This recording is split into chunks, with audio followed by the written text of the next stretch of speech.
Good afternoon and a very warm welcome to you for day 6 of the 2023 IPA World Professional Black Ball Championships.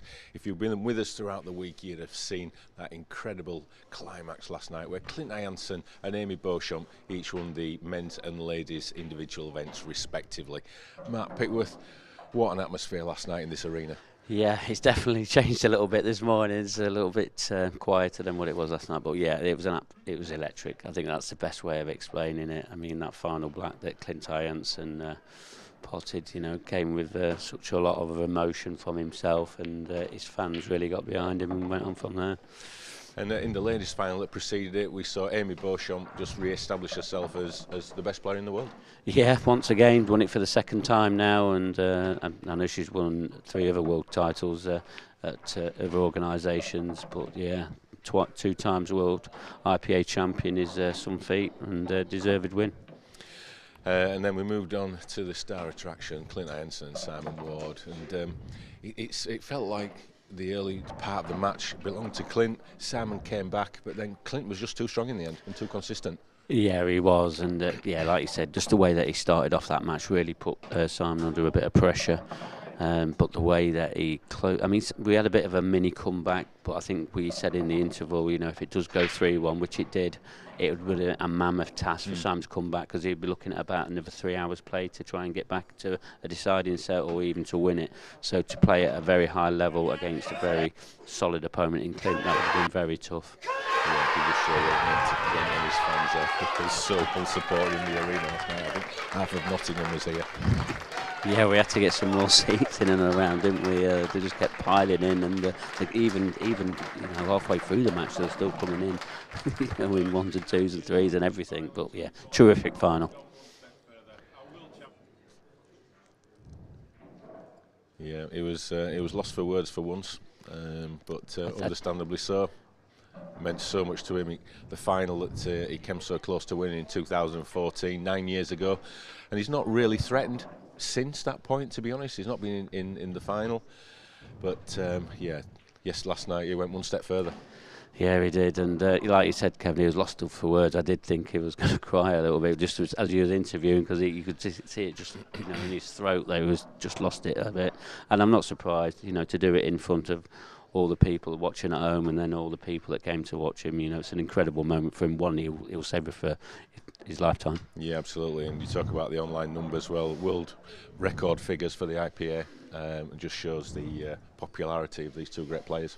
Yeah, and no doubt that'll be watched by thousands and thousands of people, over these coming days, weeks, months, years, and I'm sure Clint, he'll be watching it back, and maybe not so much Simon, but Clint definitely is going to be. He's going to savour that for a lot of years. Absolutely. If you've been with us all week, you'll have seen the series that we've been bringing your way and hopefully enjoying. Cueless. Well, on the theme of Clint, here's Clint and Gareth Hibbert.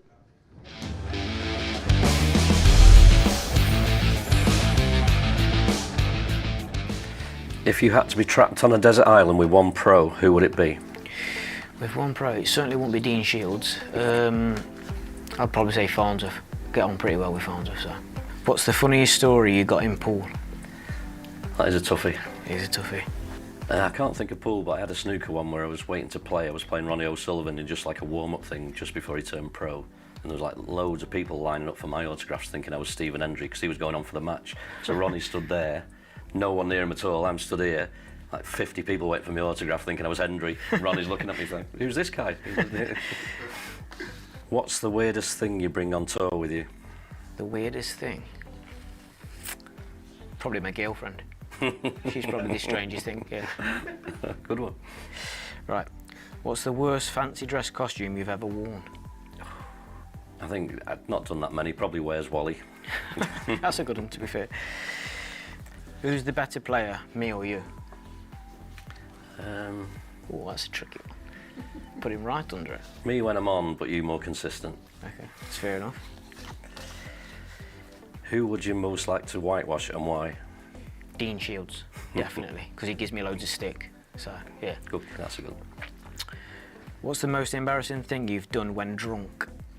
Probably fell asleep on dance floors, things like that. I'm sure I've done that. If Hollywood made a movie of your life, who would play you? Adam Sandler, I think. Definitely think Adam Sandler, yeah. What's your greatest memory in pool? I think I know this one. I'd have to be winning the Worlds. Yeah, Doubles and singles on the same day. That's pretty nice. Yeah, that's Jack done it the year before, didn't he? I didn't think anyone would ever do it again. Then the very next year you do it. Yeah, it's amazing.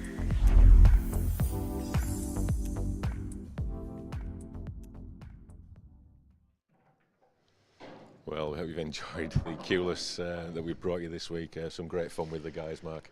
Yeah, I mean, even we had some fun when we did ours, didn't we? But yeah, some of the other players, they're just fabulous characters, and I'm sure we'll be doing plenty more of similar things in the company this coming year. Absolutely. So the plan of attack today, then, we have got 4 finals for you today that will wrap up the 2023 IPA World Championships. Coming up next, we've got the Masters final, so that's for players who are 50 and above. That'll be followed by the Seniors event, which is for players who are aged 40 and above. Then we'll have the doubles and we'll have the mixed doubles. So Mike, do you just want to tell everyone about the formats of these events? Yeah, so first of all, it's Masters. It's a race to. It's going to be a race to 7. The Seniors, similar, I think it's race to 8, sorry. Yeah, well, it's similar, but one more. Similar race to 8. Then we go to the doubles. This is got a little bit of an exciting format about it. It's best of 12 frames, and if it does go to that ultimate 6 frames apiece, there will be a black ball shootout, and trust me, that's when you'll see the nerves dangling, and anything could happen, really. And who knows, we could have one here this afternoon. And then the mixed doubles, just a race to 5 to see who will become the last and final World Championship winners. Yep, and that will conclude our action for this year.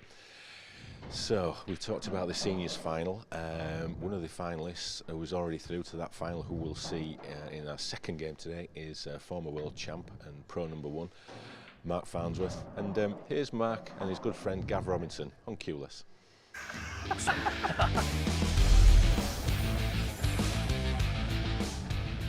Right, Gav, first question.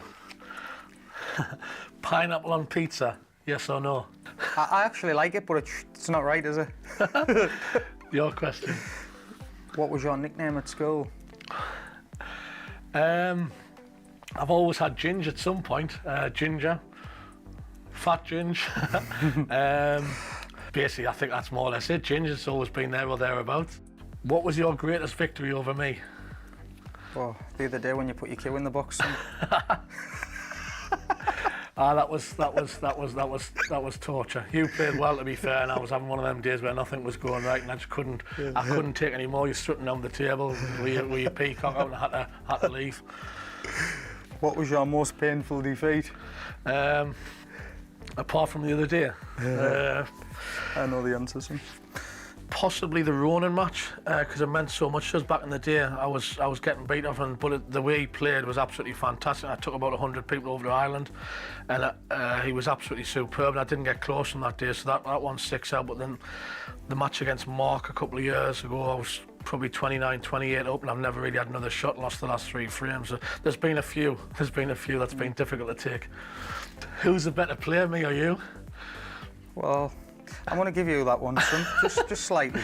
No, well, I think, all due respect, I think you have improved as much as probably most of the players on the tour. I think you were a bit of a headless chicken back in the day, and I think you have improved considerably. I think your single ball potting is very, very good. I think you've still got a lot to work on, but you're definitely a better player than when you first came on the tour.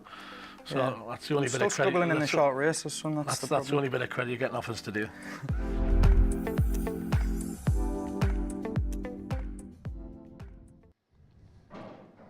So I hope you enjoyed another episode of Q-less there. Okay, so let's look slightly further ahead, Mark, and the 2023 IPA Tour that is rapidly approaching and starts off at the end of March. Yeah, you know, I actually dread you talking about this, because ever since we've spoken about this week, I seem that my inbox keeps getting fuller and fuller, and we just need to try and slow it down a bit just for the time being so I can catch up. But yeah, it's an exciting season for us at the IPA for 2023, starting off in Newcastle the end of March. Still a little bit of time we've got a few spaces left, so you know, look at our website for details, ipapool.com. Then we come back to this venue here. Fantastic hotel in Coventry. I mean, both the hotels that we use in the UK, Newcastle and Coventry, are superb. And then finally, in November, the Grand Final Festival. The first time we've ever done a festival event, and that is going to be one unique event and one that I'm surely looking forward to. Hopefully everybody else that's joining the IPA Tour is looking forward to too. Yeah, I know people have been talking about that already this week and booking flights, etc. So just to remind you that all our events are open to anyone, so if you fancy testing yourself in that arena against the very best players, then what you're waiting for, get signed up on the website, and we'll see you in Gosforth at the end of March. Right, that's that, Mark. So on to today's first final. It's the Masters. It's a cracking lineup, and one of the legends of the game, Wayne Fryer, against another, well, we know as a great player, Steve Wall. What can we expect from this one? Well, this is going to be pretty much entertaining. I mean, these two are, as you said, rightly put, legends of the game. Steve Wall's come through a very tricky half where the last year's winner, Andy Lucas, was in. But Wayne Fryer, he's already been in an IPA Tour final last year. Was, on the losing side of it, so he'll be wanting to go one better to try and pick up a trophy. And there's no better time to do it than here at the World Championships. I know Wayne Fryer's been playing some terrific stuff all week, as Steve. They've both had some really great scalps, so that's what will make it a very interesting matchup. Yeah, I think there was a point yesterday when Steve was in about 4 or 5 different competitions. Yeah, he had a chance of being world champion in 4 unique events, and I think this is the one that he wants. So.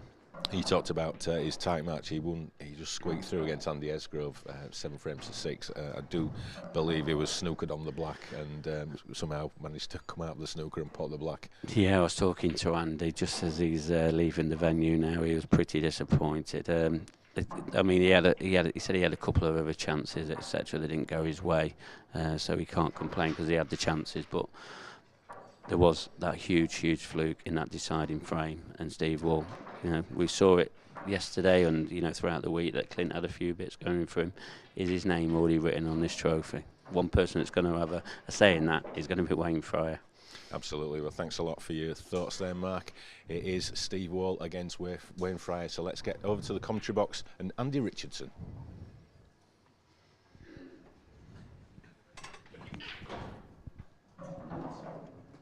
Fantastic final. Wayne Fryer against Steve Wall. I'm sure it'll be a high quality encounter. Race to 7 for the title.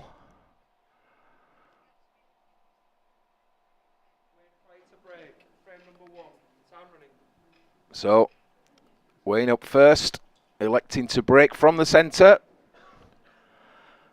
And as always, be looking for a good start.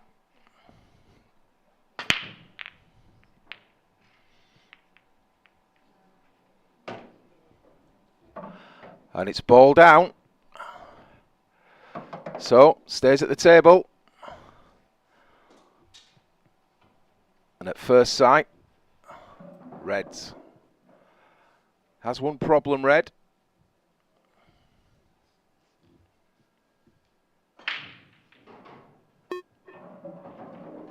Extension, please. So, elected to use his extension. Just take his time.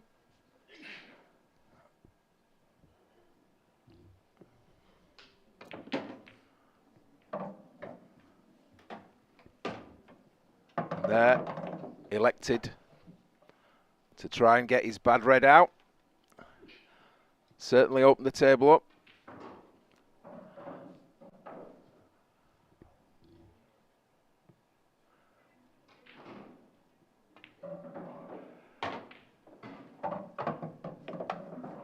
So, what was his only problem ball, he's now managed to take into the middle pocket. This is a good start from Wayne. Just what you want.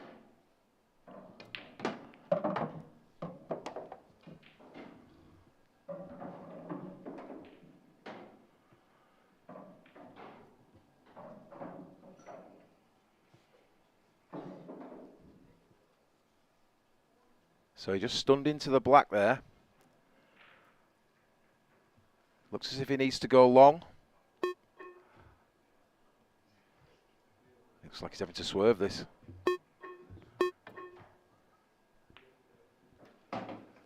Well, it just got there. So not ideal position that he had there. But he's still at the table. Now he needs a good pot. And I'm joined in the commentary box now by Mark. Are you good? Now then, Andy. Yes, very good. Just hop, skipped and a jump. Oh. I don't think he had much choice there. I think he's tried to play the cannon into yellow, and I've only just sat down. But yeah, the cannon into yellow would have opened it up. Yeah, he was sort of up off the shot there a little bit, wasn't he? Yeah. Threw his shoulder into it. These guys have already played this morning. Both coming through tough tasks. No more than Steve Wall. Good effort from Wayne. Looks a little bit edgy.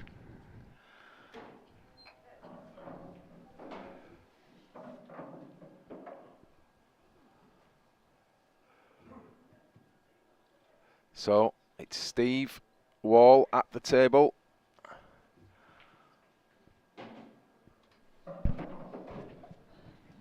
And this will be just what he was looking for. An early opportunity. And you know both of these players, Andy, don't you? I do. Yeah, you've played with them over I've, the many years. Many years ago, yeah. Wayne especially. Yeah, I know Wayne. He's brilliant. He's obviously been about the circuit for a while, as has Steve. You know, he's still great amateur players, though, aren't they? They are. Brilliant players.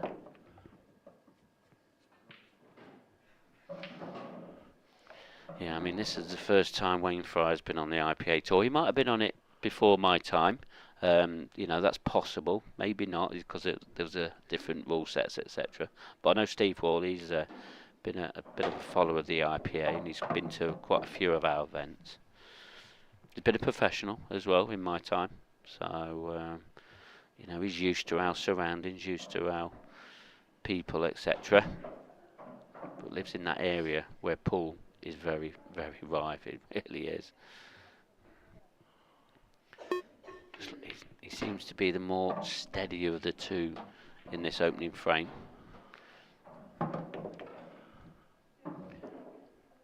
Well, he's going about his work here. Steady away. Looks very composed, it has to be said, for a world final.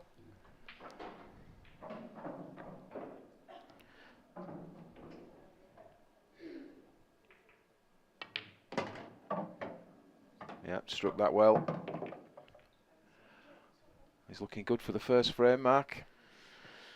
Yeah, he is now. It should be pretty simple for Steve Wall. Just got to hold himself together. I mean, it is first frame, so it's on a different table, and these players, they've not played on this table yet with these surroundings under this shot clock pressure, so they might have been on the shot clock on the outer tables if it needed to be. So, you know, they'll still be used to the shot clock.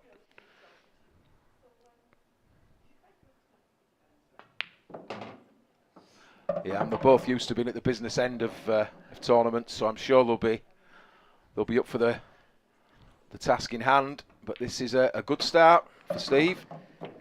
He takes the opening frame. Yep, he does. That's a nice little settler. I think that's the best way of explaining it in an open frame.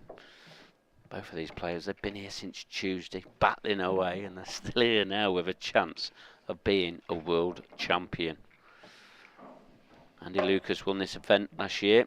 He bowed out in the quarter-finals to Tony Pitts, and that bottom half of the, no offence to the players in the top half, you know, it seemed to be absolutely packed with talent, but I think the Masters is talent. You know, any of the players over 50, they're solid, aren't they? They you are. Can't get anything out of them. I know you was competing in this I was. tournament, Andy. Wayne beat me. Yep, Wayne Yeah. Fryer beat me. Yeah. It's Several rounds in, I can't remember. I'll be honest. Third round, I think. Yeah, 7-4, 7-5. Yeah, I missed the ball to 6-5 down, but that's another story. Well, no, we're not going to go through by the sound of that ending. No. We'll leave it at that. But yeah, both players, fantastic players. Wayne, I played back in the day, 30 odd years ago, a legend of the game, and still a fantastic player. as is Steve. First look at Steve Wall's break. I didn't really connect him that well, and it's dry. Yeah. He didn't strike him badly, did he, really? Yeah, they've split, haven't they? I just feel like he's got a bit more. So, he's electing to take reds. You can see the path. The awkward looking red that's next to the two yellows at the bottom end of the table does pass into the corner, bottom left of screen. He could get onto it quite easily from the ball on the rail, just to the side of it. Yeah, and you feel that they could be his last two balls, don't you? You do, yeah. I'm sure that's what he'll be looking at, or something along those lines. Yeah, so probably take the ones in the top half of the table first. Then he'll track down table. I mean, he'll be able to take either ones in the middle. He could take the middle in the first, or it could be, to get the. I think the positional play, the best positional play, the easiest one is the red that's in the middle of the table. That'll be the best ball to get on that one on the side cushion. But there is different ways of doing it. And quite rightly, he's called for his extension. I think this is a key positional shot, Andy. I agree with you. Ooh. Is he a little short there? I think he's de-accelerated a little bit there. I mean, if he does elect to leave the red over the right middle tool last, that won't be an issue, because this is a good chance of getting that position. But middle bag could be in play.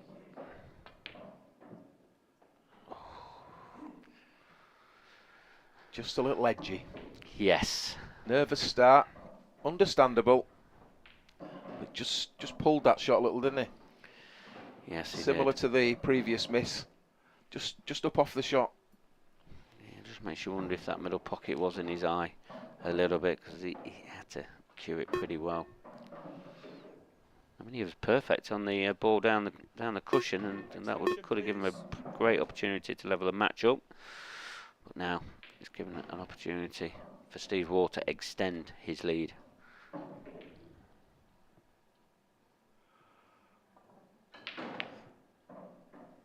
So, negotiates the long yellow. And he may elect to play this yellow off the red, if he so chooses. Which opens the pocket for the other yellow. Yeah, I think that's a sensible option, that one, Andy. It just gives him a... I mean, he's queuing up, maybe not. He may, oh, no, well, he has done, yeah. It was deceiving there on camera. It was, yeah. It seemed to be, but if he was overreaching a little bit, I don't know. But executed it well. So the only real problem you can see here, or issue that he may have, is he needs to break away the red close to the two yellows. But as long as he leaves himself an angle, you would feel it's not a problem. No, and I think that obviously this positional shot, this was key, the one that he's just played there. So if he has got an angle on this, come on and off the cushion, and he should be able to knock that out. But he just needs to be careful with it, because it could stick to it. Yeah, and it's key, second to last yellow. He needs a good position to get up table. Wants an angle here. Certainly doesn't want to be straight. I think, he's okay, is he? Yeah, he must yeah, he's be. getting straight down. Yeah, I've not seen any facial reactions there, so he's obviously happy with it. It's probably not a bad thing, this. Just done it back. Oh. He didn't want to land there, did he? He's a little bit too close to his work. I think he'd have been better off drawing that back. And, yeah, and I thought he was going to draw it. I Yeah. didn't think he was going to draw it. So, yes, it cuts, but the path of the cue ball looks as if it's going into those reds on the side. He may be able to, well... Big pocket, middle, if he wants. I think he tried big pocket in the middle. I'm not sure. It was a brave shot, was that? It was. Under shot clock pressure, though. 1-0 up, looking like he was going to, get to 2. Didn't want to take his chances, run into those reds on the side, I suppose. If he didn't get position on his last yellow, he'd have released the two reds.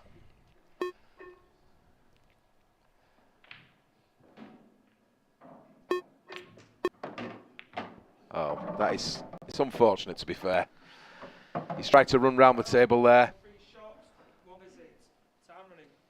Yeah, Steve, A little harsh, that. yeah, you got to say Steve was a bit fortunate not to leave him anything easier on, so he had to make the cue ball travel to, get onto his next red, etc.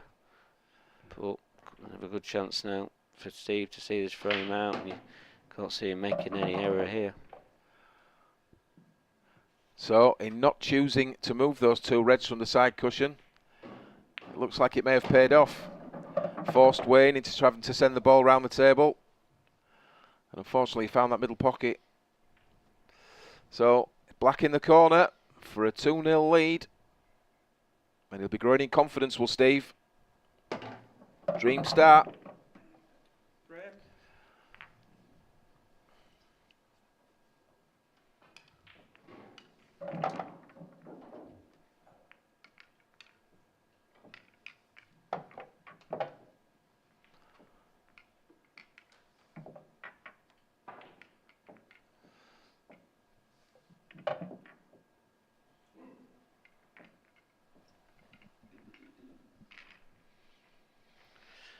Yeah, Wayne's got something to think about here. You don't want to be giving Steve Orr many more opportunities as easy as the ones he's had for these first two frames. Yeah, he just needs to settle down. Just looked a bit edgy, hasn't he?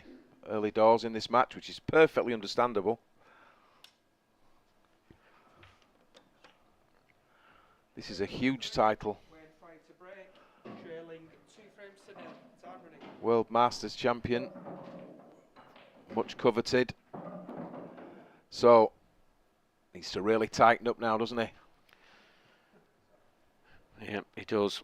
He needs some frames on the board. He probably needs his first frame just to try and get settled. Oh, and this is not what he wanted. So, dry break. Struck them well. Good cue ball. That's about all he can ask for, really.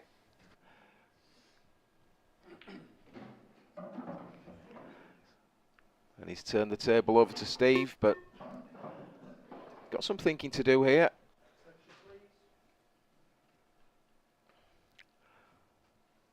So he's elected to take the yellow on the bottom rail. Not the easiest of openers. Played it well.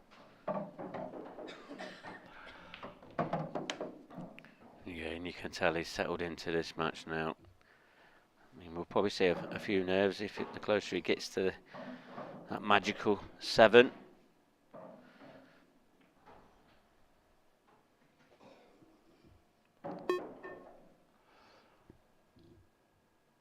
So the black, not easy on that side rail. Oh, Ooh, and there we see the first mistake.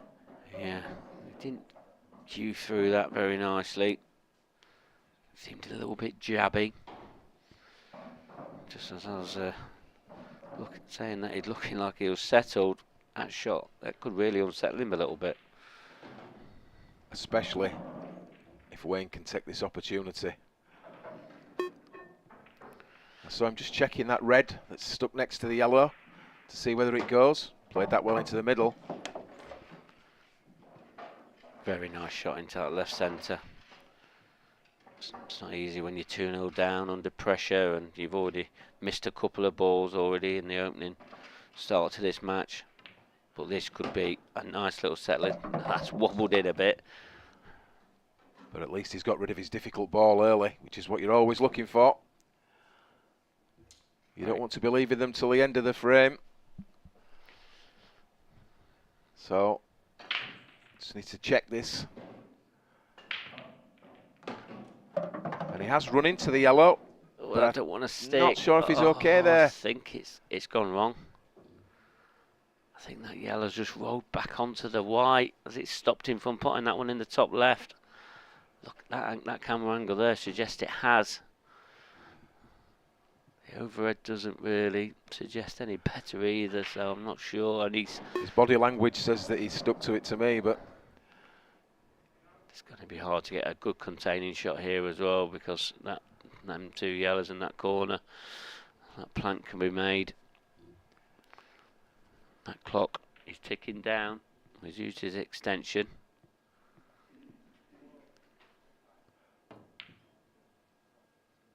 That's a great recovery. Brilliant shot. What a great shot that was.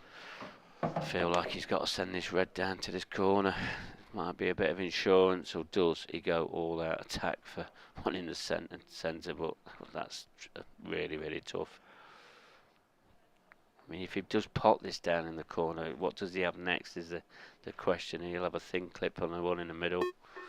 Take the ball to middle. He's got several options here. He takes this, I suppose, he can block potentially. If things do go wrong.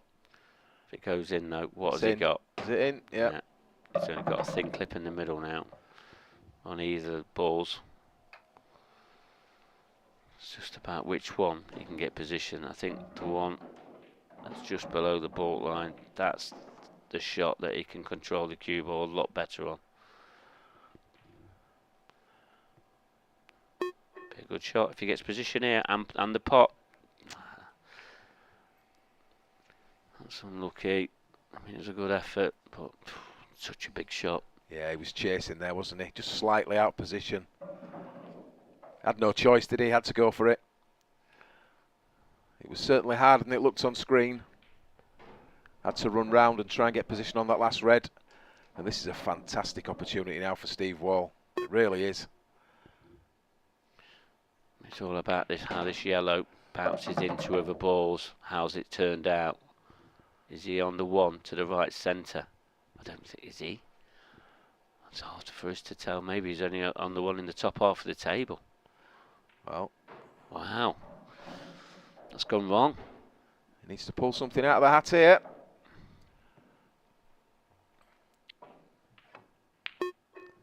Containing shot for Steve Wall. Don't think that red passes into the bottom left-hand corner. I mean, he could play it off the yellow. I mean, that camera angle there that we just saw, that definitely means it definitely doesn't pass in that bottom left-hand corner.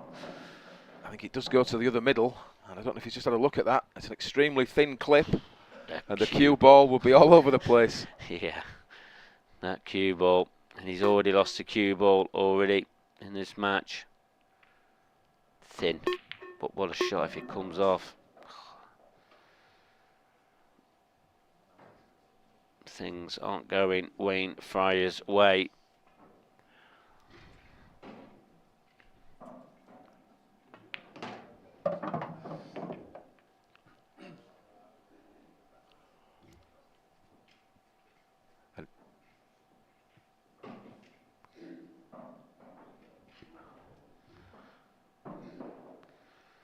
So this is our first final of the day. There's going to be 4 world champions crowned all throughout this afternoon and early evening, maybe. It all depends how long they take. This is the first one, the Masters final, race to 7. Then we've got the Seniors final straight after this one. And the number 1 seed is in action. Where's the black? That's a race to 8. After that, there will be the doubles final. That's there's still a quarter final being played now. That should be down to the semi-finals pretty soon, but there'll only be the finals shown on this TV table. That's going to be a best of 12 with a possibility of a black ball shootout. And then to wrap it all up, to see who is the final world champions, there will be the mixed doubles, which will be a race to 5, and our world champion Clint Ianson is still, well, 2 world champions, Clint Ianson and Amy Beecham, who were playing with each other in that event, which they won last year as well. That'll be a race to 5 to see who is going to become the mixed doubles champions. We'll keep you up to date with some of them scores as well, especially how the world champions are going on. No doubt there's a lot of you wanting to know that, but if you want to follow any scores, go to our website ipapool.com, or even follow scores, results, whichever one it is, because we use the score device of qscore.com as well. But Steve Wall, one-way traffic, 3 frames to 0.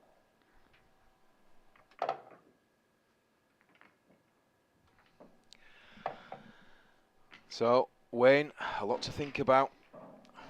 Not the start he was looking for. A few unforced errors, but a player of his quality can soon turn that round. But the time has come. Race to 7. He needs to get moving. First and foremost, he needs to get back to the table. And it's Steve to break. Steve Wall to break, leading 3 frames to 0. Time running. This is our 6th and final day of coverage, Andy, and started it way back on Tuesday. Seems like a bit of a lifetime ago, but I hope everybody's enjoyed the free stream that we've brought to you every day. We had a long day yesterday, Andy, but wow, what an absolute series of cracking matches we had. Yeah, been a pleasure to commentate the few days that I've done. I know you've lived in here for the last week. You've been camped out. I know, we certainly have. Welcome to my home. Kept passing a sandwich under the door every so often. Made sure he was still with us. I made it to the last day, so all them gifts were greatly appreciated. But fantastic event that we've had here. I hope everybody at home's enjoyed it. But it's not over yet. We've still got a few hours left of coverage, a good few hours, let me say. And that was a great shot he's just played there. Elected to take the plant into the middle. Ran down off the top rail and managed to bump out one of his reds. He's in great position here. Little spring in his step now. Growing in confidence, as you would expect with a 3-0 lead. And he's seen his opponent make a couple of unforced errors. This is a massive frame, I feel, Mark, don't you? Yeah, it really Massive. is. Yes, 4-0 or 3-1. The way Steve's going about his finish, he's only got one thing on his mind. Yeah, next match up on here, Mark Farnsworth against Wayne Parker, the seniors world finalist. Remember, Mark Farnsworth won this event, this seniors event last year. He wants to retain his trophy, but he's going to have a tough game against Wayne Parker, who ousted the number 4 seed Gareth Hibbett by 8 frames to 1. So is it going to be the Englishman or is it going to be the South African? That seniors final is coming up next. I know Wayne Parker, he's playing the doubles match now with JJ4.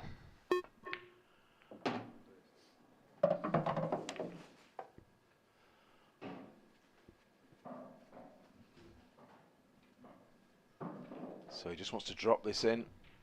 Yeah, just making sure of the angle there. Doesn't want too much angle on this last red.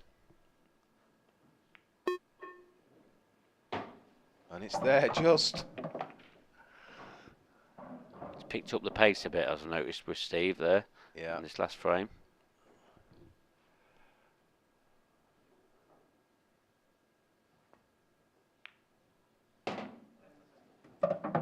Played it well. And this has been a really confident finish. The opening shot after the break, when he played the plant into the middle, was key. And 4-0 it is, Andy. One-way traffic here for Steve Wall. How does Wayne Fryer answer to this? This is going to be some comeback. Well, one frame at a time, Mark. One frame at a time. It's Wayne to break. Simple. You need to break, clear. Hope for a dry break from your opponent. Throw another one in. Get yourself back in the match. You need the opportunity. And he's way good enough. There's no doubt about that. Absolute class act on the pool table. Great guy on and off the table is Wayne.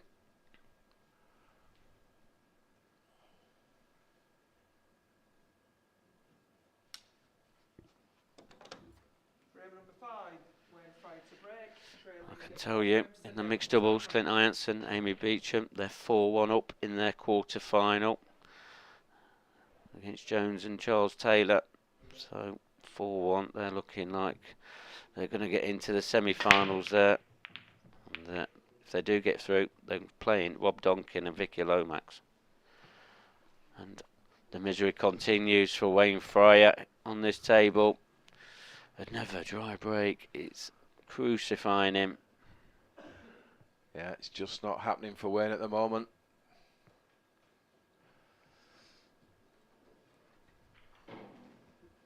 So, try again. Extension, please. Just got to correct myself on the mixed doubles as well. It's a race to 6, not 5. They've been playing 6 all the way through. I've just not seen it. But yeah, race to 6 for the final of the mixed doubles.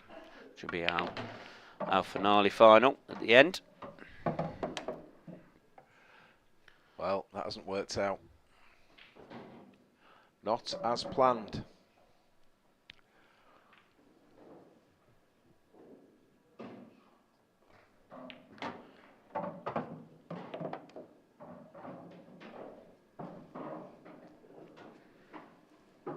He tried to play a skill shot on his opening visit after the break, and he could be trying one again here. And that's well executed.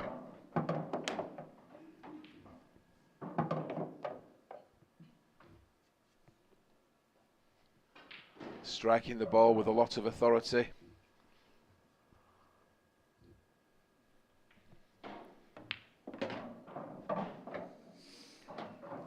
He's a man on a mission here. He's not wasting any time here, is he?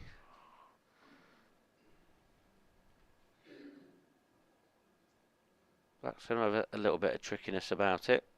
The way he's striking the cue ball, everything's struck with positivity.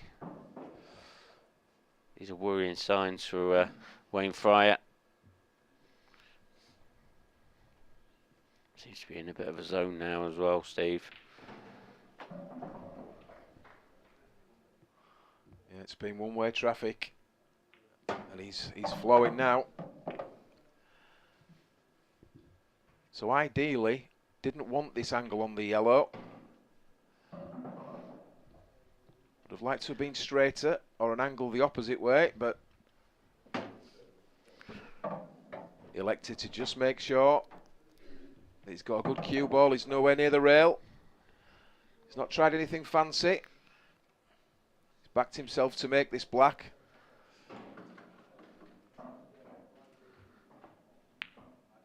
Great shot. Didn't even touch the sides. Brilliant shot.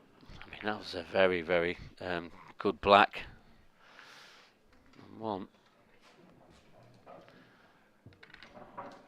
That just means he's now only 2 frames away. So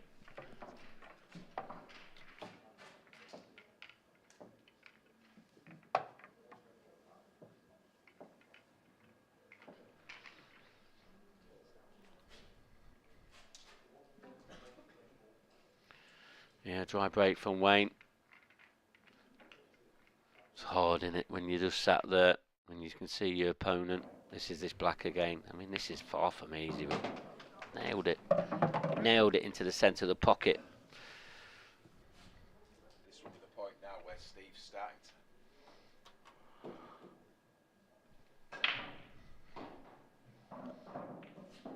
And it's at this point now where Steve will be starting to think about the fact that he's only a few frames away from the title, and this can put pressure on you. I know it sounds crazy with such a massive lead. You can't afford to start thinking about winning. Just got to keep your eye on the job at hand, and he doesn't want to... Well, he was almost directly in off and was kicked in off the opposite corner.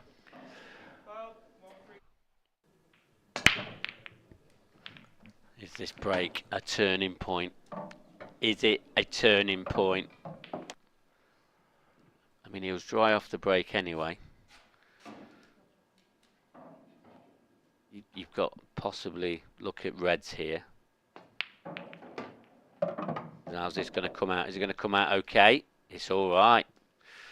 Still got one little bit of a problem with one red. The one on the side cushion, just above the right centre pocket.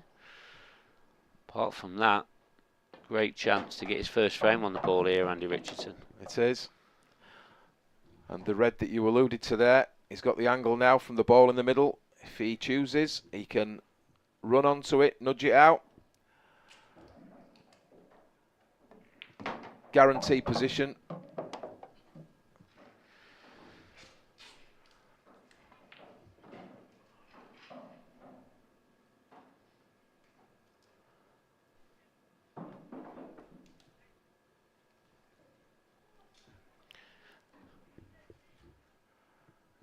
Yeah, so maybe that shot there, as you said, the one that you just nudged that out, maybe that's the shot now. That's going to help him get his first frame. He's just got to hold himself together here. And he's got to let his cue arm go. He's 5-0 down. And who knows? We've seen some big comebacks here at the IPA. You know, and Wayne still looks a little bit edgy.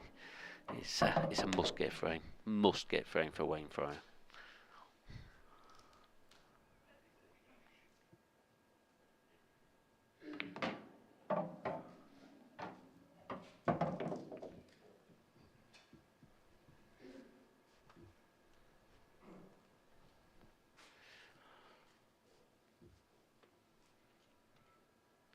Like the way he's just composing himself. Just taking his time. He's just overdone this a touch, and that's... He's just not got used to the surroundings. And that's the pressure that Steve Wall's put Wayne Fryer under. So this is now not a simple finish, so it's all about cue ball control.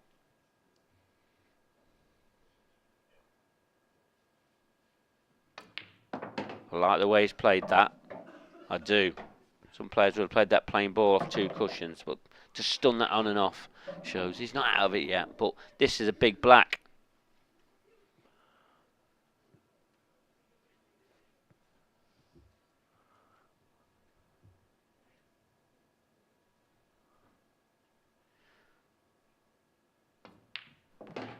And it's there. Great shot. Great shot indeed. I mean, first of all, we had the break off the break, and maybe that's going to be a bit of a turning point for Wayne to try and get into this match. Steve's just smiling to himself. But if Wayne Fryer is going to get into this match, he's going to need a ball off his own break, and he's going to be breaking next. You know, the try breaks he's had, it's just not gone his way so far, but he'll feel a bit better now after that one, won't he? Well, most definitely. This is that break. So he was going in off anyway, wasn't he, to be fair? But to get kicked into the opposite corners, it's a little bit of bad luck, isn't it? Because it got saved, if you want to call it that. But that black there, nicely controlled with the cue ball.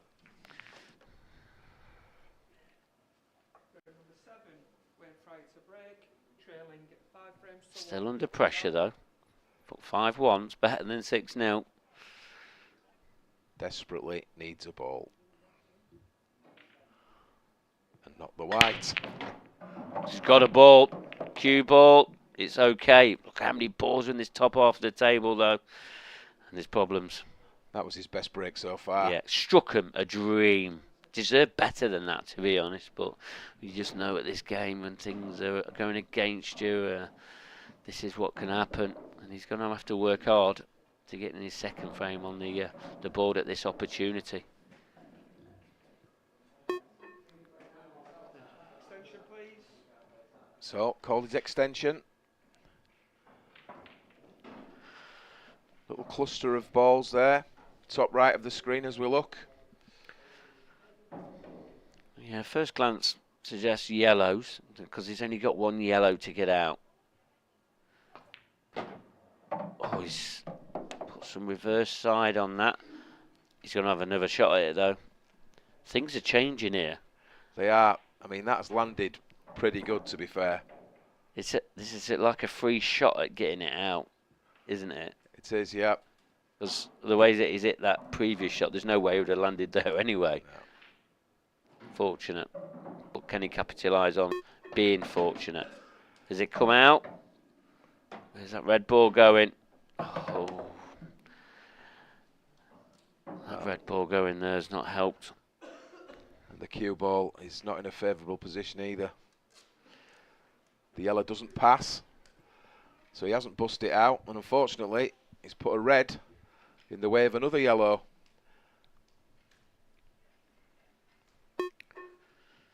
What does he do now? I feel that if he really wants to push out the boat and go for a clearance, I think it would be the wrong decision, and that is why he's played a lovely little containing shot there. Tying it up a bit. No wrong with a little bit of safety in this game. Let's give Steve Wall something to think about. I mean, yeah, he's in control of this match, but you don't want Wayne to get too close to him.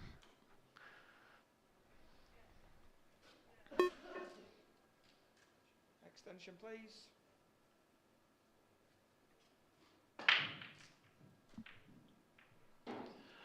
So Wayne played a good safety there. Kick from the side cushion.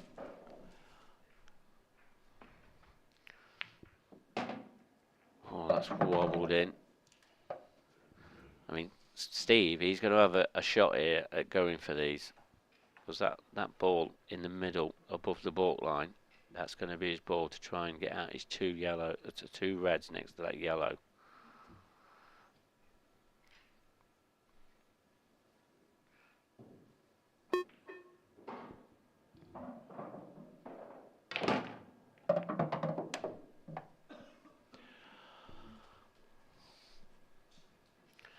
Yeah, he's trying to force things to come good for him there, and it's not come out great for him. No, he's looking at cutting this red in. This will be some shot, this one, if he gets this.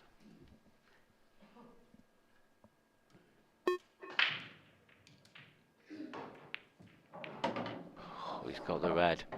How's it come out? I won't say it's come out too great, is it? Or can he get that one in the middle?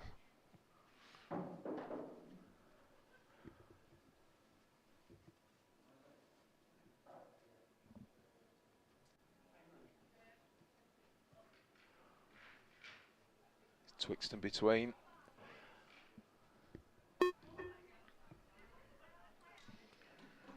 Is he playing a double? Yeah, he has done. Oh, that's only Very just missed. Close. Only just missed.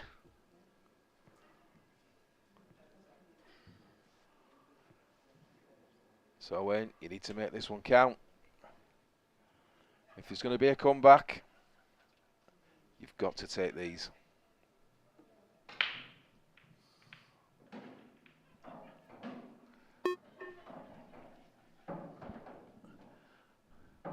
So, yellow next to the black, here's a problem. He may well be going into it. And he has done. That was a great shot. Taking the yellow into the corner. Broken the black out.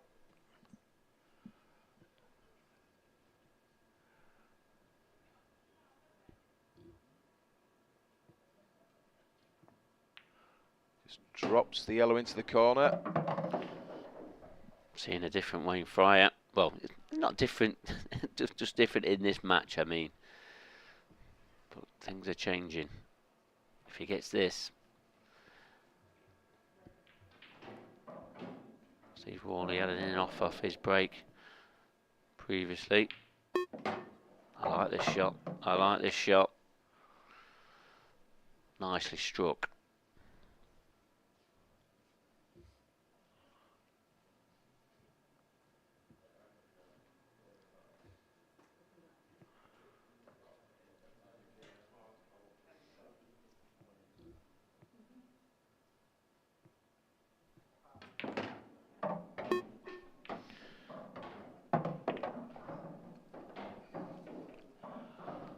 Well, that'll do him.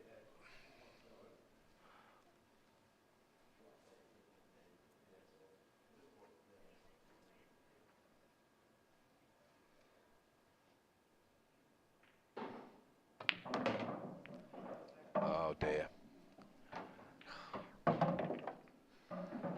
Just seemed to pull that shot a little again.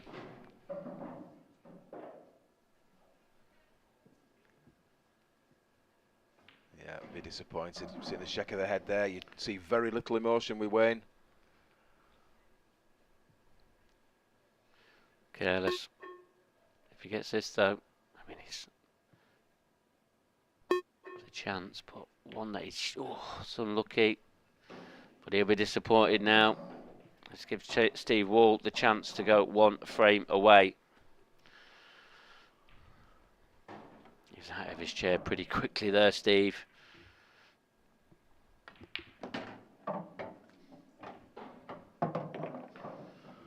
He's running around the table now. Yeah, we've been going about 40 minutes.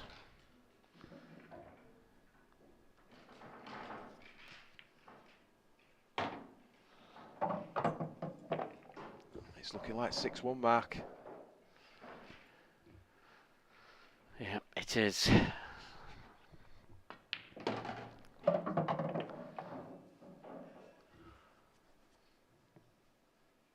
Black into the centre for a 6-1 lead.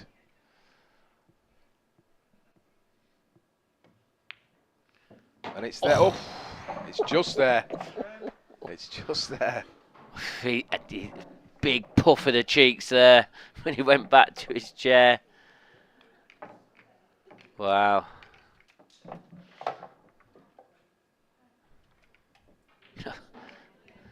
It's in anyway. No, but one frame away now. He'll be breaking. Surely there's going to be a few nerves jangling now in Steve Wall on becoming a world champion. Looks, he seems quite relaxed there, but when these balls open out, it's just about how he holds himself together.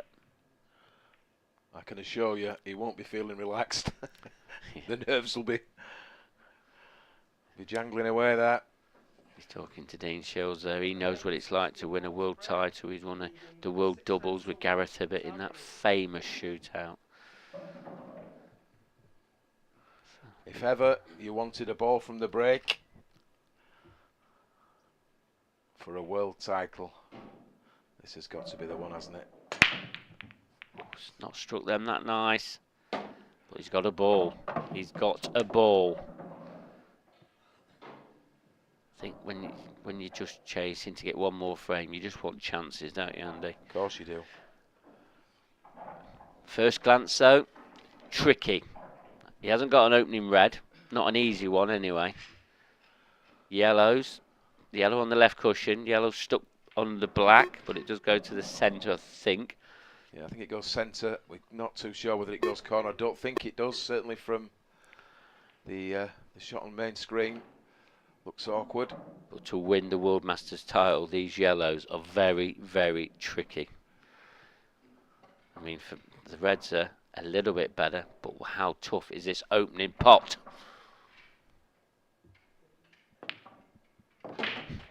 Not Fantastic shot. Not that tough, because he's absolutely nailed it. Brilliant shot.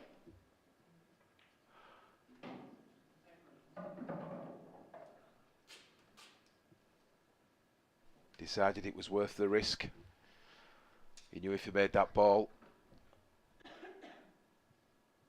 he had a real chance of taking this final frame that it requires. Are we going to see a twist? He's got the perfect angle here. If he can get on that middle of the middle out the three reds, it's in the open. Oh, I don't think he can. What's he playing here? Is he playing a plant? He's playing a plant. It's gone wrong. That was a strange choice of shot, but he's still in control of this frame. Wayne Fry, these yellows are horrible to stay in this final. He needs to try and hide it somewhere, but where can he hide it? I mean, to stop Steve Wall from getting another chance, because his reds are all there for the taking.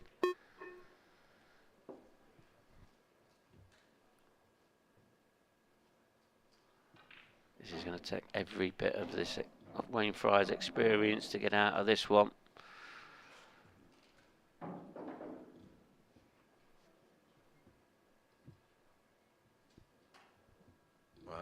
He's deciding to take this ball down the rail. It weren't easy. Wayne Fryer just knows every shot he takes could be his last. Have we just seen Wayne Fryer's last shot? It's a little bit of work to do for Steve, but it's another chance for him.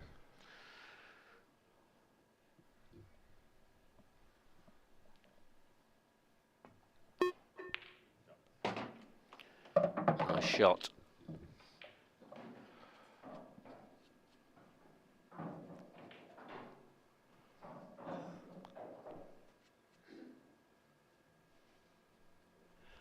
It's a question of what he tries to do with the red nearest the middle pocket.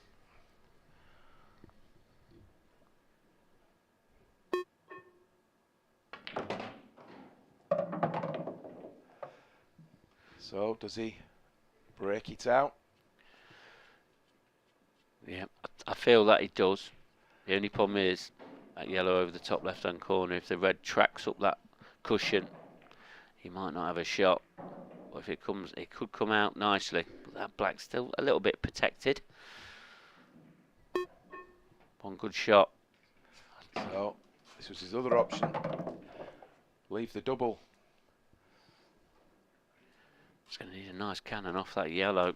I think the black passes to the right centre, does it? I'm not 100% sure if it does.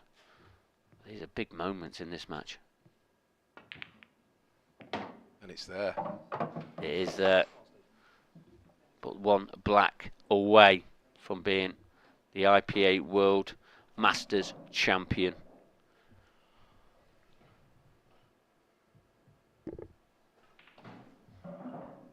Well, here we go. Oh! And he's just missed it into the far pocket. Is that going to be another twist? Well, what drama this is. He thought it was in, didn't he? Wow. Where's the cue ball? Well, it's not been Wayne Fryer's day, but now surely Steve Wall takes it at this opportunity. One free shot, one visit. Just got to drop the yellow, make sure he hits a cushion. That looks like that is that. And this. And there you see the celebration.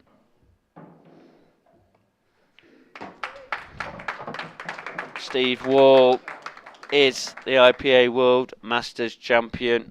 Wayne Fryer, we definitely didn't see the best of him there in that final, but you know, Steve Wall took his chances and he was pretty solid in the middle of that match.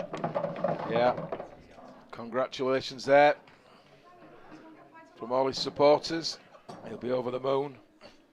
Fantastic performance, it has to be said. Yep, Wayne did struggle. He did struggle, but Steve was dominant in that victory there. And he'll be feeling 10 feet tall.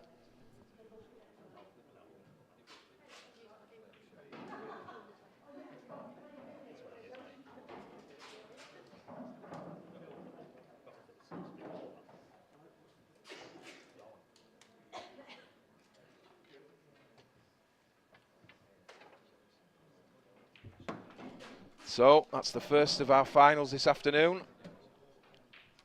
Coming up next is the seniors final.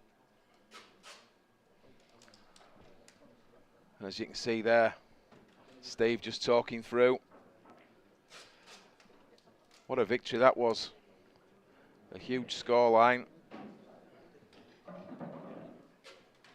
And he will be feeling fantastic, that's for certain. And I'm going to pass you now through to Kevin Barton, who's in the arena. Thanks, Andy, and welcome down to the arena for the presentation ceremony after a fantastic Masters final there. First of all, let's introduce our runner-up, Wayne Fryer.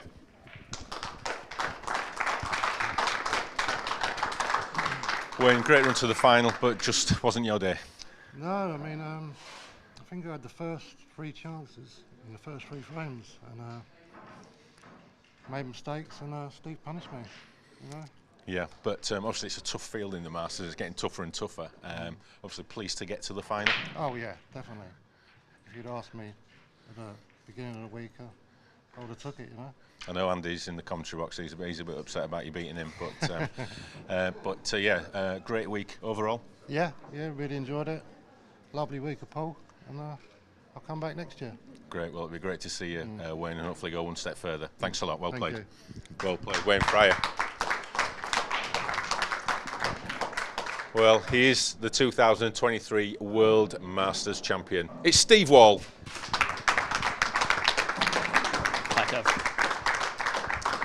Steve, I think you've played more pool this week than anyone. I think you've been in everything. I think you've been in the ladies if you could get in it. I think I would, yeah. I didn't bring a dress, so I couldn't get in that, but I have been on more than the cloth, yeah, this weekend. Yeah. Tell us about your thoughts at being a new World Masters champion. Absolutely unbelievable. So chuffed. You know, I've done well in all comps this weekend, to be honest. So I knew I was playing well. But when you're 5-1 down to Gareth Hibbert in a last 16, you're struggling in the Masters, and you think, oh no. And I've managed to get off the line, beat him 7-6. And then I have to say a big sorry to Andy Esgrove if you're watching, because I fluked to black against him at 6-all as well to get to the final. Well, the pool gods were obviously smiling on you this week. They were, and then I've played as best as could in the final. Really enjoyed it. Wayne's obviously made a couple of mistakes, but I've capitalised on them. Did you have a sneaky feeling that your name might be on the trophy after those 2 victories against Gaz and No, Andy? I just said to Lisa then when I was 5-0 up and Wayne won one, I said, are you ready for a decider? She said, don't do it to me. So are you in any more events today, or will we see any more of you? No, you won't be seeing any more of me. I'm going to go and lie down somewhere in a dark room. Well, Steve Wall, it gives me great pleasure. Mark will present you the trophy. You are the 2023 IPA World Masters champion. Congratulations.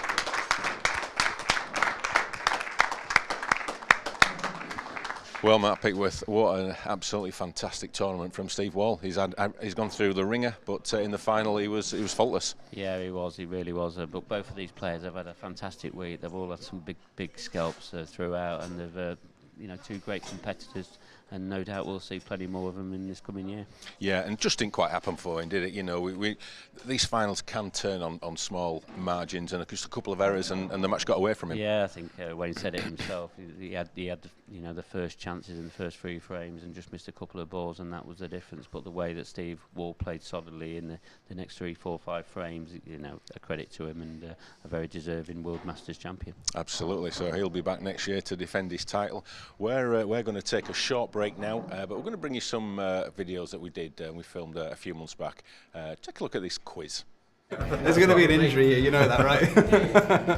Yeah, but I mean, if you actually punch him in the face, then I am going to call a foul and deduct a point for that. Only one, I can manage that. Yeah, just one. Just put it a bit closer to you guys. That's it. That is a horrible noise. Don't do that again. You've played your game, so now we're going to test your knowledge. Right, ready, chaps? Yep, I think. Okay, fastest finger first. How many legs does a spider have? 8. Rich Swaffield, 1 point. Quick. Hang on. Okay. In which sport could you receive a backdoor slider? No idea. Ice hockey. Incorrect. Matt, your chance to steal a point?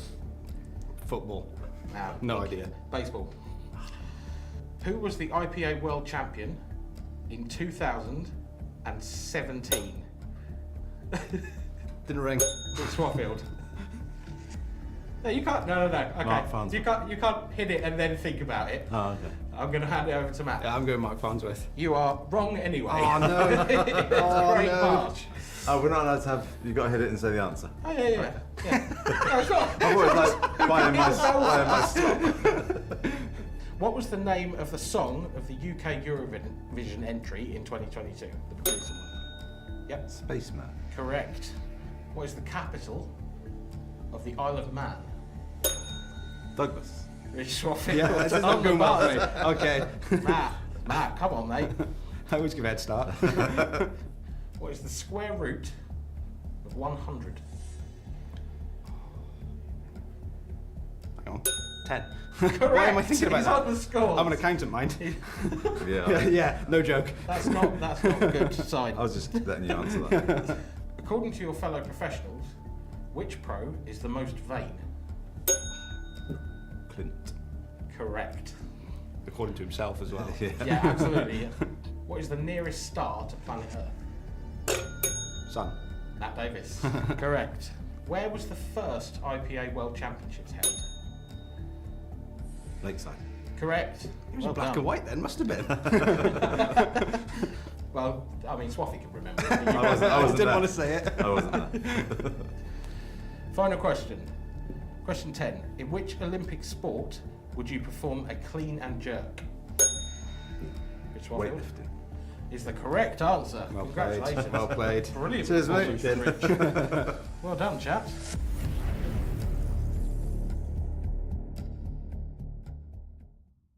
Oh, you're gonna give us a clue what these questions are going to be. Right. One hand behind your back, is it? Like family fortunes. See if your brains are as good as your cue arms. I hope it's better. That doesn't bode well. Question 1. How many sides does a decagon have? 10. Dan Wiley. 10. What is the most popular flavour of crisp in the UK? Andrew McKee. Cheese and onion. Incorrect. Dan to steal? Salt and vinegar. Incorrect. Ready salted. Asking the wrong people. Question 3. I only eat salad. Who was the IPA World Champion in 2016? Gareth Hibbett. Correct. Spell rhythm. Andrew McKee on the buzzer first. R-Y-T-H. Incorrect. Dan? RHYTHM. Correct. Dan's smashing it here. Changed it. Can we get this? Changed it. What 2 drinks make up a screwdriver? Is it vodka and fresh orange? Vodka and what? Fresh orange. Fresh orange. Orange. Orange. You didn't have to say fresh. Vodka and orange. We're posh in Scotland, we have it fresh. Do many oranges grow? As many screwdrivers grow. Correct. In which city would you visit the Louvre? Paris. Correct. Point back. Come on, comeback starts here. According to your fellow professionals, which professional has the worst break? Mark Farnsworth. Correct. Which 2 players shared the recent Premier League Golden Boot? Mo Salah and that wee son for Tottenham. Correct. I'm thinking of pool. Like, I did say Premier League. I was going to say Boyle and Dunster. Yeah, that's what I was thinking. What does NFT stand for? 5, 4, 3, 2. New for taxis. Incorrect. Andrew? No, I don't. How's it gone? Yeah. It's something to do with that money thing, I don't know. It's a non-fungible token. Token, that's it. Cockshot and beaver are terms used in which game? I'll give you a hint, it's a board game. Tiddlywinks. Incorrect. Final chance to steal a point back. Scrabble. No, it's backgammon. No. I think Dan Wiley is comfortably the winner of that one. Yeah. Congratulations, Dan. Well done, Dan. Well done. Thank you very much, chaps.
And a very warm welcome back to Coventry for the closing stages of the 2023 IPA World Black Ball Championships. If you'd have joined us earlier, you would have seen Steve Wall have a convincing 7-1 victory over a bit of outsorts Wayne Fryer, and he is the new World Masters champion. So congratulations to Steve Wall.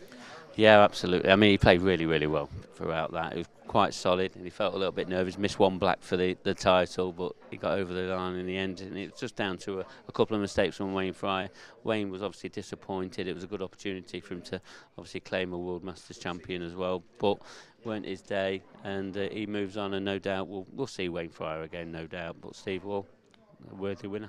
Yeah, well, interviewing Wayne, he says he'll be back next year to try and go one step further. He's already a winner on the IPA Tour, winning one of the amateur events and getting beat in the final. And for someone who's not played for 25 years and making a comeback, it's not a bad start to the comeback. Yeah, no, I was talking to his better half, and what she was saying, that she was watching our stream, and she said to him whether he was thinking, oh no, and he said that he couldn't compete.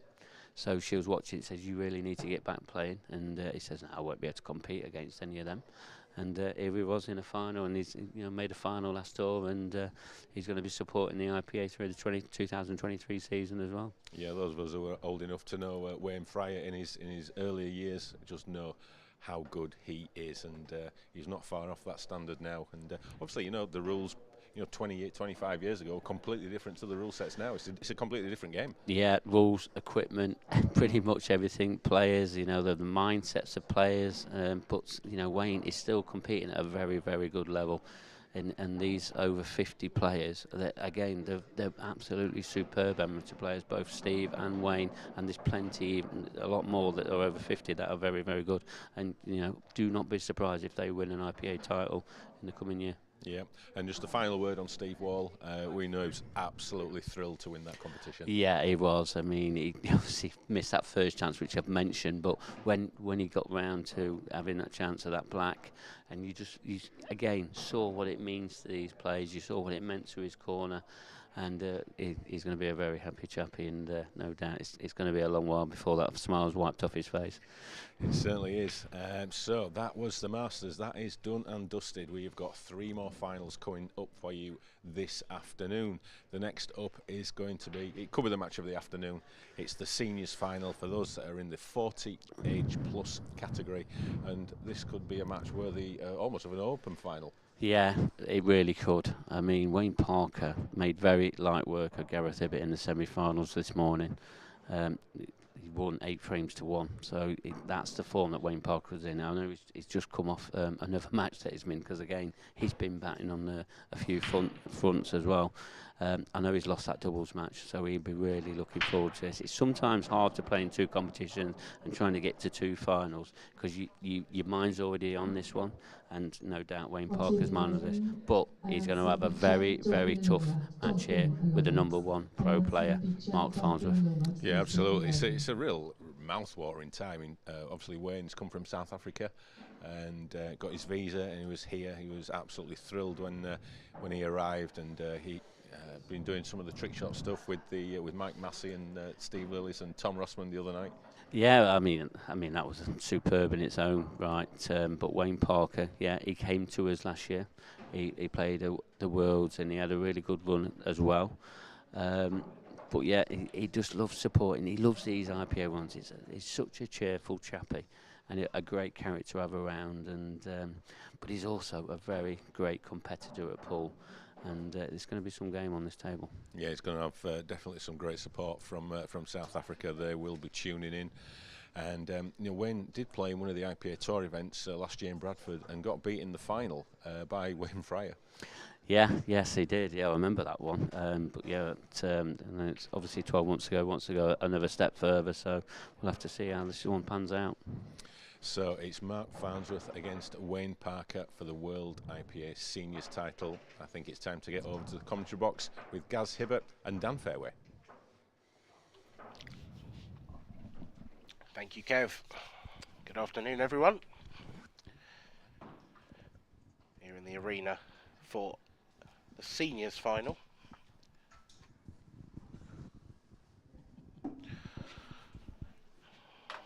Wayne Parker on the right there, competing for South Africa.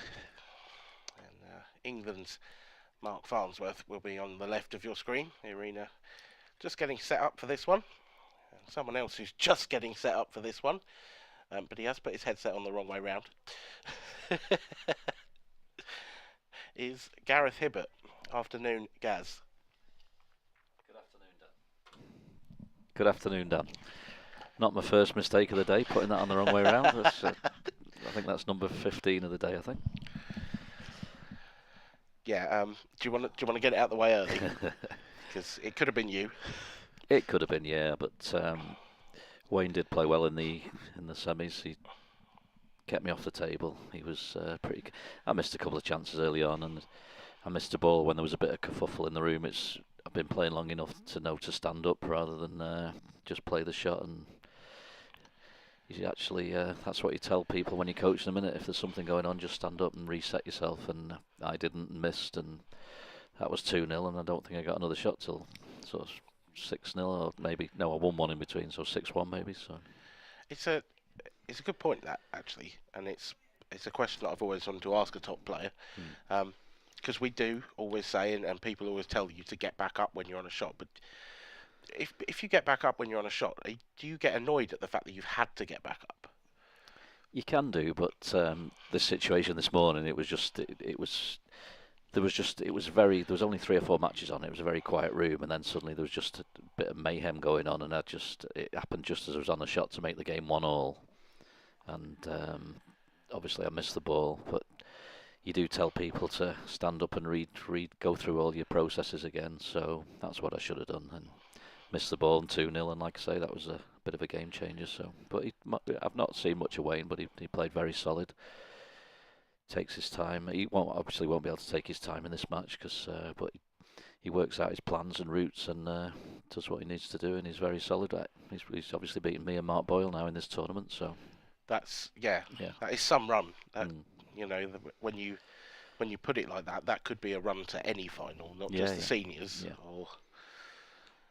So he's just lost a doubles match though, so hopefully he can get that out of his head pretty quick and settle into this arena as well on the stream table, because Mark's obviously knows it like the back of his hand, so that's going to be an advantage for Mark. It does play slightly different. Yeah, absolutely. Mark, of course, tour number 1. The most consistent winner on the IPA Tour over the last couple of years. Probably, I know he's in the seniors final, but this would be a disappointing week for Mark, won't it? I think so. Yeah, I think there's probably 8 or 10 of us who came thinking we could win everyone enters a tournament to win it, but yeah, when you don't win the thing you come for, it's nice to have a second prize, but. Yeah, he will be disappointed that he didn't win the main. He was certainly the favourite coming in, as you say, after the last couple of years he's had. Yeah, it certainly would be a nice bonus prize to have for Mark Farnsworth. Well, he did it last year, didn't he? So he's obviously be trying to do the same again. Yeah, looking to retain that trophy you can see in the middle of your picture. So here we go. England versus South Africa. There's Big Ray arriving on the scene on the left-hand side of your screen. No rush, Mark. Come on. He never is he? No. He doesn't really get fazed by anything. And here's their tour records. And wow, that's going back a bit. 280 odd games of pool. Yeah. What a record that is for Mark Farnsworth. That 2022 82%. That's unbelievable. But I mean, 66 losses to 219 wins. I think the titles thing needs updating slightly. I think something's gone wrong there. Yes, I'm not entirely convinced that's correct. Well, you've probably commentated on him winning 10, so yeah. Yeah, almost certainly. Yeah. And Wayne, I mean, Wayne's is correct, but only just. He lost to Wayne Fryer in an IPA amateur final last season in Bradford. Yeah. And I think that was his first IPA event, so Wayne Parker has made a final at every IPA event it's good consistency. He's entered. Yeah. Made the long journey over from South Africa. Very popular in his home country. He's got a big following on Facebook. He live streams all his own games, and he's been live streaming them this week. He did. He live streamed our semi-final, and luckily I wasn't on there much, because when I was rubbish. So hopefully we've nabbed a few of his viewers, and if you are tuning in from South Africa, welcome. It's nice to have you on board. But good luck to both these players. Yeah, it should be a good game.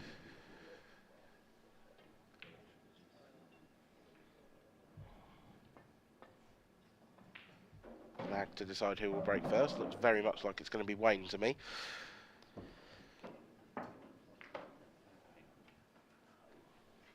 Any predictions for this one, Gaz? I mean, obviously you know more about Mark Farnsworth than you do about Wayne, but you have seen him up close. So I think, as I say, Wayne played very solid against me in the semis, took most of his chances, but it's just the way the game went. It's going to be a little different. He's not used to the stream table. It's a little bit more reactive, and the cushions play a little different. So I think I'd probably go around 8-5 for Mark.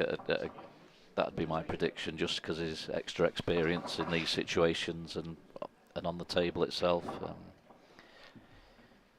Plus, Wayne's he's been playing all day really with doubles and singles matches, so he has to get that doubles match he's just lost out of his head, which is easier said than done. Has Mark played this morning as well? He just played his semi with JJ, yeah. But that, so he is sort of warmed up. Yeah, he's played one match. Yeah. Looks focused though. Hopefully it'll be a good game. This will be Wayne's last match of this year's World Championships, having just been eliminated in the doubles, as you said, by Mark White and Andy Crosdale. And, yeah, last minute pairing those two, and they're in the semi-final. It was not bad. No. Good run, that. Definitely. That will be the next final on the stream table. Semi-finals, it looks like it's going to be Jason Hill and Cian Monaghan through to the final. Charlie Begley and Jamie Ringham trail them by 6 frames to 2. And the second semi is just getting underway, so Andy Crosdale and Mark White, and they're up against Jake Newlove and Gav Robinson. No, it's not. It's Alan Robinson. Alan actually, Robinson. yeah. My apologies. Yeah, he's a local mate of Jake's from the Hull area. He's a good player, Alan. Yeah. We don't get the first name on there. No, it's not Gav. No. I didn't know that. It's because, as you say, Jake being an amateur and probably one of the best amateurs in the country, he could have picked a pro, but he's gone for one of his local mates, and it's proved how well they're doing. So. Well, yeah, fair play.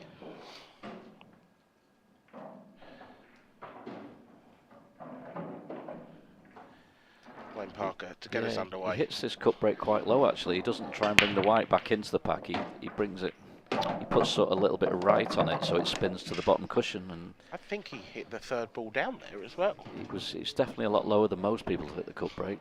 That's how he was doing it against me, and these have come out lovely. Yeah, that's an excellent split. This could really settle him if he starts the match with a break and clearance.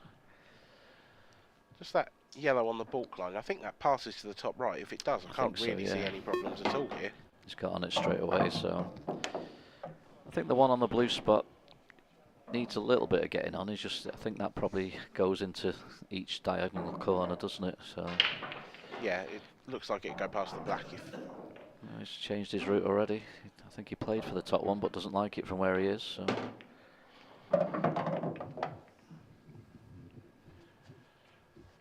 Well, that one on the blue spot now could go to the left centre as well. Yeah, I think he can leave a cut on it to go up.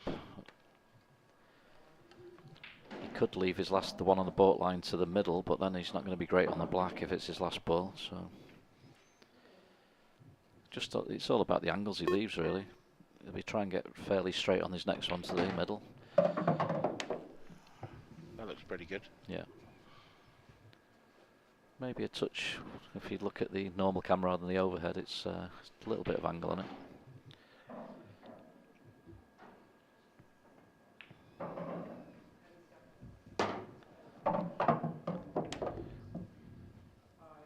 Is this straight enough that he can take the black in?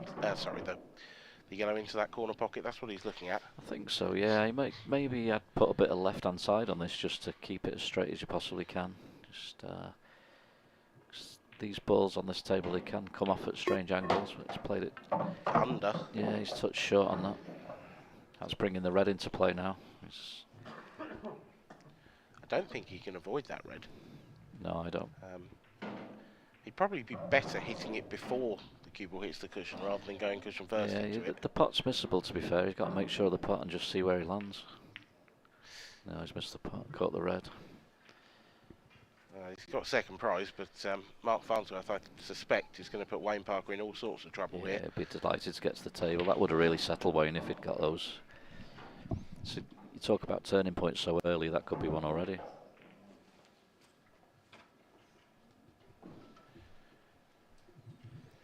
A few little options for the safety here. He could play to the to clip off the wand on the left-hand cushion where the white is.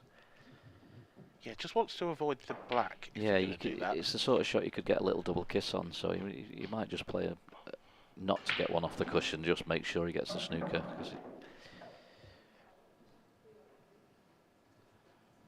He could play onto the right cushion, just bring that out.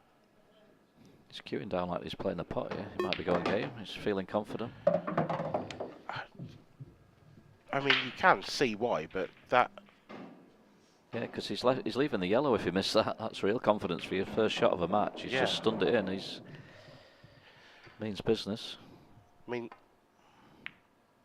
he will at some point be playing, probably now, the red on the balk line off the yellow to open up that pocket. But it's a ballsy move to leave that that red on the left-hand side. I think he'll screw across to it now. I think he's just got the angle. He can screw across to it now, so he can play the cushion one next.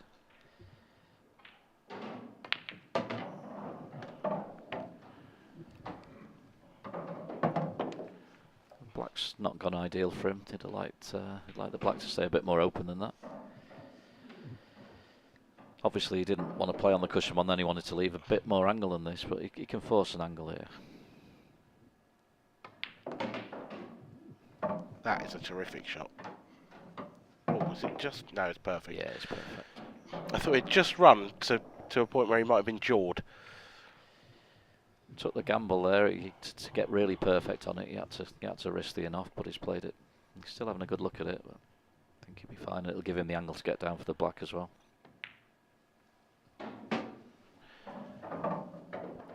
Yeah, this is a statement of intent from Mark Farnsworth. That first shot was such a confident bit of cueing. I think majority of people would look for a safety there, get one of his bad balls off the cushion.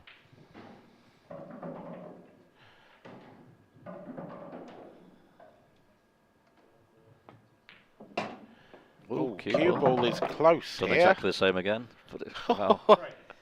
On a sixpence, but he held his hand up. He wasn't thinking he was going to get that close. A little grin from Mark Farnsworth, and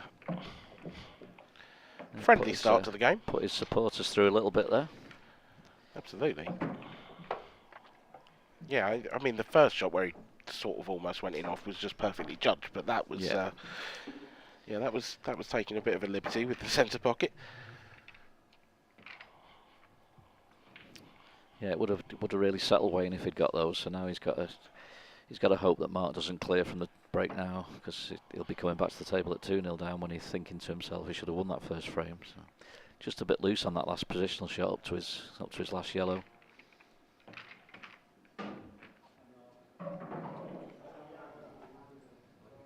Has Mark been on this table over the weekend? Yes. Oh yeah, he played Tom Barley on here, didn't he? He did. Yeah. Probably not a happy memory. No. That was a great game. They really did have a battle. And you kind of, because you always do, you expected Mark to go over the line, but actually it was Tom held it together well in the end. Second time of asking. He had a bit of luck on that last chance, didn't he, when he left himself thin, and he did, yes. A few little cannons, and there he was on the black, but he played really well in the match. Ooh. I spoke to Tom after the game, and I think he was absolutely right in what he said. He said, I did get a bit of luck to get on the black, but equally, the way that he played it, he would have been unlucky not to have had a shot. Yeah, that's it. You're just happy with any sort of shot. Like just this one occasion, it came up perfect. So dry break from Mark Farnsworth lets Wayne Parker back to the table, and that would be. He's got this plant isn't as easy as it looks. He's got to work this out, because if This is thin on the It red, is isn't thin, it? Yeah, he's got to be aiming the red to sort of 7 or 8 inches up the cushion to cut this yellow in. Yeah, he didn't really give that enough time for me. I think it was. This is perhaps. I think the clock caught him out a little bit. Yeah. Because he is quite a methodical player. He was when I just played him. He likes to take his time over his finishes and work out where he needs to be. It was the right shot for me, but it was a very difficult plant.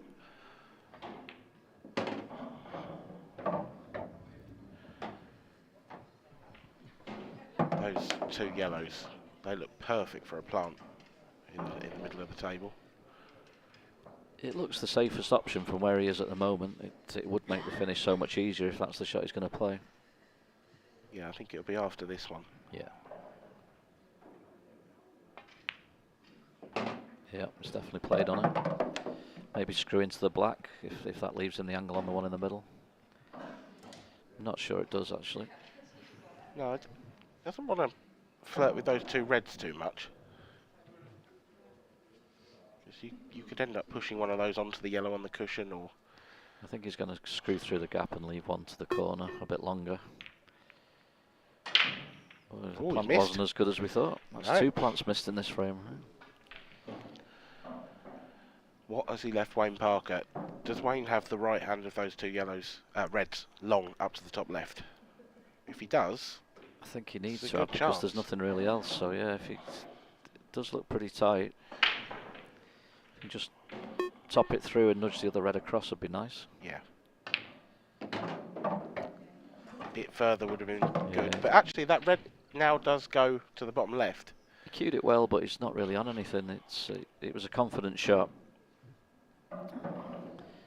Could have done with bringing it the red into play a little bit more, couldn't he?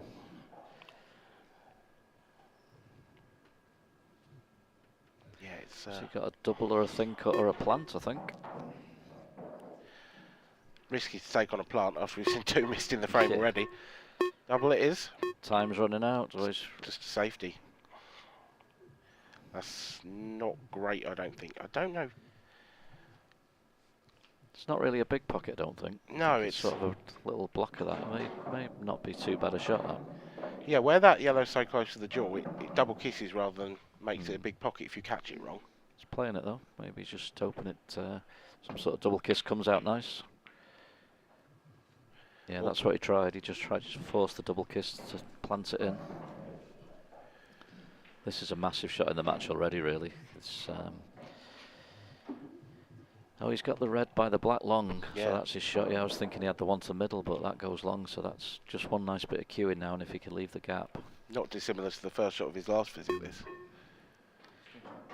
Slightly awkward hand placement with that. With this table being more reactive, he has no extension. He's cued it well, because he thought he called an extension, he thought he had another one, and he'd already used it, so...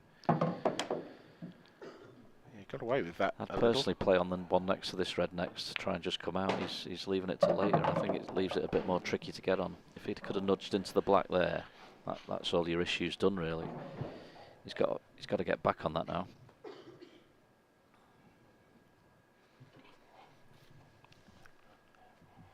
Yeah, I see what you mean, because the black's in the way of the red, isn't it? In the way of where you want to put the cube. Yeah. You obviously want to try and get as straight on it as possible without snookering yourself. Yeah. But that black is a big target in the way of that.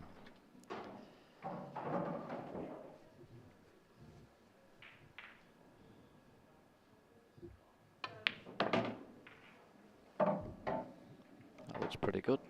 I think if he can leave an angle to screw into the yellow and leave the black to the top left, I think he'd take that. Doesn't want to be playing for gaps, I don't think, really.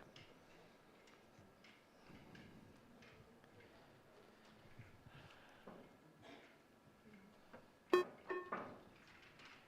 like he's topping this. I don't like that. Oh, it's going to be behind that yellow. This is horribly, horribly wrong. Yeah, I'm with you. Surely just stun that back. Yeah, you've got to guarantee a shot, and then you can screw into the yellow off the red, and you've got a shot on the black. It's just... Well, Wayne Parker is going to need some shot here, because unless he pots it, I don't see how Mark Farnsworth doesn't win this frame. No, I think needs a miracle or it's 2-0. Has he got one? Not quite. Sort of second prize, and he's left Mark probably the most difficult pot on the table, but I don't it's think so. just He'll not. just drag the one into the middle. It's Yeah. a shot to nothing. He's snookering him if he misses it. He won't miss it anyway. No, And then he'll just play the plant next. And, just trying to find some hope for Wayne there, I think. he'll be a bit frustrated because he's had 2 pretty good chances, and it's obviously it's a massive match for him. It's a world final, and I think the clock's catching him out a little bit because he does like to plan his shots out. You can't really be missing those chances against Mark, though. He brought balls into play there where he had no need, really. He just try and make sure you guarantee yourself something.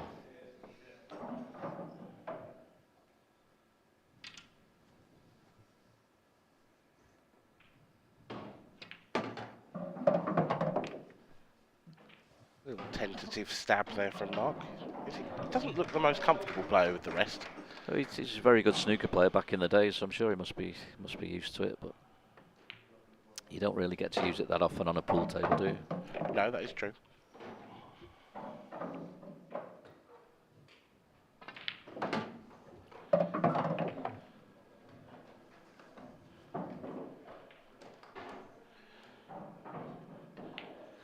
Bit of a scrappy frame in the second, but the Englishman comes out on top.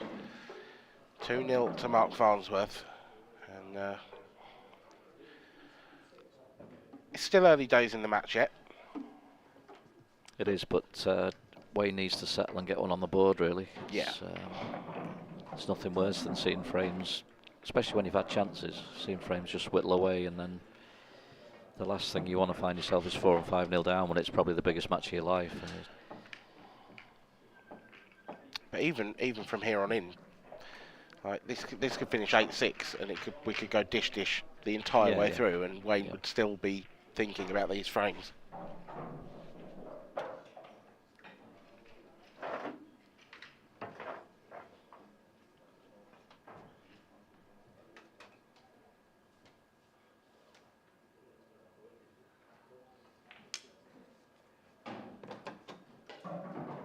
Frame 3. Wayne Parker's break. Trade 2 frames. Be hoping for a similar break than he got in the first one. They just didn't quite take the chance, but they came out nice, so be looking for a similar opportunity.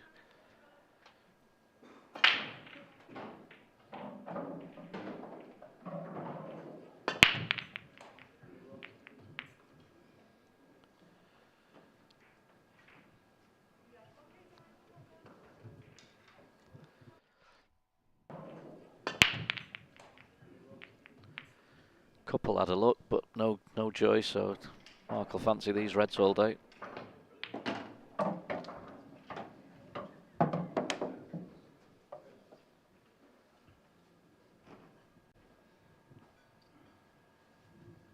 Just the 2 to the left of the racking line are the slight awkward ones here. Just got to get on those right.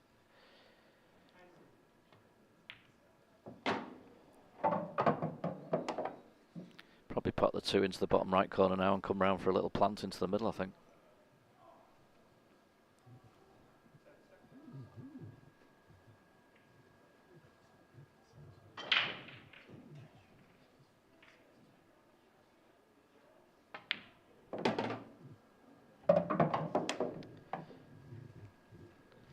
If he's got the angle, he'll try and come round to leave himself a choice of 2 reds into the right middle as you look. I need a bit of check on this, a bit left hand side. Straighten it up off the bottom cushion. Played it well.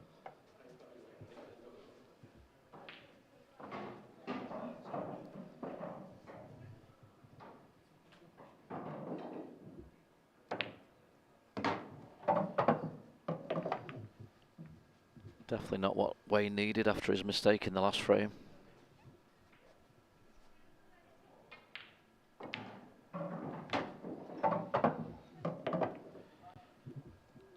Just make sure he finds the gap now for the black into the bottom right. Screw into the yellow, I think, by the looks of it.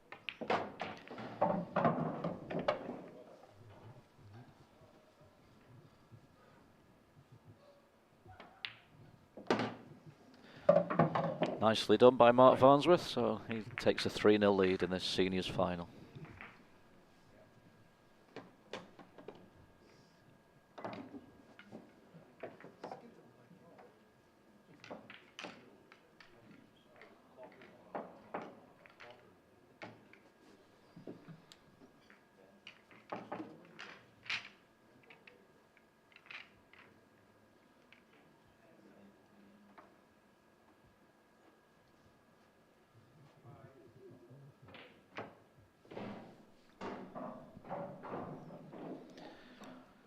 Mark coming up to break now.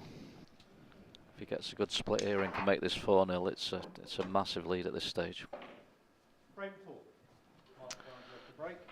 Yeah, it's starting to get worrying signs here for Wayne, aren't we?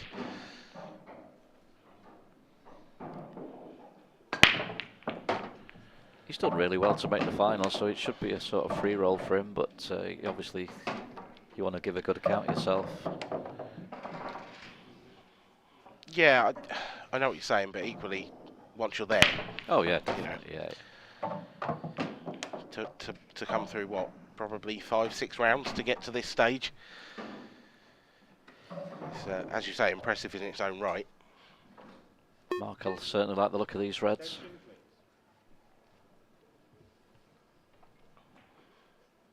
Yeah, can he get through to that one? He's just pointing his cue I out. don't know if he's playing a plant, just so he takes the white into the bottom cushion. I think he might be playing yellow onto red here. Lovely shot. Confident shot as well. Just the red to the bottom right near the two yellows is the only real stumbling block here, that if he doesn't get straight on it, feels like he got a little kick there. I think he's still okay for position.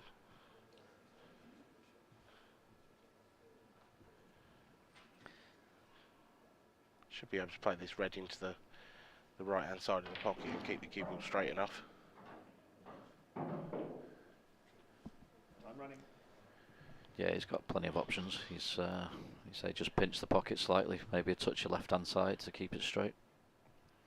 Maybe coming down for the bottom one next. Yeah, he pinched it off the far jaw. He'd like to get this straight enough that he doesn't need to touch the yellows with his next shot, but he may have to screw into the yellows where he lands. Yeah, I think he had a bit too much angle to guarantee that, didn't he? Yeah, he did. Yeah, you don't want to overdo it, so he's erred a bit on the side of caution there. Should be able to punch that top yellow out of the way. I think he'll just screw out off the two of them. I think maybe just flick them both out. Yeah, it's nice. Definitely worrying signs for Wayne now. Very little he could do in that frame.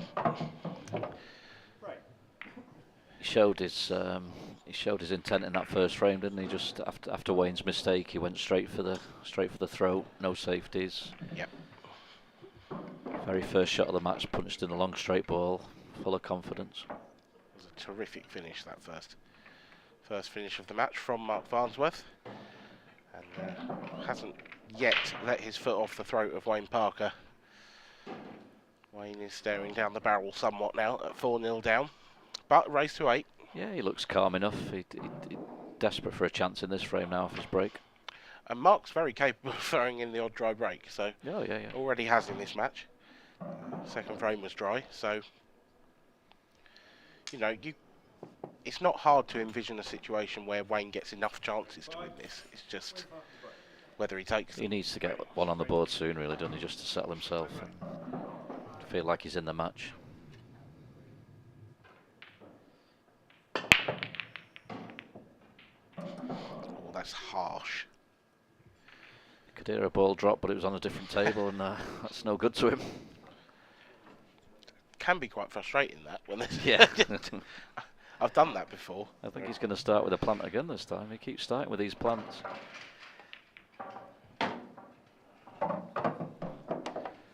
Nice Nice shot. Gets himself on the yellow, sort of blocked by the red, up towards the top right if he wants it now. I think he just hold the cue ball with the red and take the one over the pocket next. So he's managed to check it back. That's even better. So he can take the one in the middle. He'll work his way up the table now for the one over the pocket, I think, after these next two. He looks in really fine touch here, does Mark?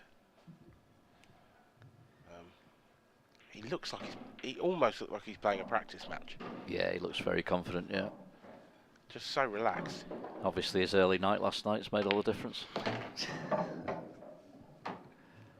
Mine didn't. He's got to be a little careful here. He's going to play for the one near the line. If he just gets into it too much, he could go behind his other yellow.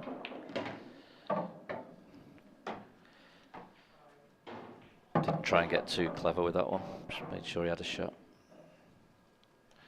Must be so nice to just be able to trust yourself that much. Just have that much confidence in yourself. It's like he's spinning this round off too. Back round the back for the other one. Little over. I think the black might go in off the red to the opposite middle. I think that's his little saviour, and it might have been his plan all along. So he just soft screwed this in, probably with a touch of right hand side, and I think he's just going to drop the black in off the red near the bottom middle pocket, right middle pocket there. Oh, it's seen something different. No, it's played that lovely.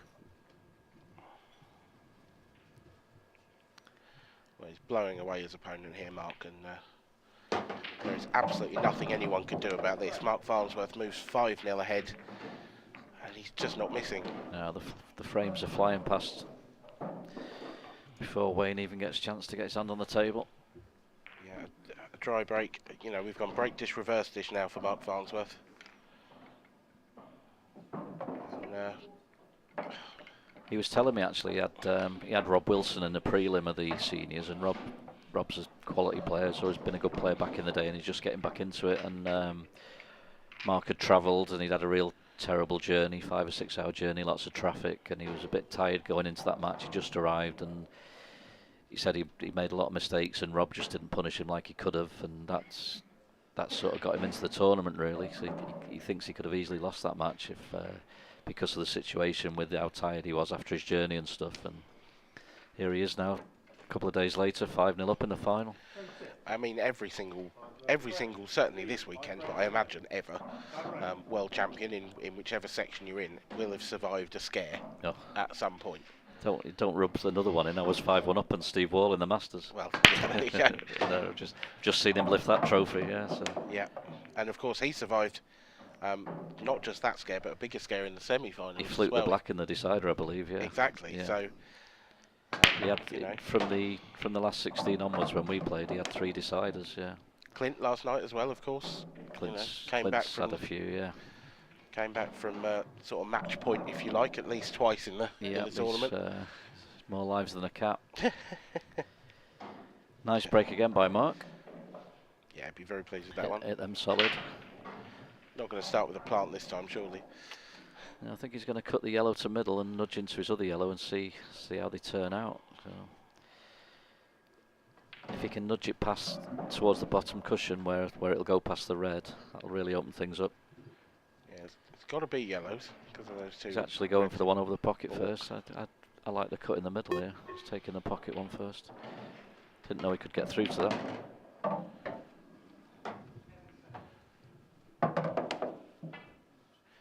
That yellow on the balk line, that doesn't look like it passes up to the top right. Yeah, I think he's going to try and screw past it now for the left middle. When you see that angle there, it might just sneak in, you know. It's tight, isn't it? It's one of those that might slide off the near jaw. It is, but you can't do a lot with the white, I don't think, if you come the wrong angle on it. So he's played that nice. Touch pacey. So easy to get into that too much on such a reactive table and clip the yellow. This is probably the biggest shot of the... Yeah, it's almost frame ball this if he plays this well. I think we're looking at 6-0 within the next minute. Got it. Yeah. What a shot. It's not come out great. No, but you should be able to clip this into the centre. Yeah, just if he can avoid the red, isn't it? And up towards the top right. I think he can play it with lots of left, I think, and try and come up the right-hand side of the table. Surprised he screwed that. I thought he maybe could have avoided that, just playing ball with left. Now, Obviously, it's not a shot he thought he could play, so... Mark is getting out of shape for the first time. I wonder if he's got enough to stun if he can just run it through. It's just the right angle, he can run it through. The yellow does go bottom left, so it's just about cueing this one. Looks very straight. Yeah. Oh yeah, it's a terrific shot. Does that go? I mean, it must do if he's played on it. It's slightly fortunate to come straight enough that you play that, really. He could have had a different angle on that yellow, but he's cued it in lovely. You can't argue with the pot. Break dish again for Mark Farnsworth. He makes hard work of it, but he gets the job done. I think he's slightly pinched the pocket to pot that a little thick to make it straighter, so it's a clever bit of cueing. He's just been phenomenal, hasn't he? I mean, you have to feel for Wayne. Yeah, like we said at the very start, though, Dan, if you miss those early chances in this game, you don't always get many more. Absolutely, yeah, that's it. And it's easy to underestimate how much those early chances can mean as well, because, you know, 6-0 actually. Wayne takes those two first frames. We're still looking at 4-2. Yeah, it's not just that. It's the people's mindset in the match as well. Yeah. Mark will be so relaxed now. Yeah, there's no guarantee he'd have got all those finishes if he was 2-0 down. It's everyone feels it a little bit, however good you are. Time running. It's changed to the front break. His cut break's not really worked on this table.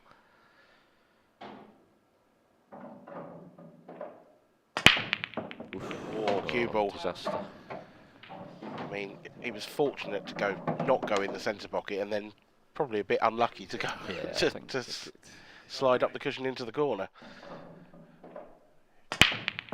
You couldn't find that angle if you tried. Straight down with these, Mark. I thought he might have just took his extension there and worked him out what he needed to do with his free shot, but he's straight in. I'm going to whisper this, but I think Mark wants to go home. Yeah, he doesn't want that same journey he had He's on not hanging Wednesday, about, does is he? No. He's I think he's in the car. He doesn't look like he's playing a world final, does he? He certainly looks like doesn't, he's, does he? Down the club with a vodka in his hand. Yeah, he's just supremely confident and relaxed. This is exhibition stuff from Mark.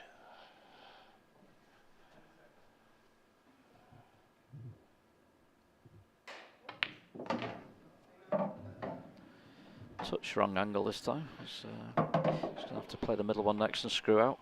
I'm sure he'd be devastated.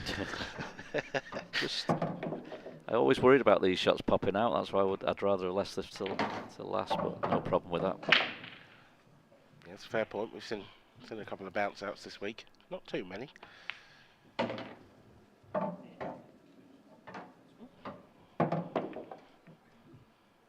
One more little bit of cueing to make it 7-0.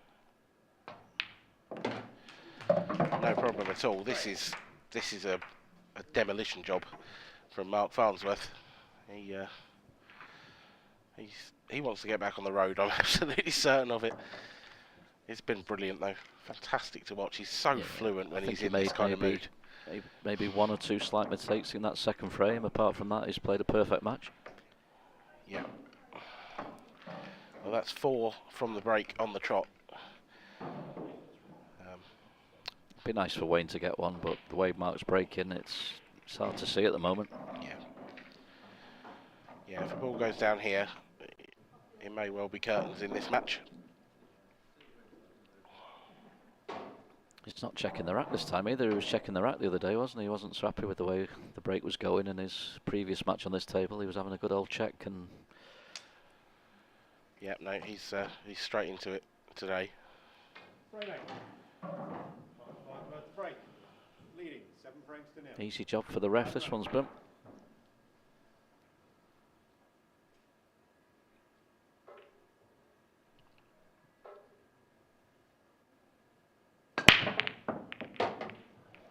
ball down. It's a good start.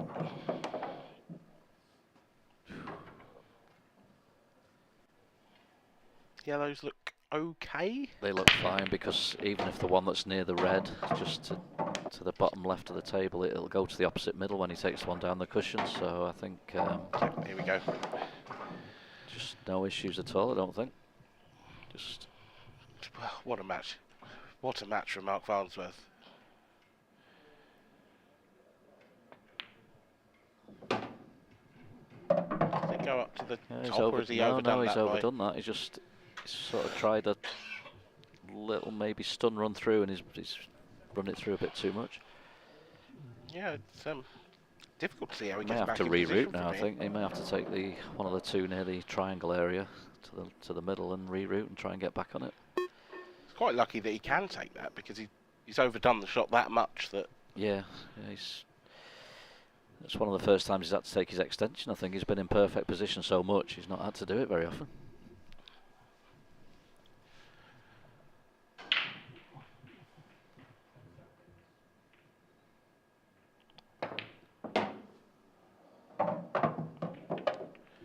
Here we go. Then will Yeah, there be? that's tricky now. I think he was hoping to get on the other one and then leave an angle to maybe nudge into the red. That's his problem, and he's come a little funny angle. So he's definitely needing at least one good shot in this finish now.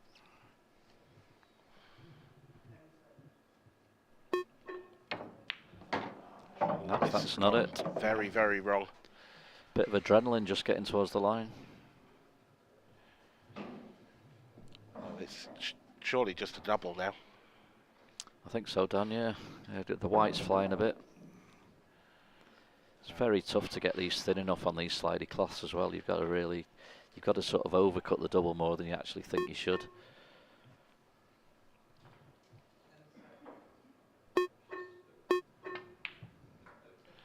Oh, that is a dagger through the heart of Wayne Parker. Controlled the white and everything. Is unbelievable. What a shot. Can he dig down on this to leave himself a cut? I don't think if he drops it in, it still may just cut. How's his angle? No, I think he's going to have to dig a little bit. Ooh, that's thin. This is very, very thin. Thought at 7-0 up he might have tried to dig into that. Oh, he's on the cue ball here, because it could go anywhere.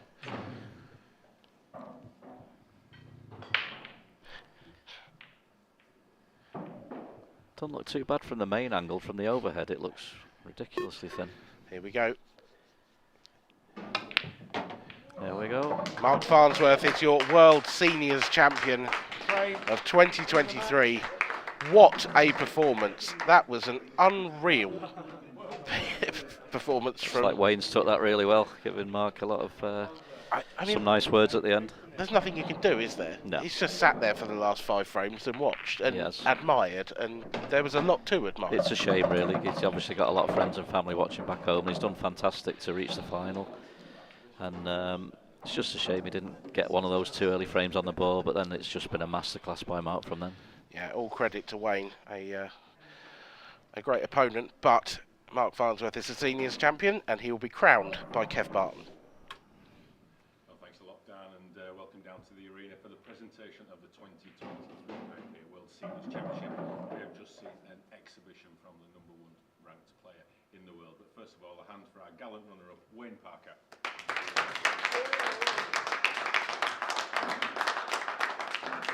I'm not sure what you could have done to stop the Mark Farnsworth train there. Yeah, no, I must say I had the best seats in the house, and it's a good thing he never gave me a chance to play, otherwise he would have been in big trouble.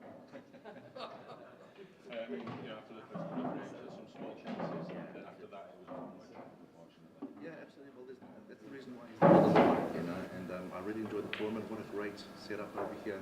It's the second time I lose in the final at the IPA, and I must say just a special thanks to all my sponsors, Gospel Trick Shots and McDermott, and all the fans and friends and family that has made it possible for me to be here. Thank you.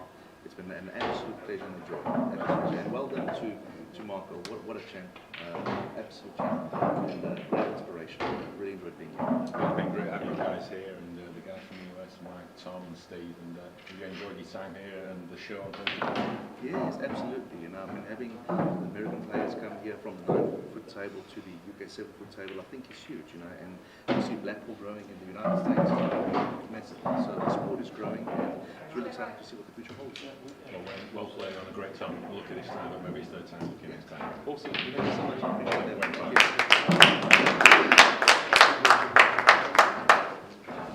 Well, he's retained his title. He is the 2023 World Seniors Champion. It's Mark Farnsworth.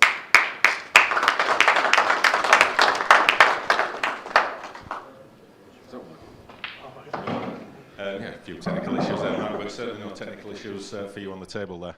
Yeah, just delighted with the win. You know, it's not obviously the main event, you know, but it's still nice to win a tournament any IPA event, you know. So it's great to see Wayne over. You know, I think I didn't see his earlier matches, but I think he played the quarterfinal, played Mark Boyle, which obviously fantastic performance beating him. Then I think he beat Gareth Hibbett in the semi-final. Things didn't go his way in the final early doors. We had a couple of chances, but I got off to a good start and things went my way. So delighted to get over the line. And the standard in the seniors, year on year, just gets tougher and tougher. So it's it's a fantastic achievement to retain your title. You must be proud, even though it's not the title that you came for. Yeah, definitely. Like you look at the draw, and there's no seed. So I think I got drawn in the prelim. I drew Rob Wilson. You know, Rob Wilson was a very, very good player back in the day. You know, so he's been away for a few years, but still a dangerous opponent. And like you say, it's an open draw. You know, so you look down the field, and there's that many good players, and plus the different nationalities, which is great to see. You know, and some of the names you've never heard of, but you watch them play, and you can see they're very, very good players. You know, so you've just got to try and take one match at a time. And a great way to finish the week off. You've enjoyed your week here in Cov? Yeah, it's been spot on. The hotel's fantastic. The setup's brilliant. You know, it's great to see Channel 4 getting involved. You know, and obviously all the players from different countries and that. But the support's been brilliant as well. There's been a lot of locals coming to watch the matches and stuff. The stream's been it's a great setup. You know, it's a privilege to play in such a great arena. Well, it's a privilege to watch you play like that, Mark. Congratulations. You are the 2023 IPA World Seniors Champion. Congratulations. Well played. Well played. Have you got a new microphone? Yep, we're already. Well, I mean, what a performance there. I mean, absolutely faultless there from the world number one. As you said, just a team train. Just not sure how Wayne could have stopped him, in, no matter what form he brought to the table. But yeah, retains his title, and that's his third IPA World title. I mean, he didn't enter any doubles or mixed fantasy for some of the other contestants, but yeah, superb performance. Probably one of the best performances we've seen on this table, and if it's not the best, then it's right up there too. You know, it was one of the best. And as Wayne said, he had the best seat in the house, unfortunately for him. Got used to his chair a little bit more than what he would have liked. But all you can do is just tip your hat and say, well, the better player won. Yeah, absolutely. And Mark Farnsworth, he'll probably say the same. You know, sometimes he's been on the end of a bit of a beating, and you just got to sit down there and admire it. And that's exactly what Wayne's done, and with that superb performance. So Mark Farnsworth retains his World Seniors title. We've got 2 more finals to bring your way, and we'll be back at 4 o'clock with the World Doubles event. So we'll see you at 4.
Good afternoon and welcome back to Coventry for the final stages of the 2023 IPA World Championships. If you're with us earlier, you'd have seen Mark Farnsworth put on an absolute clinic to retain his World Seniors title, and prior to that, Steve Wall taking his maiden Masters title in similar convincing fashion, Mark 7-1, so both two very one-sided finals. Yeah, they have been, and the way that Mark Farnsworth did it, I mean, it was just over about 30 minutes, I think. It was a supreme standard, and quickly got the matter cleared up and picked up the World Trophy, and off he's gone. Yeah, and not much Wayne could really do, just stand and sit and admire. Yeah, I mean, obviously we were seeing two runners-up in Wayne Fry first, and then all of a sudden Wayne Parker. But yeah, he's just, he even said in his little interview there he had the best seat in the house, and you just got to sit there and just admire exactly what Mark Farnsworth was all about. Well, thankfully for the four players who are in the doubles, none of them are called Wayne, so that bodes well. So that's what's coming up now. The doubles final, the open doubles final between Jake Newlove and Alan Robinson and Jason Hill and Keir Monaghan. Just tell us about the format of this event, Mark. Yeah, so this can be quite exciting, especially if it gets really right, go down to the end. So it's an alternate shot format where they'll decide who breaks first, and then it'll be the next person's shot. They are allowed to discuss before the first visit. So you'll probably see a little bit of discussion, but they'll be under that shot clock, so trust me, that there won't be too much of a discussion for any of the shots. And then because it's going to be a best of 12 match, if it does go down to 6 frames apiece, there will be a very exciting black ball shootout where they'll, again, alternate shots. There'll be 5 current shots with ball in hand and black ball on the spot where they'll go, and a lot of the time it will be 5 apiece at the end of that. Not all the time, because obviously the pressure is out there and there is a world title at stake.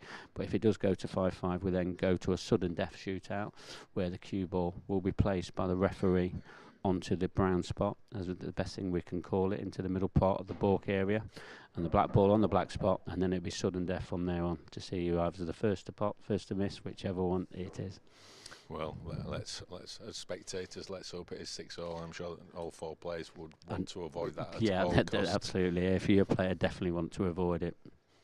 Okay, well, thanks a lot, Mark. And the winners will be picking up this fabulous trophy that's been won, and we have had a shootout final in the past. Yeah, it's been a few years back, so don't be surprised if all of a sudden that could happen here today. We're definitely due one. Okay, thanks a lot, Mark. The players are ready. Our referee Brian Moss, he's ready. So let's hand over to the commentary box and Andy Richardson. Thanks very much, Kevin. So once again, third final this afternoon. And I'm joined in the commentary box by Gareth Hibbert, former world champion. Afternoon, Andy. How are we doing? How are we doing, mate? I'm all right, thank you. You? Not bad, thanks, mate. Better now I've got over me defeats this weekend. Yeah, well, same for all of us. You just get further than I do, that's all. It still hurts. Yeah, hopefully we'll get the other 2 finals have been a bit one-sided. Just the winners have played really well, and so hopefully we get a bit of a closer battle as well. Yeah. Well, it's a good start. It is. He's at a really solid, nice break there, Jason. But obviously he can only go at yellows, and he's got one real tricky one to move at some stage. So.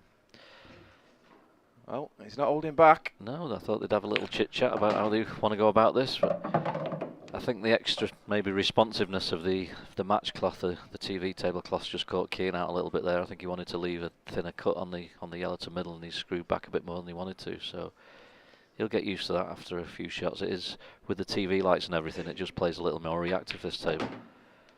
The problem is when you've got a ball to move, as you know, Andy, it's like the more balls you pop before you get to it, you've less chance of landing on one, haven't you? So. Yeah, you want to move it as early as possible.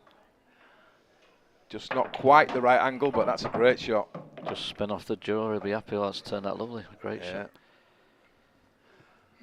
Well, they're not messing about, are they? No, are they? They didn't even chat before the finish. He just has to find his little gap here, and it's plain sailing. And to start with a break and dish should give him massive confidence. I think you just try not to be too clever here, don't you? And you just make sure you get it past those first 2 reds. Agreed. Yellow goes comfortably past the black.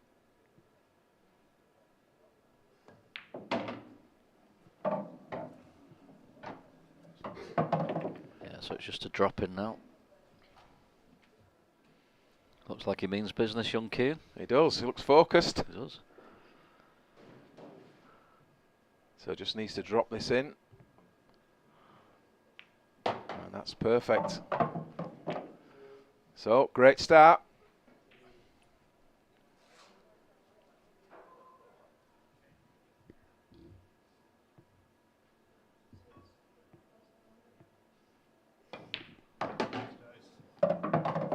And this is what you want. Nice straight black. First game up on the TV table. Definitely, they'll feel a lot better already after that. Sort of 2 minutes in, and they pulled out a nice finish. Yeah, not a lot of talking there, were there? Not at all. No, they didn't. I think that's what they've been doing most rounds. They've been trying to just get on with it. Like Jason's obviously a lot more experienced than Keane, and Jason, back in his day, was a bit of a fudger, but there's no thought of fudging there. No, good sign that. Confident pairing. It's no hesitancy. So, can they respond with something similar? Jake, I played Jake in the main open actually, and he was breaking massive. So I'd imagine he'd take their first break, and he'll be hoping they get a similar chance. He didn't have a dry break till the 5th set when I played him. I think it was about his 12th or 13th break, and he went dry. That's some going. It is. So we'll not be breaking from the side then? No, definitely not. No. Well, let's see what he's got. Drilling 1 frame for nil. Time running.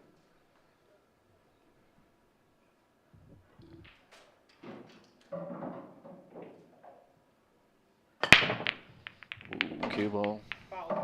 Didn't do that against me, like I say, Andy.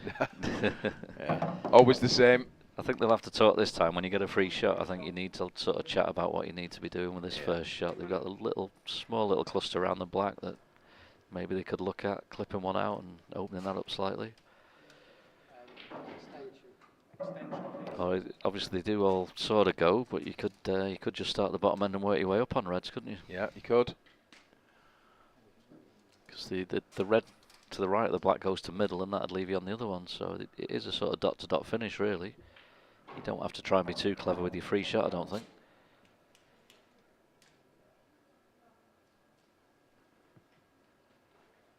No, they are trying to open that cluster. I'm not. This could make things worse rather than better. I'm with you there. Yeah.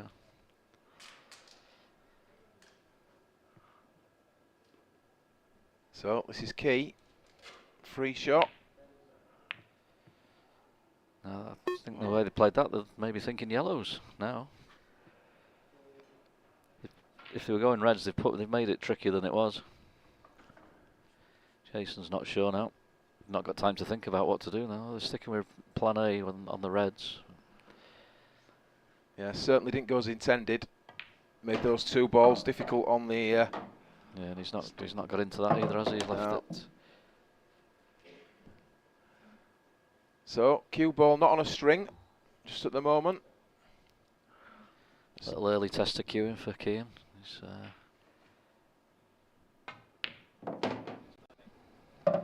it solid.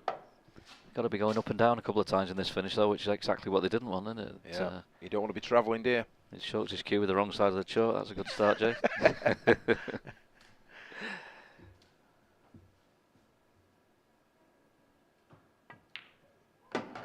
Just wants an angle, which he's got. So he's looking at this red into the middle. This is the key red in the 4 remaining balls. Really, yeah, you want to get pretty straight in it so you can run between the yellow and black, don't you, Andy? Because you don't want to be stood into the right of them and leaving a thin cut on that red on the boat line, do you? So you want to get really straight on it. Straight and push through. The order of the day. And he's just overrun there, I think. Maybe he can go below the black and get on the cushion one next and leave the one on the boat line till last. Oh, Jason's not sure. It's definitely a funny little angle. It would be nice, wouldn't it, if it could just slide under the black and run through, but it's not clear from where we are. So he is topping, he's going through. Yeah, and he just had just enough angle. He can sort of soft screw this a little bit with a bit of right, I think, and just hold it nice for the bottom one. Oh, he's looking at going all the way up. I don't think that's necessary. Really, no, I don't I think he can plays so reactive, doesn't it? Because you've been watching it. It's just. Yeah. I think they can hold this sort of level with the black, just maybe a foot above the black, really. And more travelling you do, more things can go wrong. Maybe that's because he's not used to playing on this table, though, That's Gareth. true, You know. Yeah. He's had quite a decent kiss there, so. Jason's got a similar sort of decision now. He can come down the left-hand side and leave the black to the right, or leave a longer black for Kean. So obviously in this game you don't want the cue ball travelling too much. Putting left-hand side and a bit of bottom on, right-hand side, I think. And, just trying to check it up when he's missed. It went wrong from the decision-making from the free shot, I think, didn't it? Really? Yeah. I think you were right there, Gareth. That the ball down the rail, you just sort of bring it out level with the black. He did a little bit too much with the cue ball previously. Yeah. It's so early in the match, it could be a big turning point, really, couldn't these two lads get their hand on the table, make it 1-1 when they could have been looking at 2 or 3-0 down before they get the first chance. Now you see, he's just overrun that. Yeah, just not used to the speed of the TV table. They've been playing on the outer tables for 4 or 5 days. It does play a little different because of the TV lighting.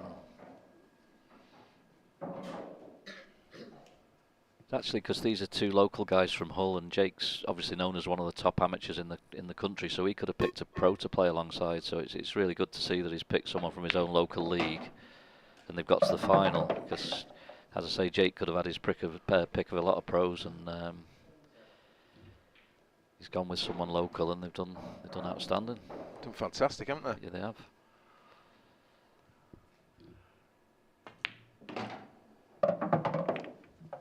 So just need to get used to the pace of the table.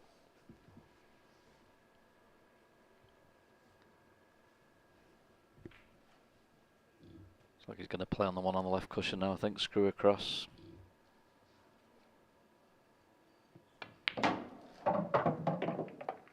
Touch short, but he didn't want to bring that middle pocket into play, did he? That would have been there. So Yeah. you better be in short than in there, that's for sure. So I'd like to run a little further.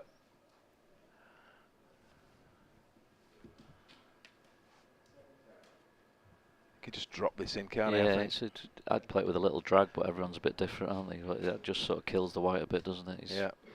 He's having a long old look at the pot. He doesn't want to leave too much angle on the second to last yellow.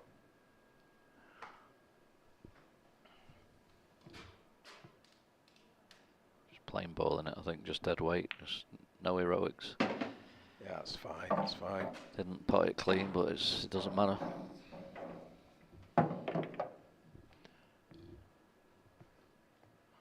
So, doesn't want to be straight, left him the angle. And it's a good reply.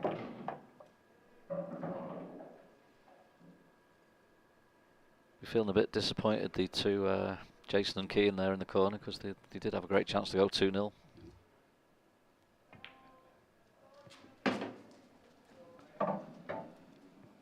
And this will settle nerves. Nice, he's a nice cueist, Jake. He cues the ball nice. He's one of the nicest cueists in pool. Just everything's dead straight. Very solid cueing. No movement there at all. One apiece. So they did have a good chance there for 2-0. Yeah, I think that first free shot just made the lives a bit more tricky than it should have been, didn't it? They put balls near cushions. I don't know what Jason's been up to there. He's just having a little telling off the ref. Maybe a little exclamation when he missed or something. He has been known for that.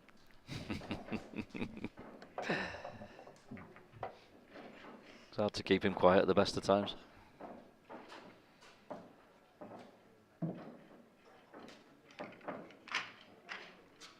Well, they're discussing something here. Look fairly relaxed, don't they? It's, yeah. Obviously, Alan's played on the tour before, but he's never really played to this level. I doubt he's been on stream tables at these sort of events very often, and he looks pretty relaxed. Kean's played a few money matches for his age, so he's been in this sort of environment. But it's a world final; it's massive. It's different to what they've been involved with before. Just checking the rack. Didn't like it. No. And he's every right to have a look. Imperative that the balls are touching.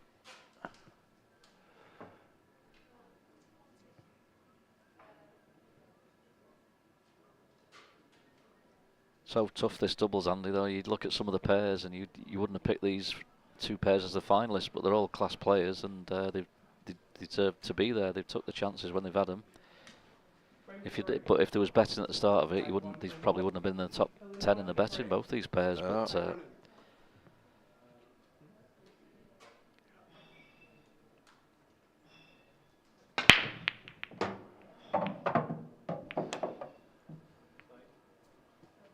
these look a nice spread. Yeah, good split. Lost the cue ball a little bit, I think, from the break there, but struck with authority. And he's a ball down, which is all you're after. Yeah, he's not got a gimme starter on yellows, has he? And he's got a tricky red at the bottom end, so... Does he play a plant? Red onto yellow? We've not looked at it, so... They are going yellows, though. Yeah, yellow middle. Is he going yellow long? He's going to get past the red. Yeah, middle. Middle.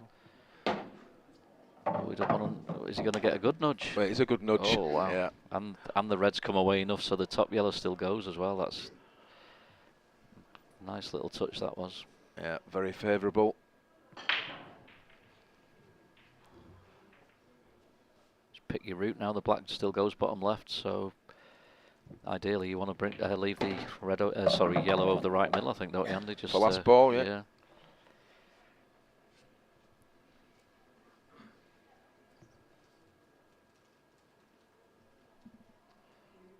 Just drift past the black, I think. Just leave the yellow to the top left. So it's not a problem, but it's just that would have been the ideal ball to get on the black with, wouldn't it? It would. As you say, it's still okay.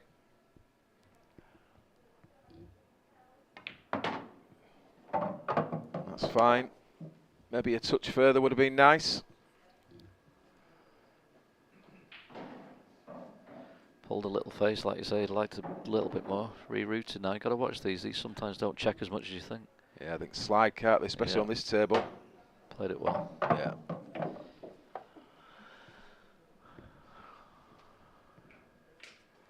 Done out to the centre, and that'll be the second break and dish. 2 for 2.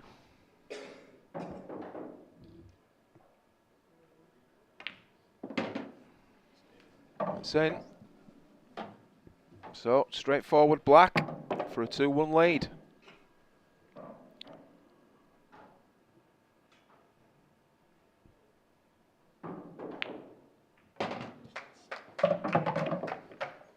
So when it is, fist pump. Yeah, he had a lovely little, when he cut that yellow in the middle, he had a couple of lovely little nudges there, just got his bad one into play. Yeah, opened that yellow up, didn't it?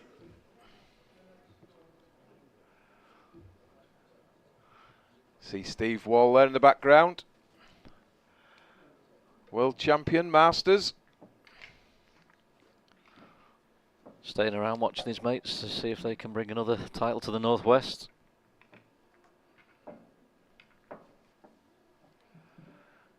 Or is it going to go to Hull? Was that York Northeast-ish? I don't know. You wouldn't call it Northeast, would you? Hull.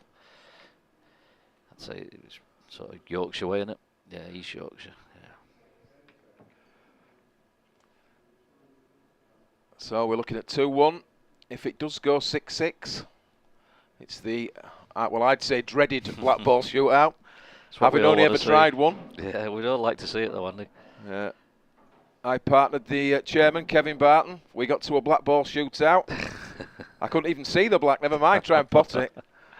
Wasn't part of your plan? No. I had no idea what I was doing. But it is exciting. It'd certainly be twitchy for a World Championship. And if obviously there's a few quid on the line as well. And they're playing live on Channel 4 website. So it's long way to go to get to that, though. It is. And as great as the money is, it's the world title, isn't it, that everybody wants. It is. You can't take that away, mate. Bit more of a complicated split, I think, for these two guys than the last couple. Yeah, red tied up, top of screen, behind the yellow. Yeah, it's not straightforward, this one. No, you don't really want to chasing stuff that are too difficult early on in a match and making it easy for your opponents. So can't really see a finish here.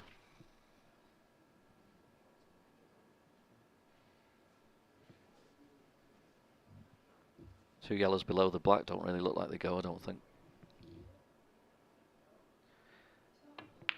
Jake likes to attack those, so we'll see. I'm not sure the yellow on the left will double as either. It looks quite close to the red, doesn't it? It does look very close, yeah.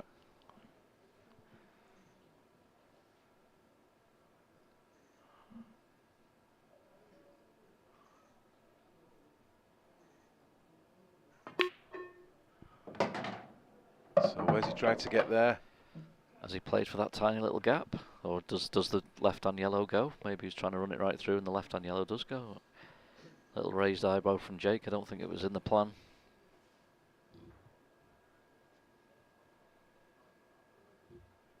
I think you're looking at getting your bad yellow on the left out and getting a good white now. It's time to stop the clearance attempt and hand the table over. And that's what I think he's doing. So he just wants to bring this yellow out into play, and he'd like the cue ball on the rail if possible. I wonder if they can play into that top right corner now, just off the baulk cushion. And yeah, Jason just looked at it there. Yeah, it's a massive target. It's got to be the shot. Obviously, you need contact with a cushion after you hit the red, but it's a given. Yeah, Jason talked about that with Keane. I don't think Keane liked it, and they've I think I'd like it. Would you? I think I'd have been playing it. It's a massive target.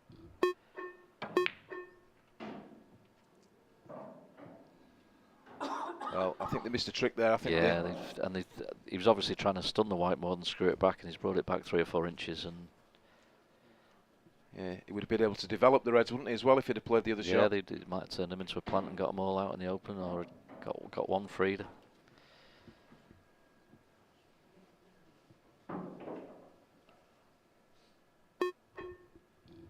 So again, safe, thin off the yellow, back out behind the yellow. Nice shot, because I thought he might just cover the pocket there and leave the white on the bottom cushion, but he's got the snooker and he has sort of opened them up as well. And Time running. So he's going to try and rest, I think, isn't he? But yeah, just rest and sort of hamper the yellow. He's missed it. Slid on him. One free shot, one visit. Yeah, I think the shot we talked about into that 2 or 3 shots ago might have turned the frame in their favour, and they missed a trick, like you say, mate. Yeah. It's not a gimme, this, though. You've got to get this first shot right. Probably play the one next to the black, the red next to the black, just to open things up.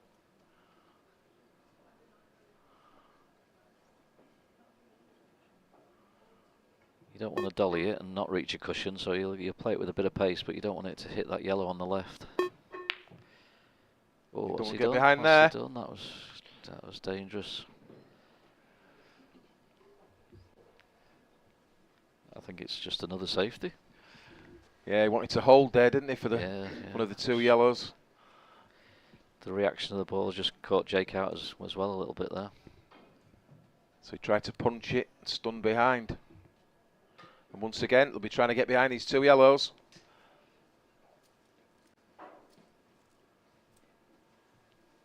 Is there a double? Do they go all out? Because they probably lose the frame if they go for it. But it looks a bit of a big pocket as well. They're just going to maybe tie the yellow up and get a good white. Oh, where's the cue ball? It's in. Oh, chase. Oh, they're lucky to come back to the table with another free shot after the last one went so badly wrong. It's amazing that you can get another chance so quick. It is. It's Jake to play the free setup shot again. Hopefully he plays it better than last time. Yeah, as you say, fortunate to be back at the table at this level. It's usually curtains once you make an error like they did. Need to get on with it though. I think they've used their extension.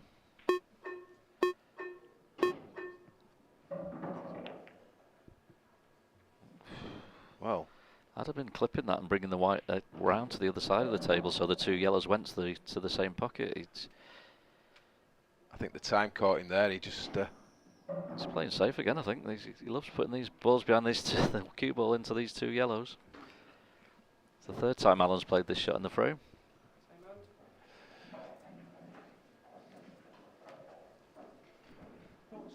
Extension. Time runner. Extension, please. So is he going to? It depends how much of this he can see. Yeah, a little swerve into that corner off the maybe, bottom cushion. I think that's what he's trying. Needs to really grip it, play it softish. Really soft. That's not a bad effort. Pretty great shot. Look at that. And that's what we thought he should have done a lot earlier in the game. Like you say, the time pressure has caught people out when they've had the free shot here. And suddenly it's Jason and Keane that are favourites for this frame now. Contact keeps them in it though, but it's not an easy hit really. No. If you go for the 1 ball out on its own on the side, maybe play this with a bit of pace so it can come round and hit one of the other 2 as well. That'd be my preference. That's my preference, yeah. Good shot. Just about got the clip. Yeah. I think it was the right way to play it though, wasn't it? Yeah, it gave you a few options, didn't it? There was something behind to help out if you missed the first one.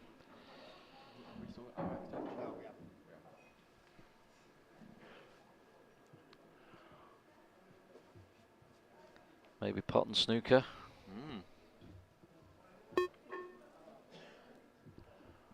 It is amazing how the time pressure gets you when you've not played on this table all weekend. It's 30 seconds flies by in a doubles match, especially where you need to be on the same page.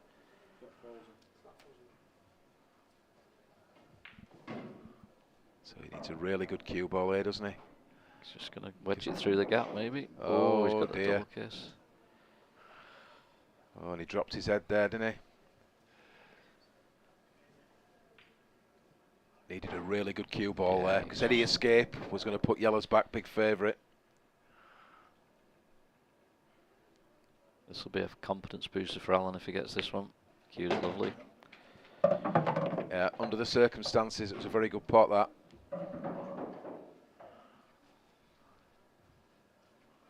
He's done well to play the good safeties, Alan, after Jake's played 2 sort of bad attempts to set the balls up from the free shots, and Alan's kept them in the frame. Now could be the chance to make it 2-all.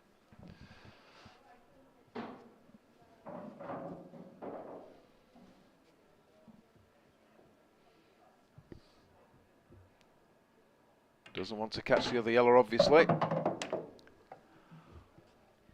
Just enough to clip it in and bring the white out without touching the red.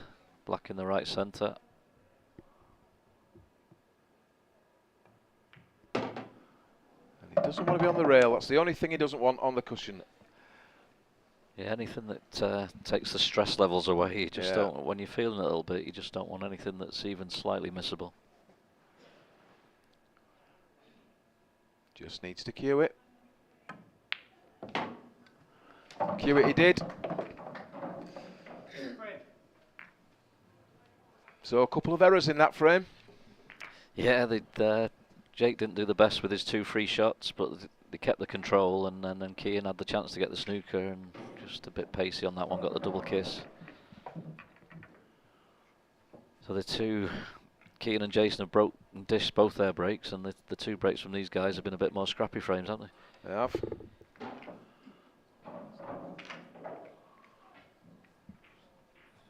That's what we want though, Andy, a bit of a closer final. It is.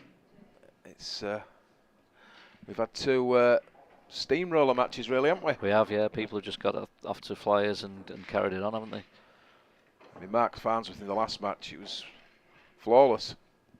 Yeah, Wayne had a couple of chances in the first 2 frames. Early doors, It got away from him. I think the time pressure and the different things was probably the biggest match of his life, I'd say. But you're never going to settle straight away, and then suddenly he didn't get a chance to settle because he didn't get to the table. Frame 5. Both sides, 2 frames all. So Jason to break. Time running.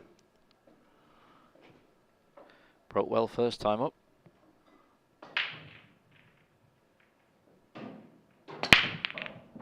Doesn't want to go to that corner. Oh, Black's gone and saved him. Wow, lucky boy. Yeah, and he knows it. Quick fist bump there. He was born lucky, Jason. I'm sure he'd say different.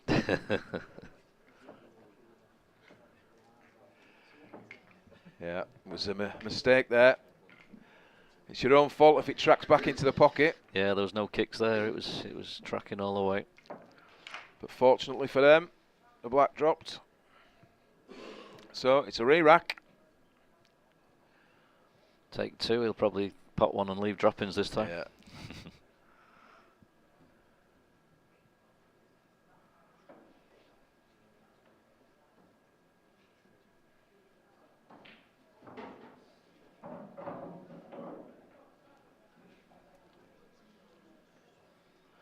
So the first frame, they set off like a steam train, didn't they? The pair of them. They did, yeah. They've looked good in amongst the balls, just made a couple of little errors. Yeah, maybe shot choice more than anything, I think. Yeah. So let's see where he goes this time. Well, he hit them well. Oh, one of his last balls, and lovely split again. Has he got a yellow? He's made just the clip to the middle first shot, but you're losing your white a little.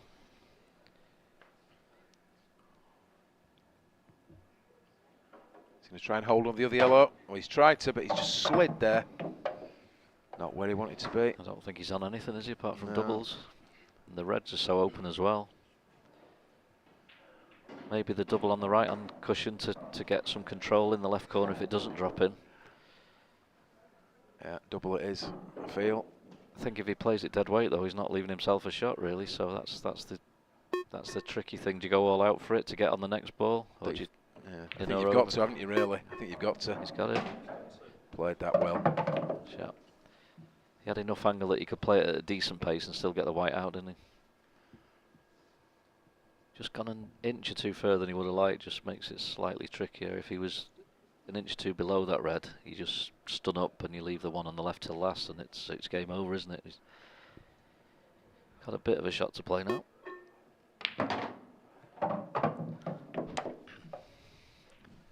Good shot. Stuns it down off the bottom rail. Back out. Side spin. Tuck. So a couple of ways he could go here. 3 yellows and the black remaining.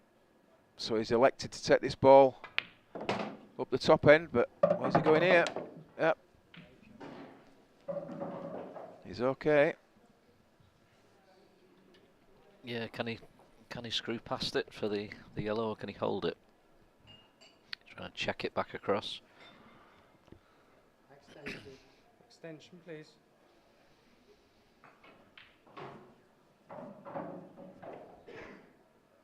So is he trying to check? Oh, he's played it well.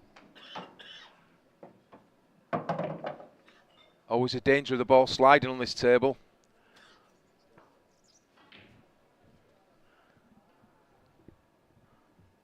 So Jason just going to drop this through.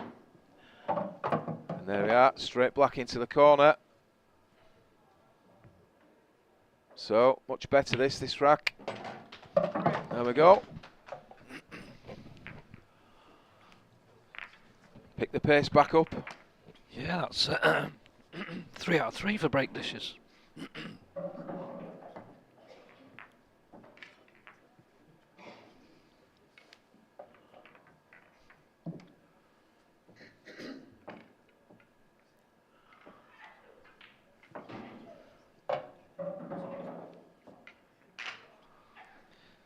Just talking the frame through. Yeah, well, they had that bit of luck, didn't they, when Jason went in off and the black went in, so.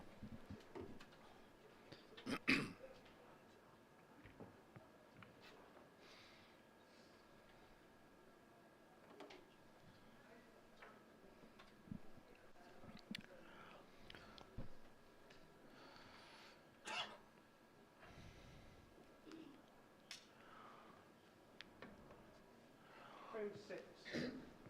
New Love and Robinson frame. Drilling 3 frames to 2. Time run. So let's see this break you were talking about, Gareth.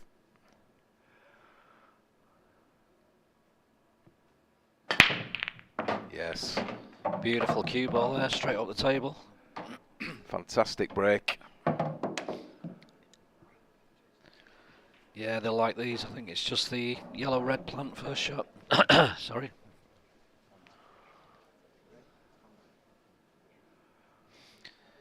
Yeah, plant first shot. And everything else has got a pocket, hasn't it?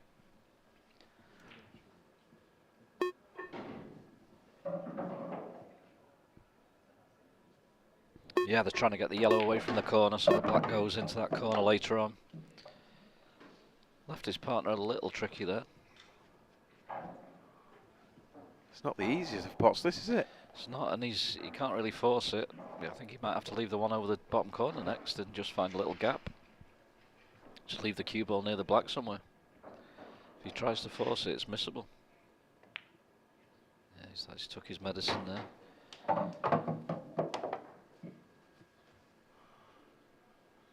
A good old look at that. He's got to cue this quite well to sort of screw behind his other red at that end. And, so he doesn't want to be having to come tracking down table twice for the finish. Bit low there, isn't he? Yeah, he's got into it too much. I think they've still got to play that ball and just sort of rely on a bit of luck with the cue ball now, I think.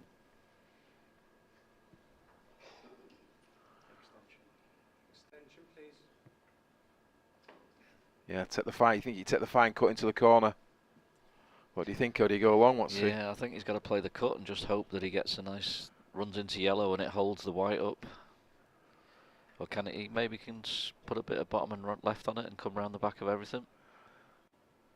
Yeah, throw 3 rails maybe. Oh, he's hit the yellow. But he'll settle for that. I think he played that, yeah, he's played it well. Settle for that. Still left out his partner a big shot to play because I'm not sure if the red only just goes in one pocket, the bottom right. Does it go top?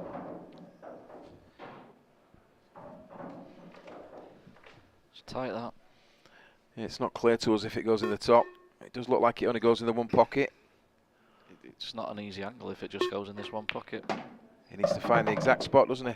Yeah, oh, that's a nice nudge. Help, but still,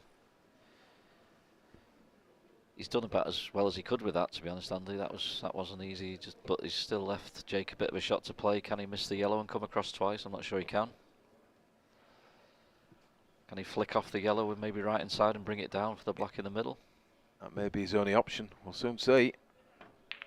Yeah, and that's what he's tried to do, yeah. And he's overrun that slightly. Oh, that's well, more than slightly. Yeah. He was looking for middle. Potentially, if he wasn't on the bottom rail, the top pocket wouldn't be the end of the world, but this is nasty. Such a big shot, and at 3-2 down in a world final. And nasty. The yellows are just waiting to be knocked in. Close. Looking good. Great shot. It's a fantastic shot. Great bit of cue. Yeah. He was under a hell of a lot of pressure there, wasn't he? That's probably the biggest shot of Alan's life, I'd have thought, and knowing his pull background a little bit, and he's just cued it beautiful. Didn't touch the sides to stay in the set. And he's done well, I think, don't you? He has. He's been very solid, yeah. He's had a few pressure pots that he's knocked in. He's played some good safeties. Yeah, this table will be alien to him. He won't be used to the lights, the speed of the cloth, the cushions that slide. Everything plays differently on the outer tables. And then there's the occasion, obviously. Oh yeah, this is it. He knows all his friends, family are watching. As all 4 of them do, yeah, and they're all acquitting themselves well. Jason and Keane have dished off all 3 of their breaks, so you can't do much more than that. 6-6 is looking a possibility here, isn't it? It is actually going with serve, isn't it? Yeah. There's not been one against the break yet. Scores are tied 3 frames all. Well, he does screw that break. Oh, look at these! Wow. Well, he gets plenty of screw on it, doesn't he? But it came back dead straight that time. I mean, this is the best break yet, I think, isn't it? Oh, it's beautiful, isn't it? These are what you want.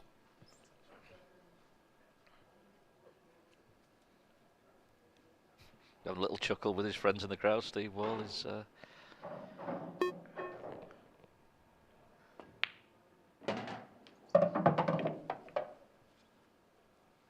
think think this is the big shot in this finish, Andy, isn't it? You just got to make sure he gets right on the next yellow, and they'll just lead on to one another then. Yeah.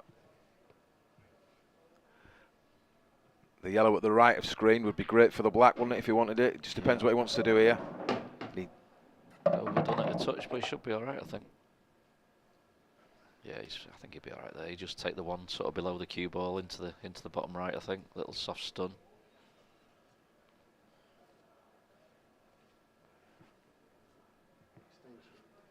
Yeah, that is the shot, isn't it? Yeah, I think if he's maybe cutting the one in the middle, but the cue ball's doing a lot more. He's just got one shot to play here. And yeah, he's got to play this, hasn't he? Long. He's got to. Yeah, you got to back yourself to pot this if you've been playing that well to get to a final. You draw out, you're in line, aren't you? Yeah. Leaves you either ball in effect. That's plumb. So 3 yellows, and they're in prime position this time. Yeah, Alan and Jake must be sat there thinking, are they ever going to get a shot off the other two's break?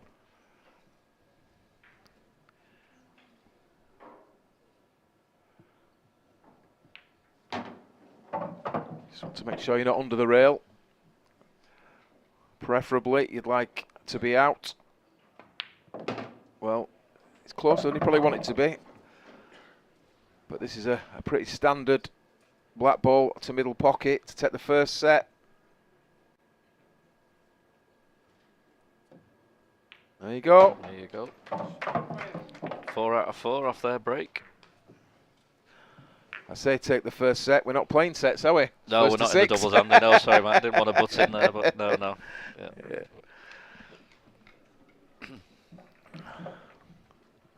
I'm not used to races to 4. I got carried away there. It is a great format, the sets format. There's been so many turnarounds this weekend. It's makes for exciting pool. It does. You've always a chance, haven't you, with the sets? Yeah, you have. You can just put stuff to bed and start again. I know Clint in one of his matches had a spell of losing 8 out of 9 frames. He wouldn't do that in any other sort of race and win the match, and he's ended up becoming world champion. That's it. So 4-3.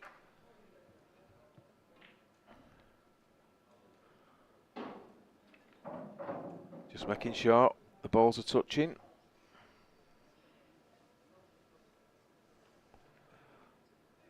Been a pretty good standard, just that one or two scrappy frames, but people looking very relaxed out there for the occasion. Frame 8. 11 Robinson break. Drilling 4 frames. So we need a ball down.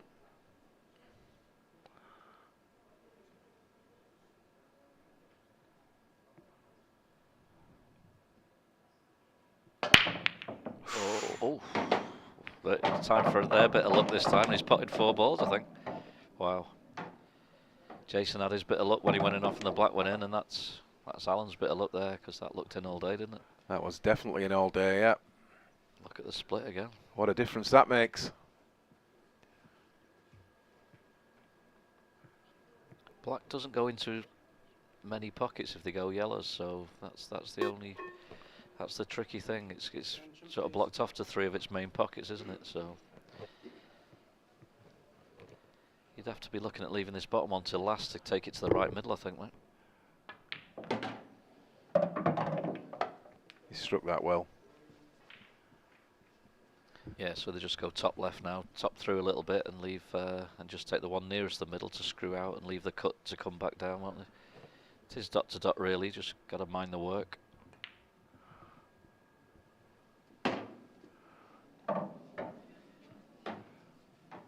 Yeah, it's all about the angle on the last yellow, isn't it? Just to drop it in and leave the black to the middle, I would think. So, well, he's got the angle he wants. Yeah, I'd have actually just tried to come back straight there and leave it a bit thinner, but he's played it well.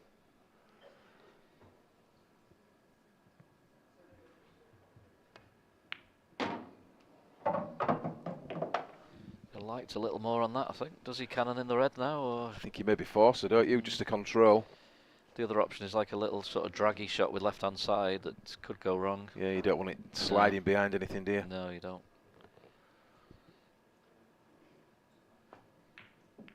Played it perfect. Yeah, good hit. Still on serve. Not one frame won against the break. And these last two have just been come out lovely, haven't they? Just no real issues. Yeah, could well have scratched there for all the world. It looked like he was going into the middle. Yeah, that's it. One bit of luck each really on the breaks now.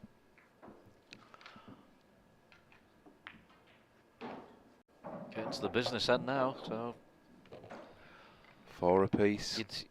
Obviously, to avoid the black ball shootout now, someone's got to win this 3-1. So, they've got to win it. Yeah, 3-1 from here, haven't they? Because they've got to win 7-5 to avoid the shootout. So.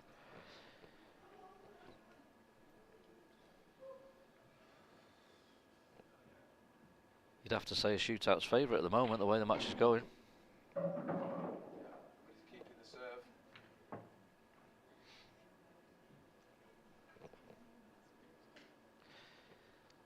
He's been racking them well this game, Brian. They're getting some great splits.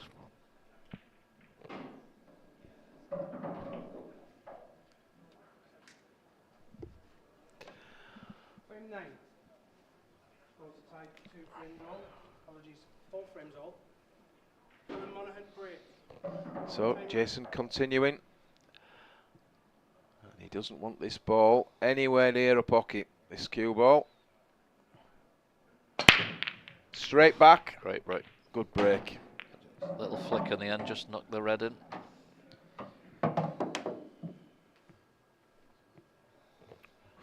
Got one tricky red at the top ends. It might force some yellows, that, because it'd be tricky to get on. Yeah, it's not the And kindest I think of they need breaks. to chat about this. Yeah. They're looking like they're not chatting, but I think they need to chat about this, to be honest. Yeah, it's not straightforward, is it? No, I think this is time to use your extension, actually decide what you want to do. It's not something they've been doing most of the weekend, but I think they need to this time. Just try and nudge into that one on that. Yeah. You could hear there what he was saying. He'd like him to drop onto the yellow below the black. Doesn't want to be hampered by it though. Yeah, because I think he can just drop this in now, and all he leaves him is the yellow to top right. And do they have to come back out of where they need to be to they might have to leave a yellow stranded up there a little bit and get back to it. Yeah, it's not what you want, is it? You don't want to No. be travelling back up. Couldn't do much more than that, could he? Is there a gap to the one by the bottom left corner? No, so he's got to go up top. Does he think he can get enough into that to dislodge the other one? It is a reactive table. Screw it with the left-hand side. He might get enough on that. Yeah, and he probably feels that he's got the ball bottom right of screen. If he does nudge it out, he's got that as a saviour. Yeah, good Lovely, shot. lovely Great shot. shot, that.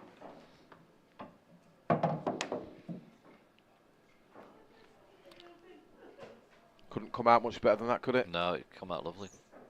If he'd got too much into it, he could have got it too thick and left the white on with no real shot. So he's going to top this through. Wants to hold up there. He's just overdone that a little bit too much side. So Been one of the more difficult finishes though in this match. yeah, this is a tough shot. This actually, this could go wrong. Does he hold it on the black? Can he try and come past the black slightly? Yeah, he'd like the cue ball to end up where the black is now, wouldn't he? Brilliant. Yeah, fantastic shot. Looks very confident for his age, doesn't he? He does. So there's a couple of ways of playing this as well. It's a personal preference really. Just leave enough angle to stun out, or some people might like to screw it out with it. Yeah, I think you just top this out, don't you, through the gap for the right middle.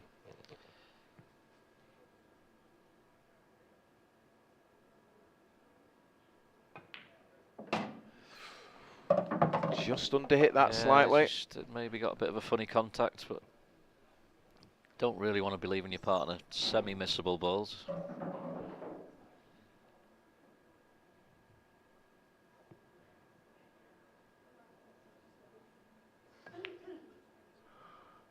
All the way. Well, 5 breaks, 5 dishes. Can't really argue with that. Yeah, good finish that. Not an easy layout. I think the shot in that rack there, in that frame, was the yellow at top there when he bumped the other yellow out. Yeah, he played it perfect.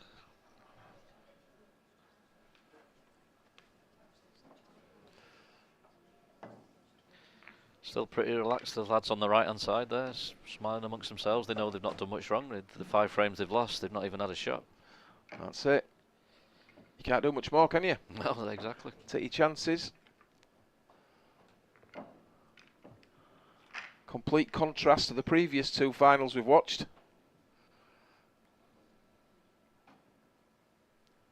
Massive break this now for Jake. Will he get the cue ball straight back? You don't want any nasty kisses with that cue ball. Feels like they're going to pop most breaks, doesn't it? They're splitting so well. Yeah, they are splitting well. Just got to control that cue ball, haven't you? Make sure you don't drive straight into a pocket. Hope I'm not jinxed him there. No, no. He does hit them though, doesn't he? Yeah, he does, yeah. Frame 10. New Love and Robinson break. Drilling 5 frames to 4. Time running.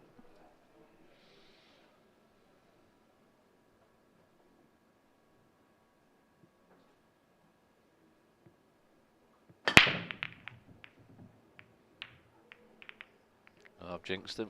You have jinxed him, and he deserved better there. He hit those well, didn't he? Did it, and while the cue ball was safe enough. Not a gimme finish though, so. No, but they're. Can he cut that red in? Near his, where he's pointing to now, first shot, and dislodge the little cluster. Or does he just, it is a risk, they might come out wrong. Does he need to take the risk? I suppose think he it feels can really go wrong though, can it? Yeah, You're gonna be on the red across the other middle. And, yeah, they've not taken it, have they? But yeah, you could have taken it. As you say, you had the red. Ooh, I thought for a second. That wasn't so clean as most of his putting's been. Yeah, he would have had the red to middle, wouldn't he, if he had have elected to take it and bump it out.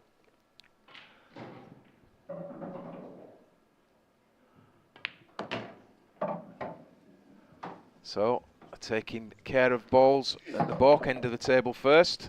Yeah, they had the plan. They're going to play the shot, but just play it three shots later than we talked about, Andy. And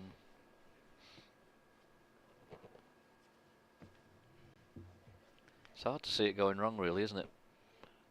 You think the yellow's got to nudge the red down, and they stay on the opposite corner. So he's screwing this though to come low. So maybe not.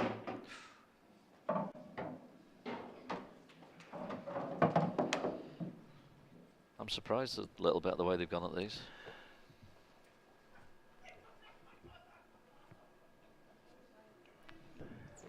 They're obviously just thinking they'll leave the cut from where Jason's thinking now. But, yeah,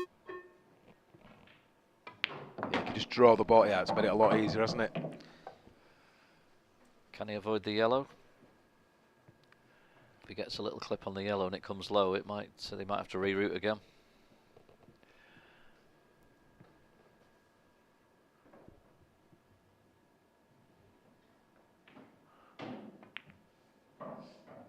Well, I didn't think that was dropping for a second. No, there's definitely plays slightly more generous this table than the outside ones, and if that black goes to right middle, that makes a massive difference on this finish because they've got a shot to play if it doesn't. Doesn't look like it goes, does it? No, I don't think it looks like it does, but maybe it might go bottom right. We do get folded in the commentary box. It's difficult to judge sometimes. Well, it's looking at bottom right, so it goes. It must go bottom right, yeah.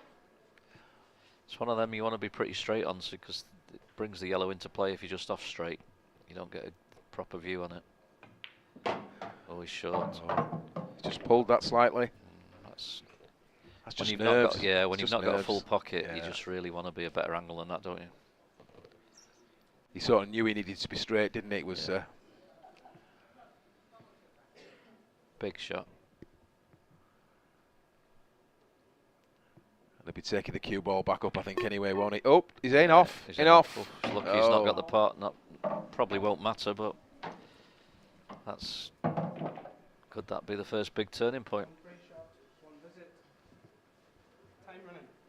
He is fortunate, as you say, that he didn't pot the black there, isn't he? Yeah, yeah. Yeah, it would have been game away.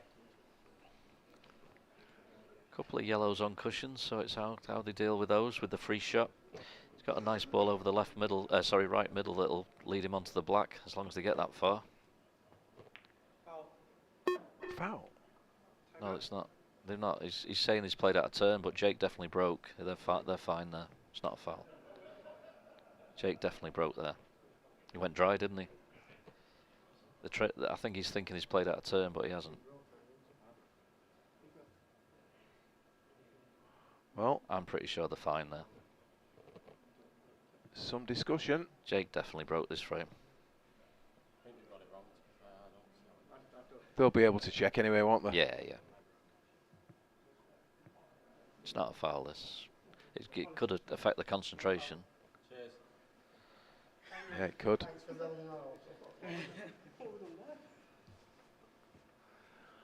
So, yeah, as you say, it could break your concentration, could that? Just need to refocus. Just going to drop this yellow in. It's yellow down this side cushion.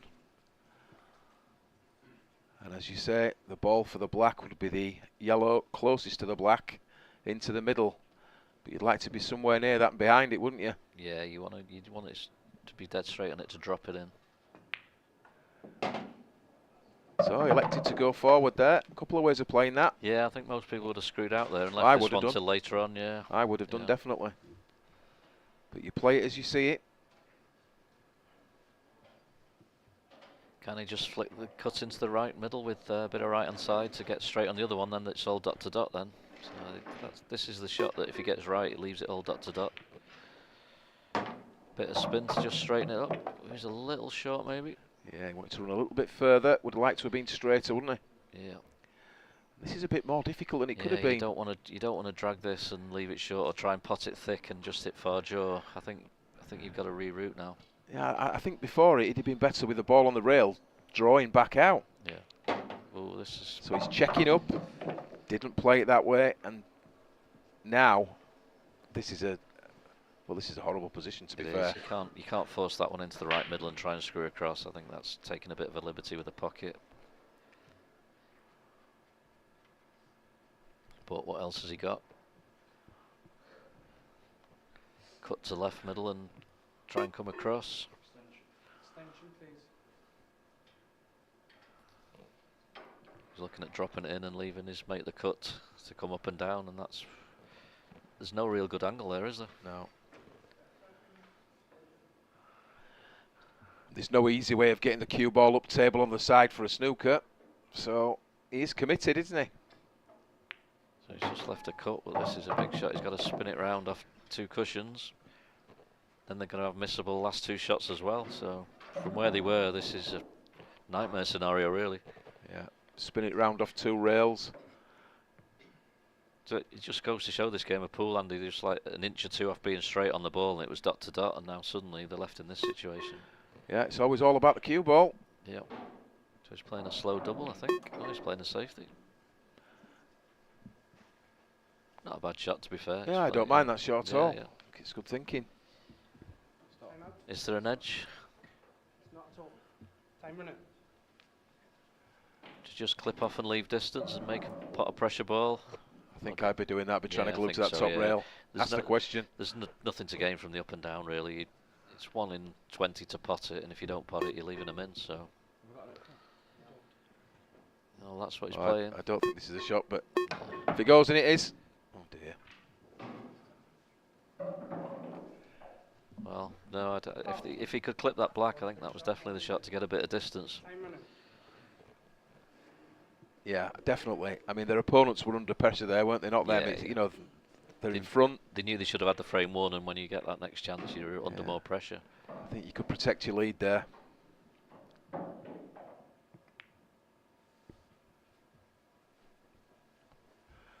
So simple, bumps the black out.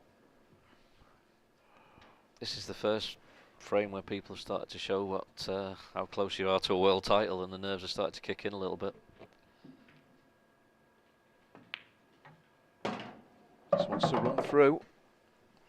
I think he's just got there. Yeah, he's not. It's A not little going to be bit as close further. as he'd have liked to the black, but he should be all right. That's fine.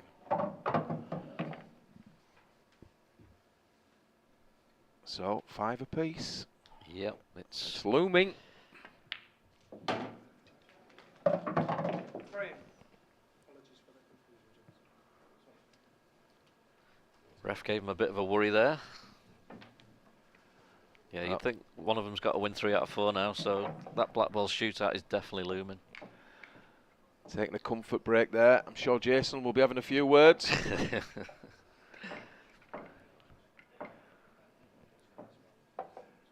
I think if you do play the sort of hit and hope up and down, you've got to aim a lot narrower because the cushion's making it a big ball, isn't it? And to miss it on the narrow side was not the best shot Keane's played there. I know he's running out of time and it's straightened up a little bit on him, but if you're going for the hit and hope, you'd sort of you aim other side, don't you? And you make sure you bring the cushion into play.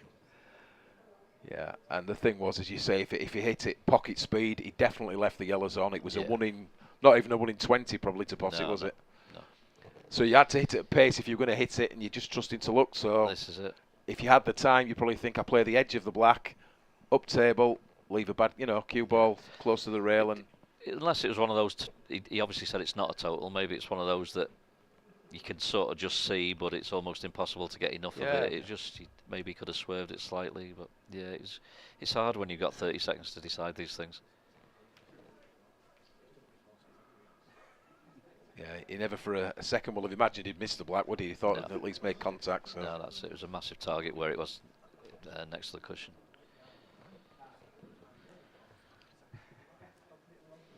So the back. Can they keep the run and break and finishes up?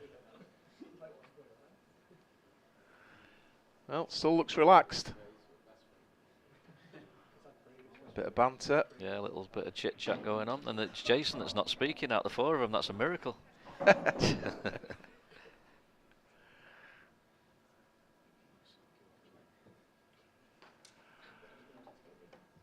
5 apiece. Frame 11. Scores are tied 5 frames all. Hill and Monaghan Getting a lot of bottom on his breaks, Keane, but he's been getting lovely splits. So you desperately want this rack, don't you? Yeah, it's massive. Guarantee yourself at the very worst outcome. The black ball shoots out. He's in. That red's in. Oh, lovely. Oh, look at the lovely straight cue ball again. He's cueing it sweet. Just the yellow and red at the bottom end of the table. Yep. They're the black spot. That's the only issue at all, isn't it? It does go into the left corner, but you'd have to get behind it. I think they're more likely to play some sort of little cannon. Is he going in now? Can he run into it? Yeah, maybe a He bit might have the left-hand angle. side just to top it up. Yeah, get it on the way back up. Oh, Not much he'd of an have improvement, liked, to he'd be have liked fair. a little flick on the right, on the red to just knock it to the right-hand side. Can he screw back into it? I think he probably can by pinching a little bit.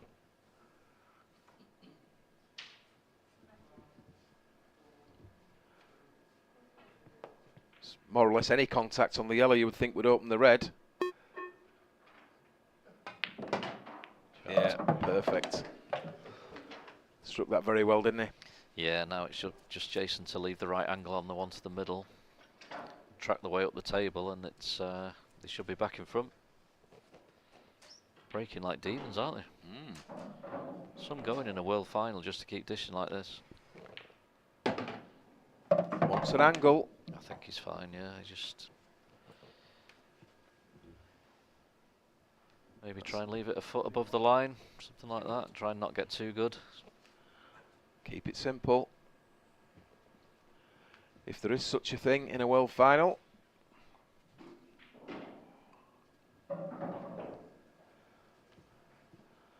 This would be a 10 out of 10 finish, wouldn't it, if you were knocking about in a club? Yep. There's no way you're missing these. But this isn't a knockabout in the club, is it? Played that well. There's no yellows that can get in the way of the shot coming off the last red back up for the black, is there? There's nothing that can go wrong, really. Doesn't want to be straight, that's the only thing, and there's no reason why he should be.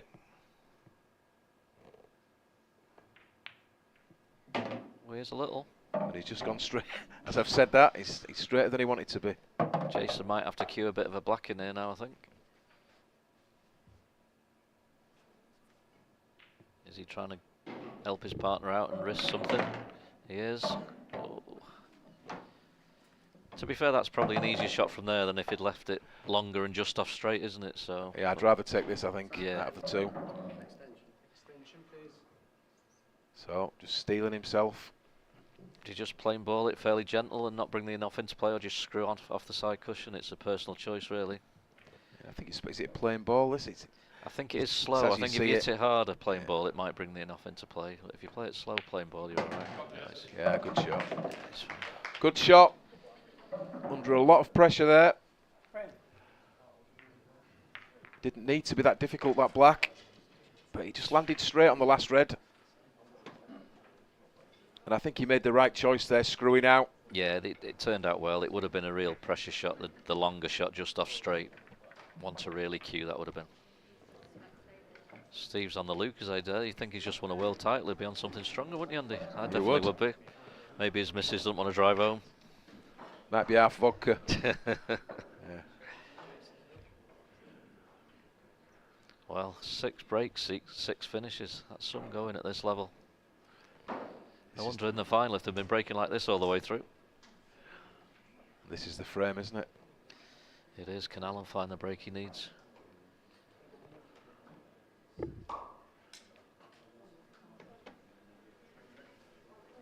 12. New Love and Robinson 3. Trailing 6 frames to 5. Time running. So it's a must-win frame.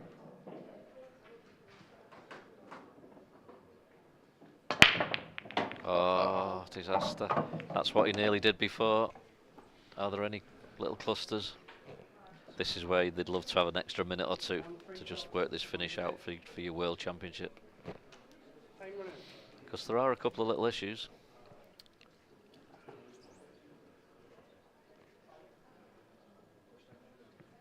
He's looking at knocking one of the yellows that are on the boat line into the second cluster, I think. Stay on the plant on the reds and just hope the second cluster further down the table comes out nice. Extension, please.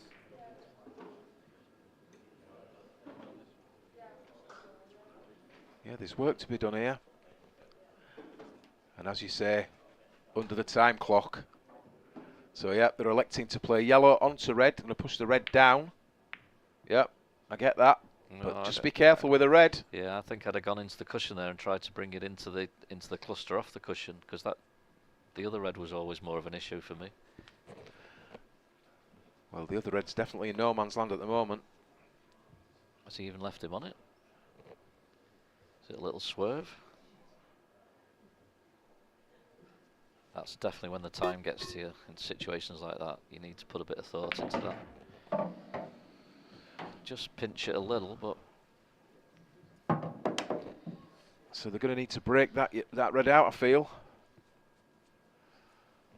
And you don't want to be breaking it out right at the end of the frame, do you? No, you don't, and it doesn't look like one that'll come out easy, does it, either? It's pretty surrounded.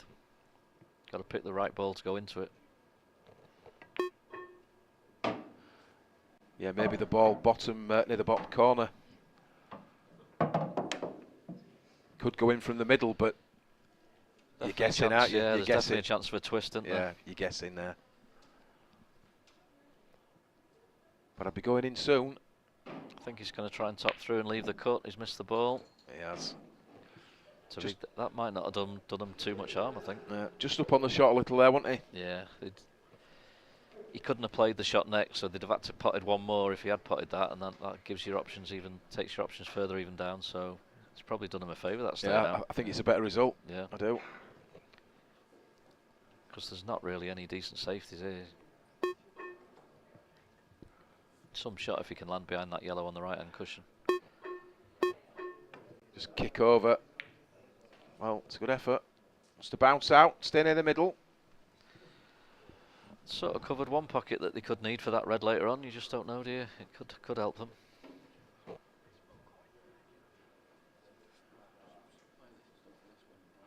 Time to get a move on. Certainly go quick those 30 seconds. So is he going to move this red near the middle?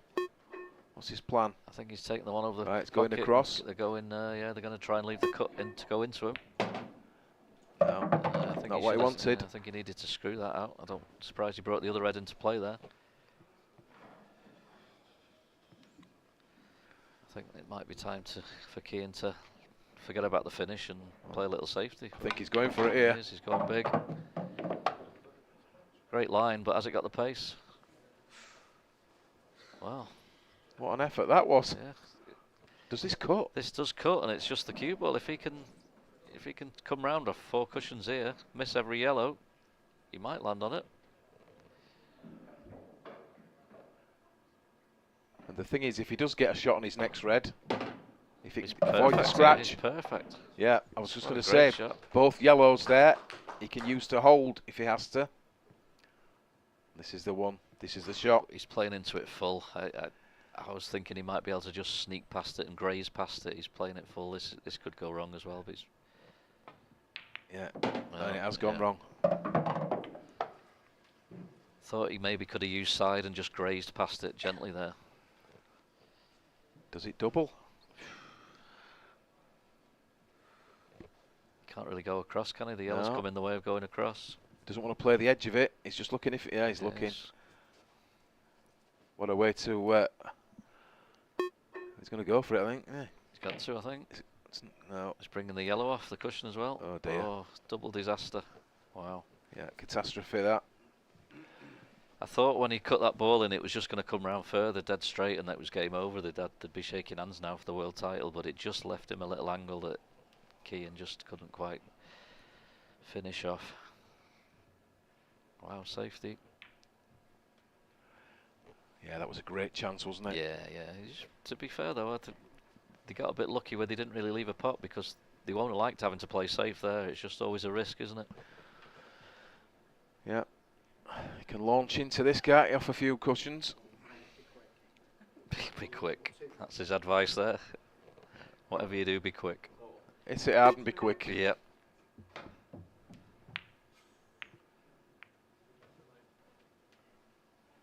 Still, it's gave him a bit of work again. You got to take the ball over the middle and just work from there.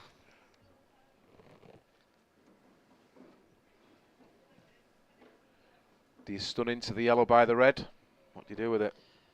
Looks like he's digging in, so I think he is doing. I think he played on it, didn't he? He played on it, but it's he's obviously a bit of an adrenaline rush, and it's surely they'll find an angle somewhere where they can just nudge that red away. I mean, if not, he can just run this through, can he? Yeah, he could do. It's always He's playing safe again. Yeah. Fair enough, really. This, I don't know. It's a one cushion of those. No, this is the thing. I really don't like this. Yeah. You can't really miss, so they're just giving him one go at it. The black's open. Not with the score as it is. No.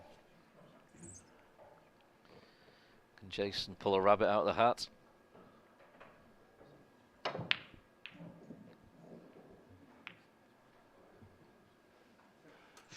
Again, Wow, look at this. Look at the leave there.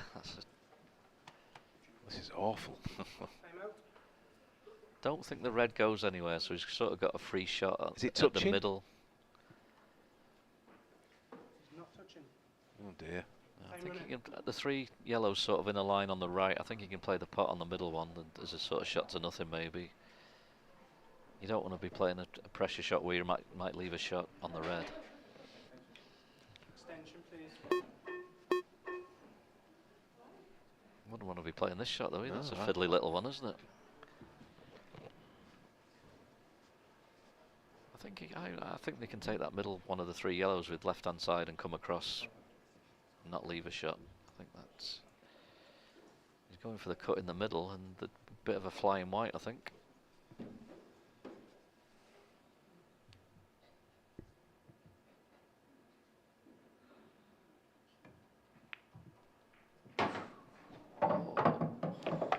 How's he found that gap and how's he got away with it? I'm sure he dreaded the in off there. I was thinking, oh no, please, there, please. Yeah, what a way to lose that would have been. I think he's just going to nudge that yellow on the left up to the far corner, isn't he? And hope it doesn't go in and play the snooker. I think that safety is the right option this time. It's not risk, Bounce. just potting it. It's another Yahoo, I think.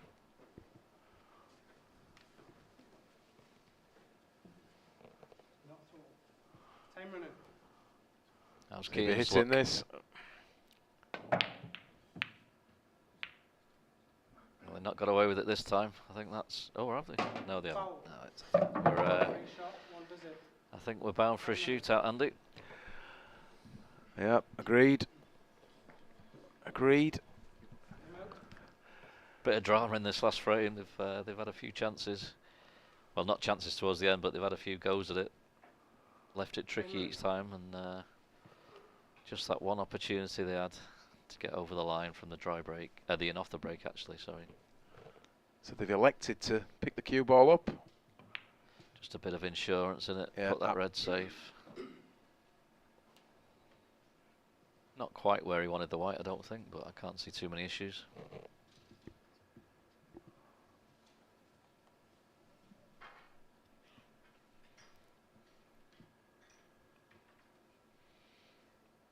I've had one of these myself, mate, a black ball shootout for a world doubles title.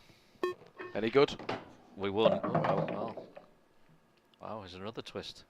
No, I think he's alright, it's just gone far enough, he can cut. Yeah, we won, but it went a long way. It went to about, I don't know if it was 10-9, 11-10, something like that. Playing two French guys with Dean Shields. Roger, was it? Yeah, Christophe Lambert, Roger Demortier. I know them well. Spent a lot of time in France playing. Two very good players. Yeah, it was Christophe who missed in the end after we'd got spot to spot. So it's pretty nerve-wracking. And I think these guys have got to go through it within the next 5 minutes. Oh no, he ropes there. Don't drift. He didn't want to risk the bounce out there. He knows Jake's a good cueist. He don't mind leaving him slightly near the cushion. Needs to cue it though, this, doesn't it? Yeah.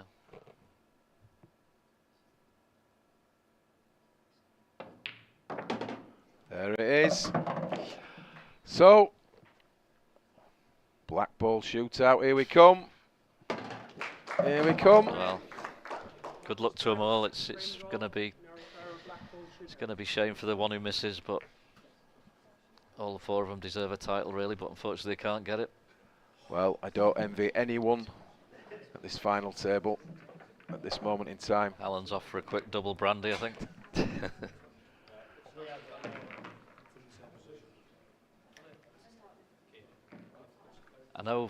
I think Jason and Keaton have had one before in this tournament. I'm not sure about Jake and Alan.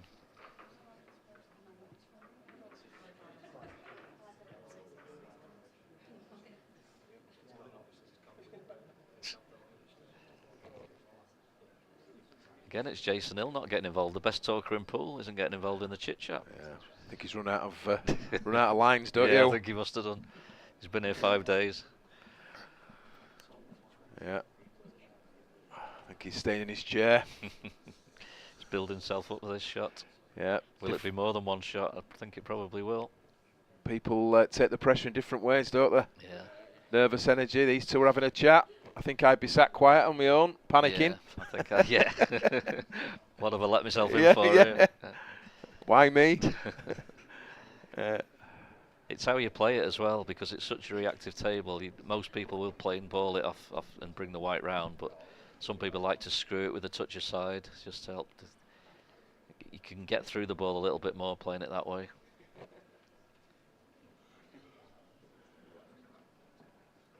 Yep, Jason, quiet as a mouse there. This is where you want your technique to hold up, isn't it? Is it something you practice, Gareth?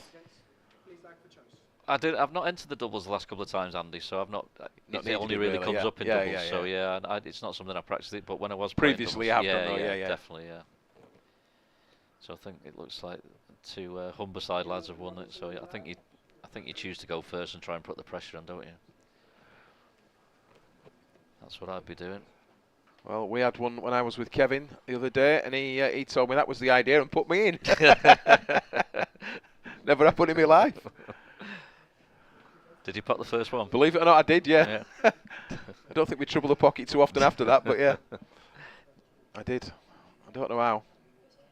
So this is a funny one because obviously the 6-1 goes, if it goes to 5-all or 4-all or any sort of score, obviously it goes to the brown spot then, which is the trickier one. So do you put your better cueist on the even numbers so he gets the first one from the? But you don't want to miss an early one, so it's a tricky one. So obviously Jake's going in first. So if it does go to that, it'll be Alan who's got the spot to spot one first up. So it's a tough call to make. And spot to spot, what do you do? Do you screw the ball, or do you play? I screw it, but it isn't in and off. You can play and ball it without going in and off. Right. So yeah, it's.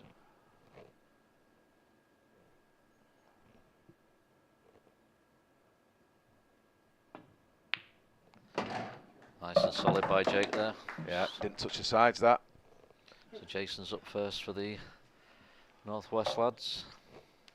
And the pressure is immense, isn't it? Oh, it really is. It is. Especially these two have been so close. They were virtually one positional shot away from having their hands on the trophy. So the other guys have always been playing catch up. They've not really had a chance to win the match, have they? Because they've won the 6 frames they could possibly win, really. So yeah, and they've had several attempts kicking out of the last red, haven't they, as well? You know, where they could have. They did, yeah. You know. So all those years of playing, probably the most important shot he's ever played. Up to press. Nicely done. Oh, look, calm and collected there, didn't he? Yeah, yep. Very solid.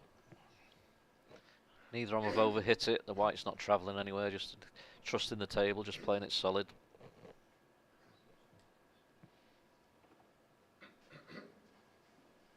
Scores 1 point each. Newlove and Robinson to shoot. So he's playing from the other side.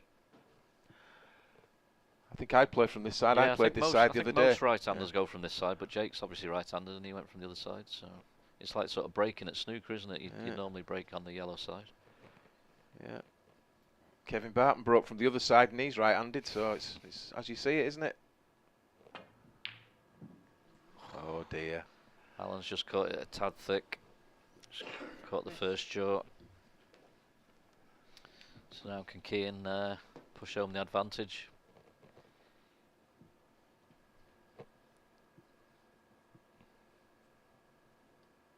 Means business now. 1 point each.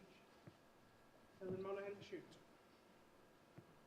He's gone back to the other side as well. So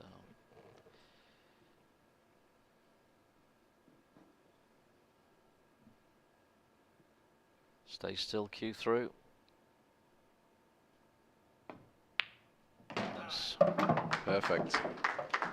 Stayed very still there. Bit of pressure on Jake on this one then. Well, there's pressure on all of them, isn't there? Fantastic single ball potter, isn't he? He is. Well, to be fair, as are most of the players, if not all the players that have been in these tournaments this week, but he's a renowned single ball potter, I do know that.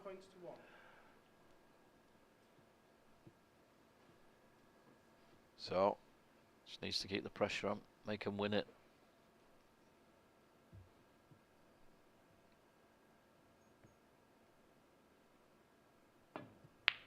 Nice. Centre of the pocket. Once again, cue ball comes back to what would be the brown spot, more or less. Yeah, no side, no messing about with anything, just cue the ball straight through.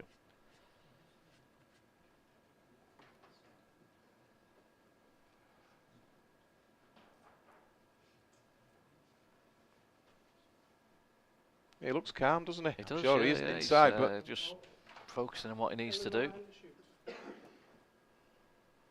you could almost say nonchalant, but obviously sure he's not inside. It. Oh, there's no way. He's like one of the ducks you always talk about, paddling like hell underwater. Yeah. Right.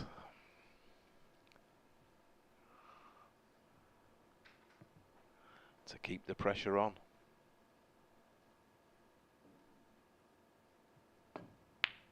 Dead centre. I know it's Jason's style, but when you've got your chin so far above the cue like that, I do feel like a real pressure pot. It's so much harder to view it, so he does really well to get those.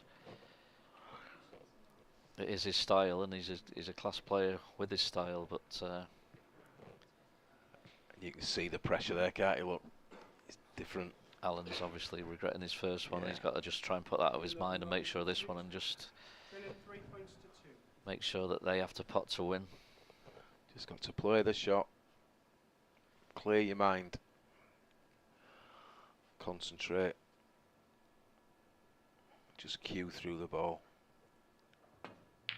Nice. Good shot. Nice bit of cueing. He hit that with a bit of authority.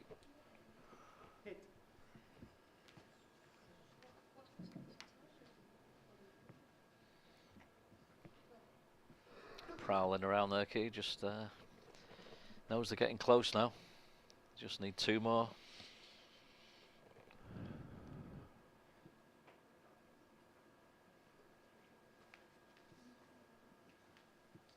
Played a lot of money matches for his age, so he's used to pressure environments. So.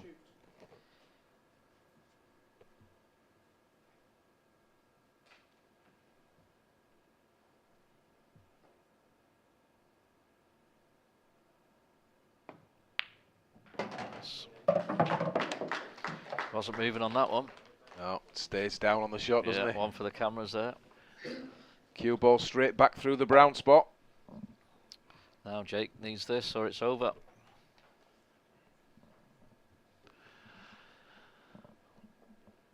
Yeah, he's got to pot this ball to stay in. If he does, it gives Jason Hill the chance to bring the title home.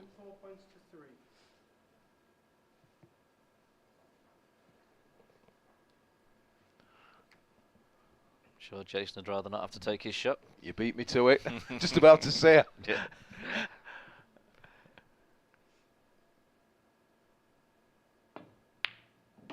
Very solid on them. All 3 of Jake's have been bang in the middle of the pocket.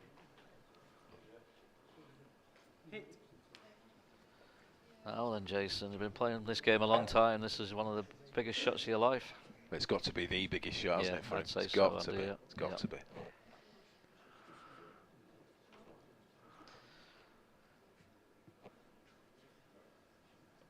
For the world doubles title, one black ball. Name in history, isn't it?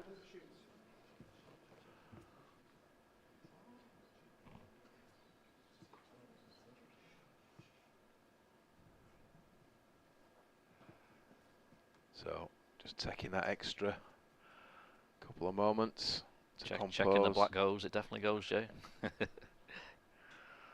So this for the title.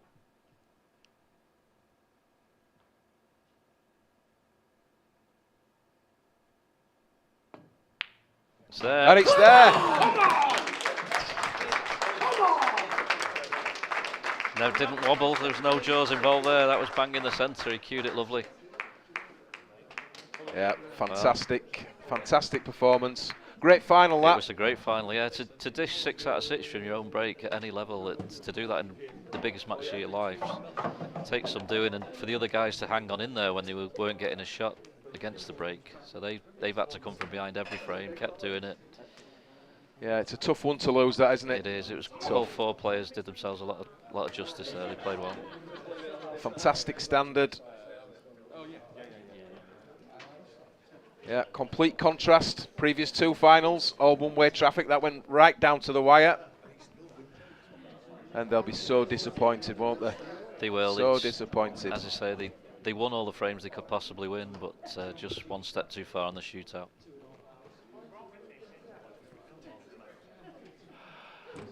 And we'll hand you over to Kevin Barton, who's at the table now. Thanks, guys. I'm down in the arena for our 3rd presentation of the afternoon, and what a dramatic final we've just witnessed there in the doubles. But first of all, let's introduce our runners-up, Jake Newlove and Alan Robinson. Guys, I mean, there was literally nothing between you. It just came down to that one error in the shootout. Yeah, I was looking back at it. That's the first ball missed from us to win the match, but they played unbelievable all the way through that match. But they had 5 break dishes, I think. Yeah, the standard from all 4 players was phenomenal for a final. So you must be proud of your run to the final, because we all know how tough that doubles is to get here. Yeah, it's like first time I've experienced this sort of venue, like arena now. So yeah, it was really good experience. I really enjoyed it, to be fair. And obviously seemed to adapt to the shot clock, no problem at all, and the surroundings and the cameras. Yeah, I seem to. Jake kept me calm, I think, most of the time anyway, especially when I got out of position. He just pulled the pot out and from nowhere and just pulled me out of it, but a couple of times. But yeah. And have you two played doubles before? Have you? First time tournament wise we've played each other a lot of times, singles, but never played doubles. Well, you should be proud of playing your part in a fantastic final there. Well done, guys, even though you brought us up. Thanks a lot, well done. Alan Robinson and Jay Newell. They threw everything at them, but our winners, it's Jason Hill and Keir Monaghan. I think we might have to give the microphone to Keir, because, you know. Jason, great combination. Tell us how it came together. Because I didn't have anyone else. I just put a post up on Facebook, and Keane just fancied it, thought he'd partner the old man, so to speak, you know. Because it is literally the you and the old, without being too disrespectful to you, Jason. But are you being disrespectful? But it's obviously worked really well. Yeah, I just think, I mean, we get on anyway. We know each other, and it's just, I mean, my motto in doubles, if there's any advice I could give to anyone, talking too much as I talk in a match, in a doubles match, it just disrupts your rhythm. Just play with rhythm, and the 30 seconds probably helped because you had to. Yes, I am known for me talking, if anyone doesn't know me. And Keane, how have you found it playing in this environment, in this arena, you know, with Jason, with all his experience? It was good, to be honest. I weren't expecting it. Every round we got through, I wanted a new partner. But I don't think the rules allow that. But what has been the secret to your success then, you know, getting to the final and taking the title? I don't know. We've just played really well. I mean, the first match, we broke 5 times and went in off 6. We broke 6 times and went in off 5 in the very first round, and you know we managed to get through. But then we played some very good matches. To be honest, we beat a few good pairs, and to be honest, it was like we did breaking dish 6 times out of 6, and we're like, we can't, you know, because we did have a few chances off the serve, so to speak, but we just couldn't finish them off. And just a word about your opponents, obviously pushed you all the way. I mean, it doesn't get much closer than a black ball. Yeah, we let them win 6. No, they were brilliant. Sorry about it. To get to final. No, it was a great. I don't think you'll see many better doubles games than that. That was very good. Like we've played out our skin and won on a black ball shootout. Yeah. Well, it gives me great pleasure to, Michael, present you the trophy. You are the 2023 IPA World Doubles Champions. Congratulations.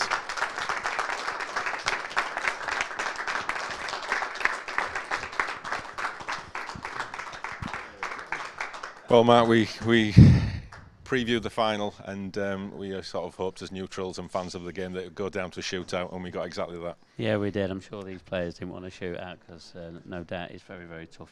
Sat in there, you know, just waiting for the chance. And unfortunate for Alan, he was the one that's missed. And but you know, they've got to be incredibly proud of the achievements that they've done. And cause, it's not easy to get to a final, especially through the doubles. There's just so many good pairings. There really is. But a credit to Jason, and I didn't think we was going to get the microphone back off Jason when he started talking. But a credit to Keane and Jason, you know, incredible world finals. Yeah, absolutely. The standard, you know, because obviously most of the guys haven't played in the arena, and to play at that standard was absolutely credit to all 4 players. Yeah, absolutely. Again, I mean, we saw some nerves in that match, and Jason, I don't know if he twitched on the black to go 6-4 up, but it was a chance, you know. But there's still pressure out there. There really is. These guys, you know, they played a part in a great final, and they cleared up at the right times. And luckily for us and the IPA and all the viewers, we did see that black ball shootout. Well, I'm not asking Jason if he twitched. I'll leave that one to you. Okay, that's 3 finals down. We've got 1 to go, and what a final it should be. It will feature our 2 newly crowned world champions from yesterday evening, Amy Beecham and Clint Ianson. So we'll be back in 10 minutes for the final of the 2023 World Championships. Oh, what a question. Don't know. It's not a university challenge, this.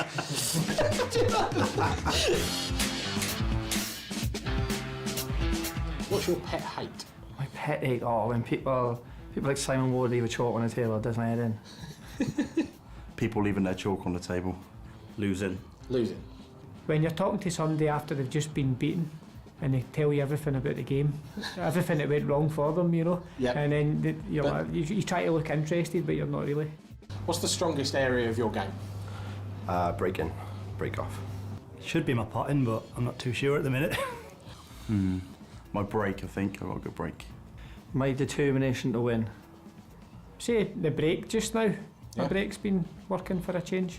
What's your biggest weakness? Everything else. Worst ever game. How long we got? Can't think off the top of my head. There's too many of them. Probably my last. About 3 hours ago against Steve Thompson, I got beat 8-0 in my first ever professional game, so that wasn't one of my greatest. Fair. Pre-game ritual. Kind of. I listen to Rocky in my room, to be honest with you. Oh, the soundtrack? Yeah. Listen to some Rocky tunes, get me going, fired up. Yeah, I just try and keep myself calm and try and think about what I need to do, but it doesn't always work. Yeah, I have now. I kissed my wife's ring, or my wedding ring, before and after the match. Have you got a pre-game routine? I listen to my music for about 10 minutes before the game. I don't nothing special. I do listen to the same music, but What do you listen to? Heartbeat by Scouting for Girls. It just gets, I don't know what, it just gets me in the mood.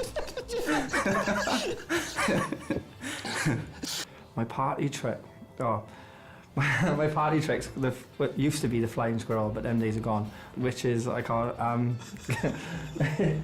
my missus will be watching this, I can't really say, sorry. Drinking. Double jointed my thumb. It helps me play pool. Can you show us? Yeah, so it goes all the way back. Oh, wow. Yeah, so when I'm bridging over balls, it helps. I am really going, if I'm honest. I can sing a bit, that's about it. Sporting hero, that's a good one, that is. Ronnie, I've always enjoyed watching play as I've grown up, and Gezi, he's Welsh. Fair enough. Ronaldo, just the way he goes about stuff, just his dedication and his work ethic. It's got to be Ronaldo, I think. I go Mark Williams. Federer, probably. Why? Yeah. Just his attitude, his all-round demeanour. Oh, best tactician. I'd go for Liam Dunster, definitely. I'll go Liam Dunster. Dunster. Dunster.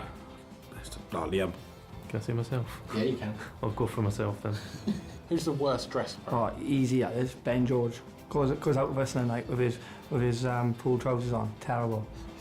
I'm pretty bad. Curtis Lee. Why? It's a mess, isn't he? Absolute mess.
And welcome back to Coventry for the final day, for the final match of the 2023 IPA World Black Ball Championships.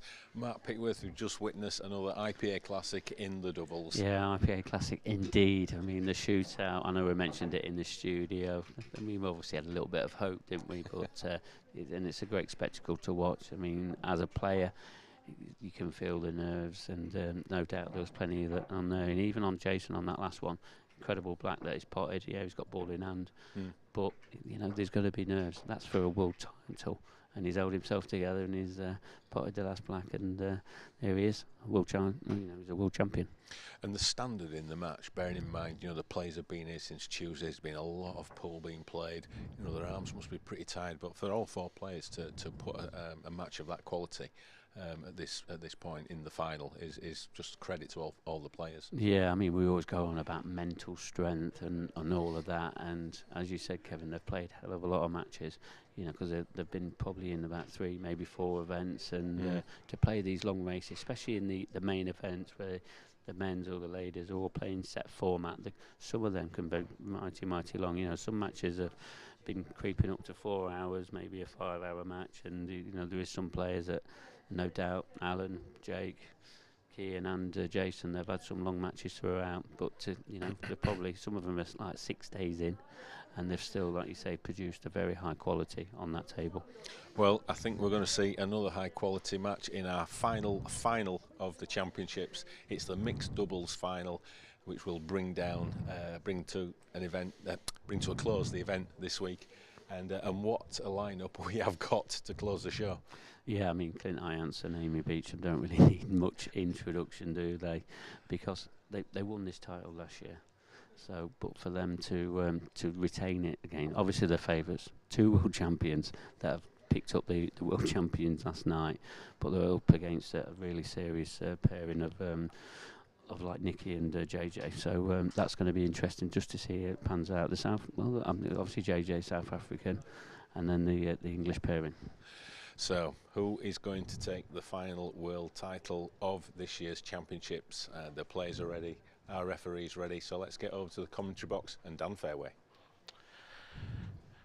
The concluding match of this year's IPA World Championships is the mixed doubles between JJ Fall, Kirsty Clugston and Clint Hansen, Amy Beecham. There is, of course, quite a heavy favourite. And this one you'd have to say, but JJ and Kirsty will be battling against the tide, and they've been brilliant all week, so let's not write anyone off just yet. But Clint and Amy essentially looking for the treble here between them. The men's, the ladies and the mixed doubles would be quite some haul from their week in Coventry. It's Amy to start us off with her generally excellent break, and you can see there it's as powerful as ever, but nothing down.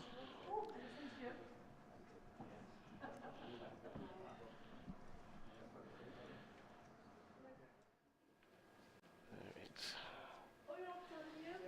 the pair from the Savannahs club in Manchester to get us underway. JJ's club going after reds.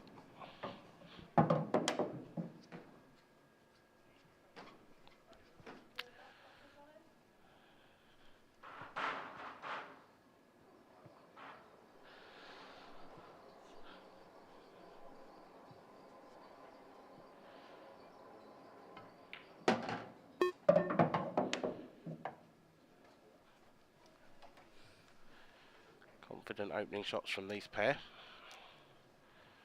There's work to be done here. The red over on the right hand side is in a bit of an awkward spot. There's not an obvious ball to go at after you play that one down the rail. There is now though. JJ's developed that red nicely in the centre of the table. So the pattern emerges. There's the last 2 balls in the top half. Kirsty needs to leave JJ an angle on this one on the rail to get back up the table. She was quite straight on that. She almost topped it into the corner pocket, but it has stayed out.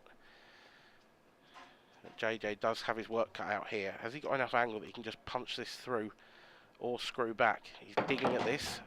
Oh, what a shot that is. Fabulous from JJ Fall. A wonderful piece of cueing, that.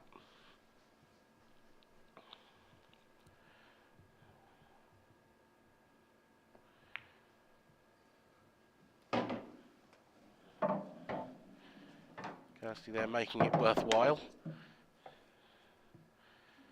Knocking in that tricky red down the rail. Right in the heart of the pocket. And that is a very accomplished start to proceedings. Kirsty getting her hand on the table nicely. And knocking in the black. 1-0. So the pair on the left of your screen, JJ Fall, Kirsty Clugston. A great start from them two, off of Amy Beecham's dry break.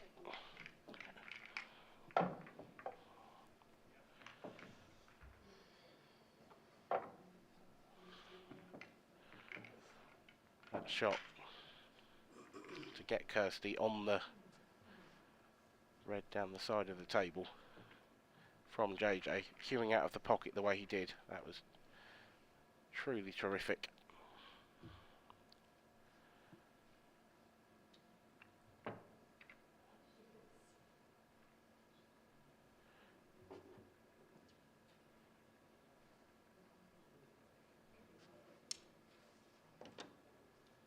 Frame number 2, Ball, Clugston to break, leading 1 frame to 0. Time running.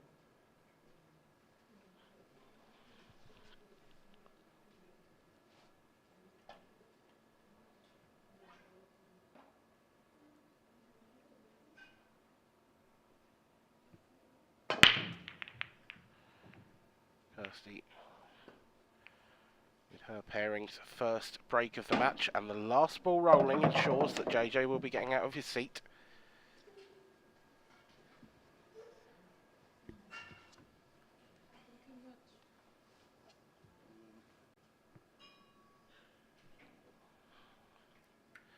Not quite such a simple table to come to this time.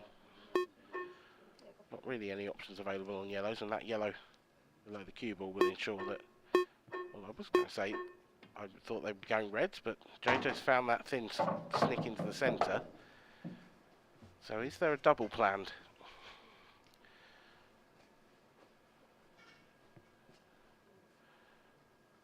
For that yellow above the black. I think Kirsty's overscrewed that one.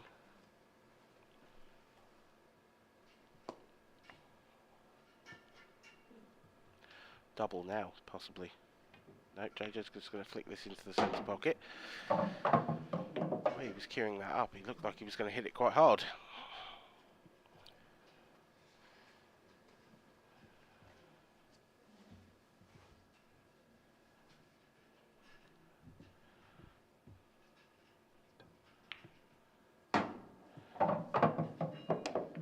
Here we go, here's the big shot.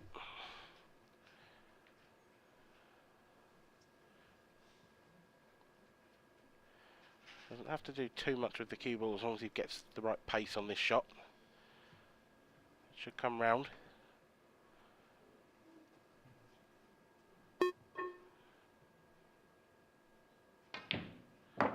Oh, he's absolutely leathered it. It's brilliant.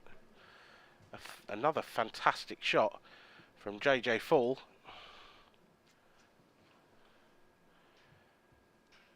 Not the perfect angle this though for Kirsty. If she screws back, she's going dangerously towards that black and red.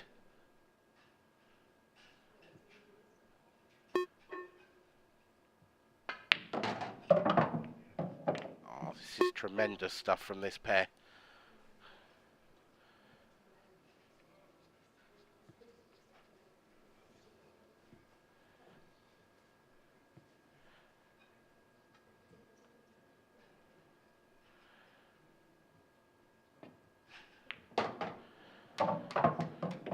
It's the pair from Manchester who continue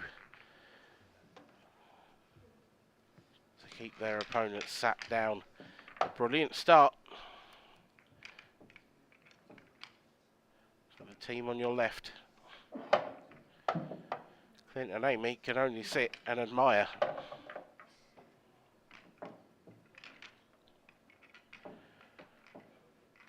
Early days yet, though, in this final. Only 2 frames in. But 2 terrific finishes to get us underway.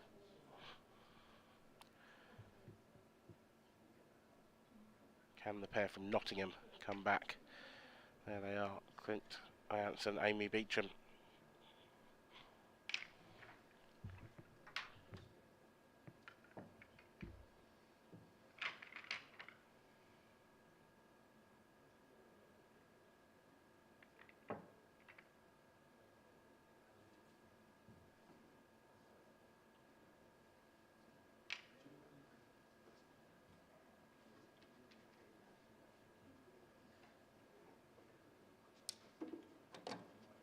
Frame number 3, Jansen and Beecham to break, trailing 2 frames to 0.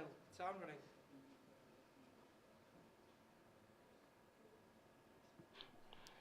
Frame 3, Clint to break this time. And that is much more successful. First chance for Amy and Clint to get hand on the table in this match.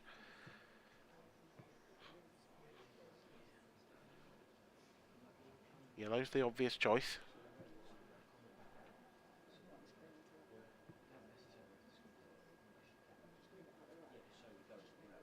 Standard doubles rules apply in the mix, so it's Scotch doubles. Each player takes alternate shots. And they're only allowed to talk at the beginning of each visit.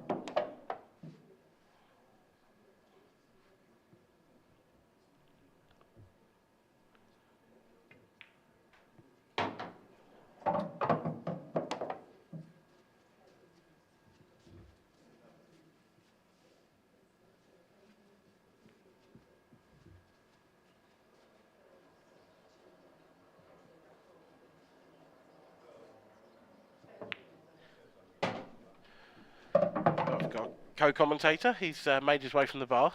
Yeah, well, you wanted a drink, Dan, so that's what I've served you up. Pint of vodka in hand. I need one. What a start from these two. Kirsty and JJ. Brilliant start. Yeah, it's a genuinely terrific couple of frames. 2 excellent finishes.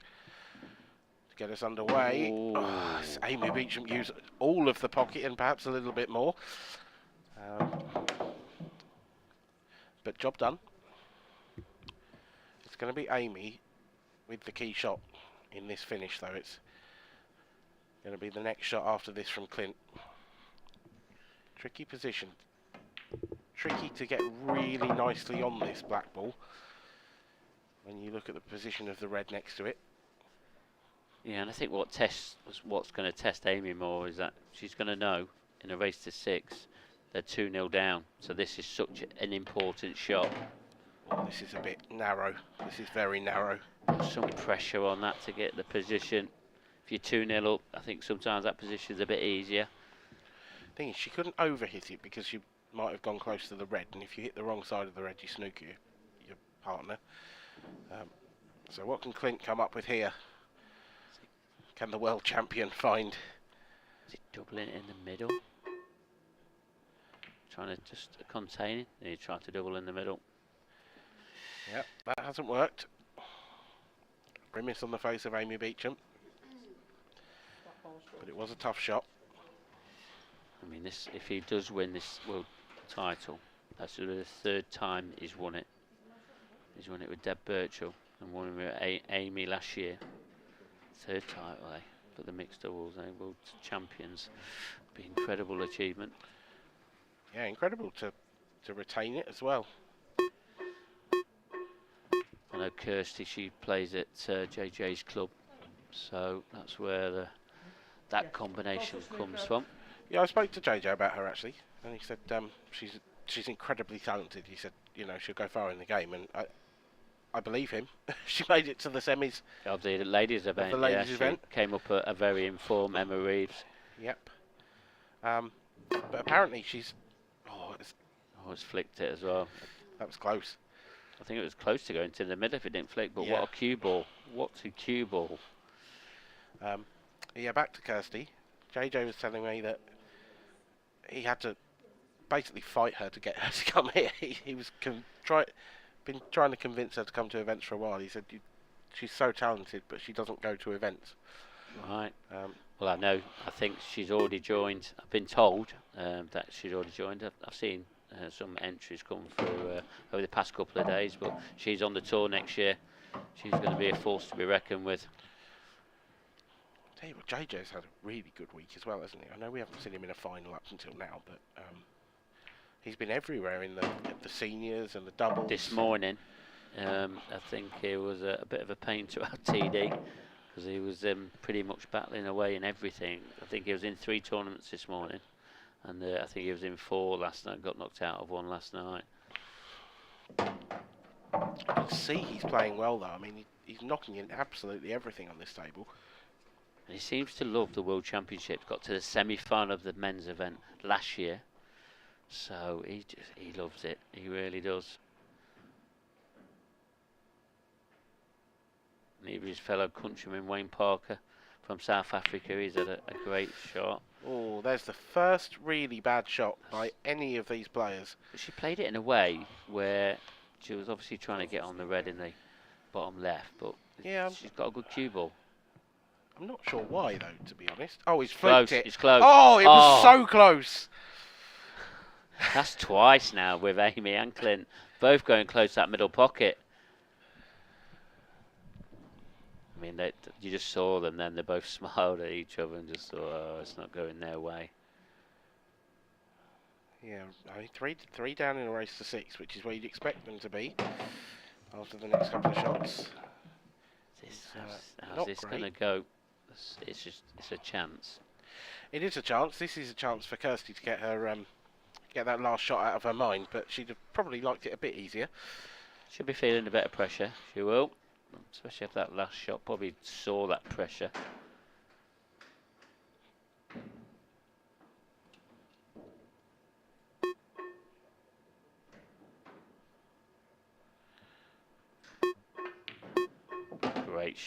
Great shot there from Kirsty Clugston. Yeah, terrific. That's how you pull yourself back after your bit of an uncharacteristic miss. Should have been a bit disappointed with the miss beforehand. JJ, middle of the pocket, but it's black. Yeah, this is another tester. It certainly is. I like the way that she revs herself up to get ready for the shot.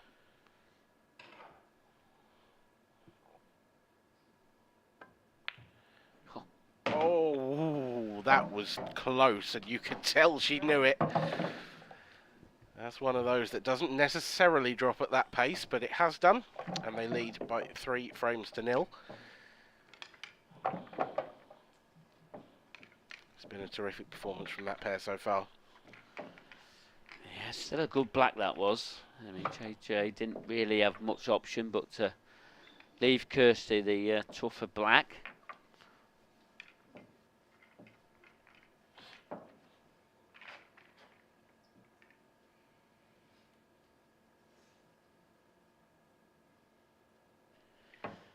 JJ to break as well in the 4th frame. Great start from these two.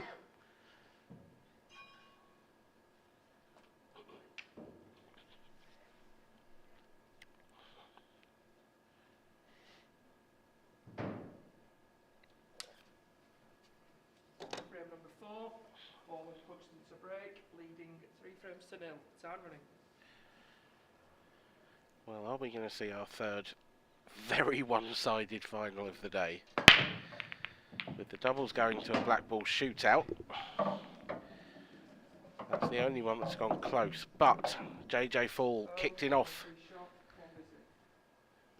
from his first break of the match, and it hands a lifeline to Clint and Amy.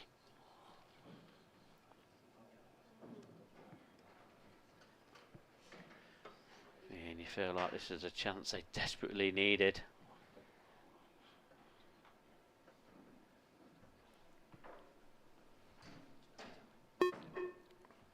Extension, please.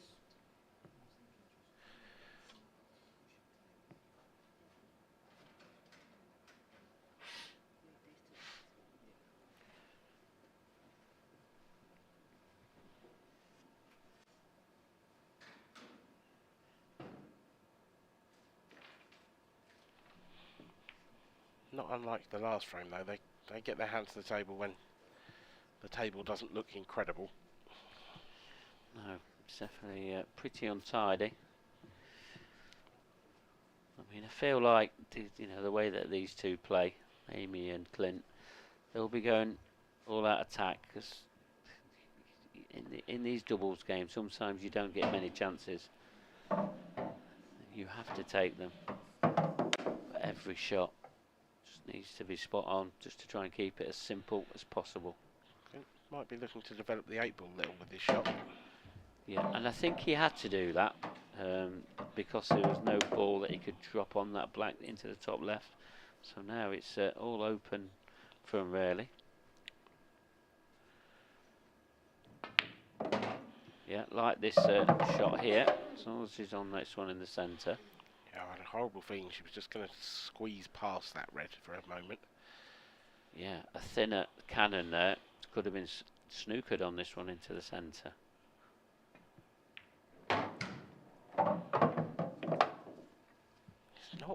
It's not perfect, this. There's work to do. Seems to like this finish is possibly getting away from him. I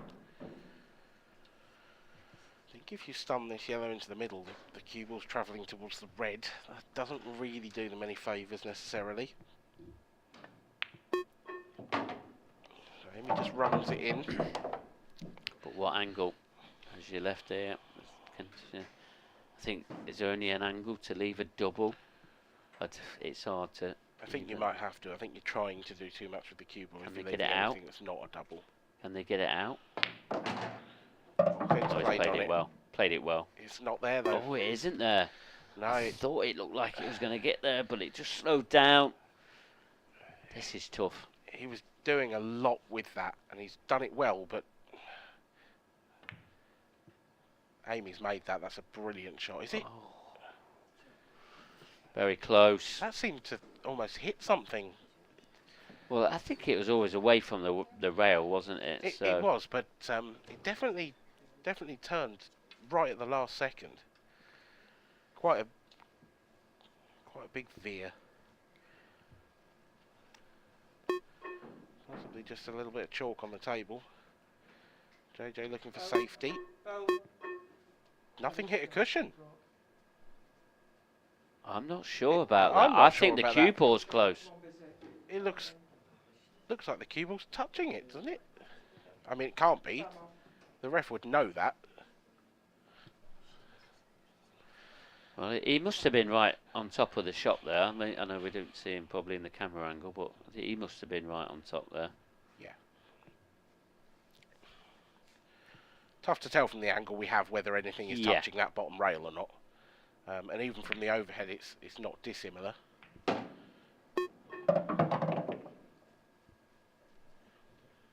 Yeah, definitely look close.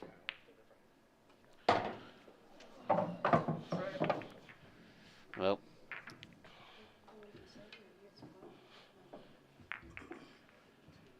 it's 3-1, a lifeline for the English pair. And here is the shot from JJ. There's the little flick. That red doesn't look like it hit to me, not from this angle. And the white as well. I mean, it looks like it's touching there, but I can assure you there was a gap. You have to remember, when you're looking from the overhead camera, that the overhead is in the middle of the table, so you're looking the eye line towards the cushion. Different angle, yeah. It's not as true as you think it is. Yeah. If it was directly above them two balls, the camera. Exactly. Yeah. Yeah, the ref would have been, and he would have been directly in line. And he said it straight away. He was certain. There wasn't any question. No complaints either. So But JJ, he looked a little bit rushed on that shot, and he had plenty of time. And then they've got an error from him. Amy Beecham's found her break. That is huge. That is a huge break from Amy.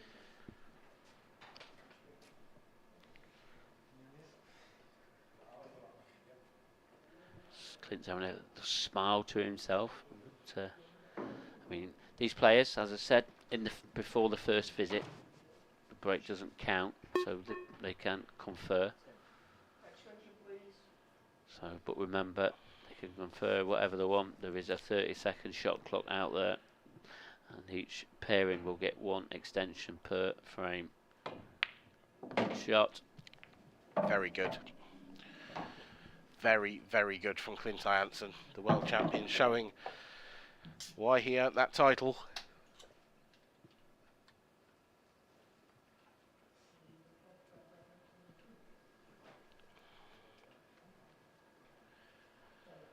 Is it time for a counter punch from Clint Jansen and Amy Beecham? They fell 3-0 down to an almost perfect first 3 frames. To the pairing from the Savannah's Club in Manchester. Yeah, just if any of you are wondering, this is only a race to 6. This in the mixed doubles. Unfortunately, there won't be, if it is level, there won't be any black ball shootout. Might have to bring that in next year. I was going to say, I think we've got to, haven't we? So perhaps just for the final. We'll get it proposed. But yeah, we need to see more of those. They are fantastic. Not for the players, granted. Ooh, Amy's just underdone that. If Clint tops this red through, that cue ball's going mighty close to the left centre pocket, isn't it? I think he's going to have to spin up. Oh, this is terrific.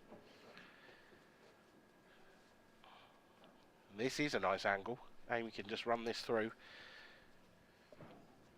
Cue ball come in a straight line back up the table for the black.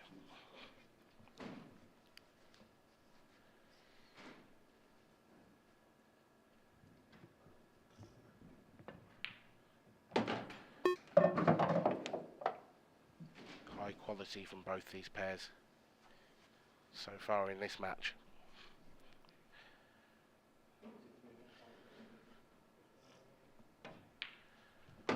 That quality is continuing. 3-2, a break dish this time to the pair from Spot On in Nottingham.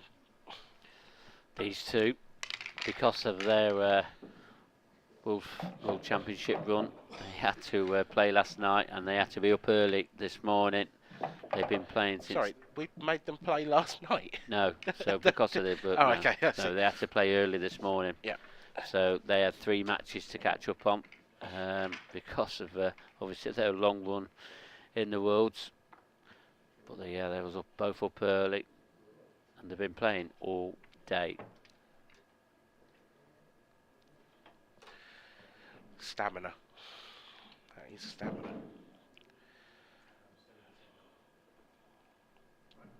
There's Kirsty. Looks very relaxed, doesn't she? Yeah. Very relaxed. Yeah, you feel like nothing's phasing her at all. No. 6, Paul Buxton to break, leading 3 frames to 2. Time running.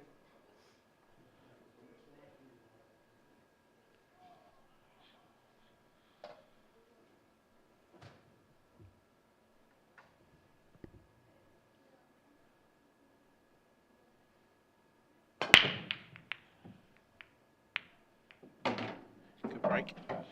Didn't quite get the power through the pack. Pretty solid though. But yeah. Stayed nice and still and executed the break lovely. Yellows look okay. I think that tricky looking yellow over on the left hand side passes to the bottom left.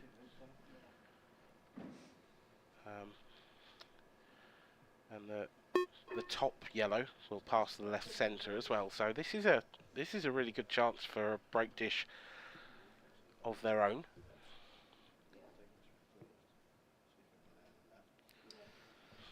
It's been a good standard so far in this match, hasn't it? It really has, the first 5 frames. Yeah, tremendous from both pairs so far. obviously JJ Kirsty, they've let the lead slip a little bit. I haven't done a huge amount wrong. But yeah, not done anything, not too Yeah. much wrong. With Clint and Amy, they've taken their chances.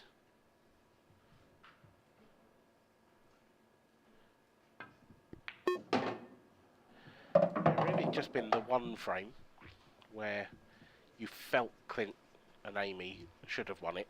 That positional shot from Amy where she didn't quite get Clint on the black. That's been the only real difference between the pairs so far. That's okay. I think this yellow goes. Yeah. Just having a good look now, Kirsty. It's a little tight. You don't want to hit this too hard because you might have to rely on just flicking off the near jaw with this one. She's got to draw it back, I believe. Let's try and leave herself on a yellow. What a great shot. Great shot from Kirsty. Yeah, yellow passes the black as well. So the final yellow in the middle of the table will go up to the top left. So if JJ can leave Kirsty nice and straight on that, then we should be looking at 4-2. Good enough, that'll do the job.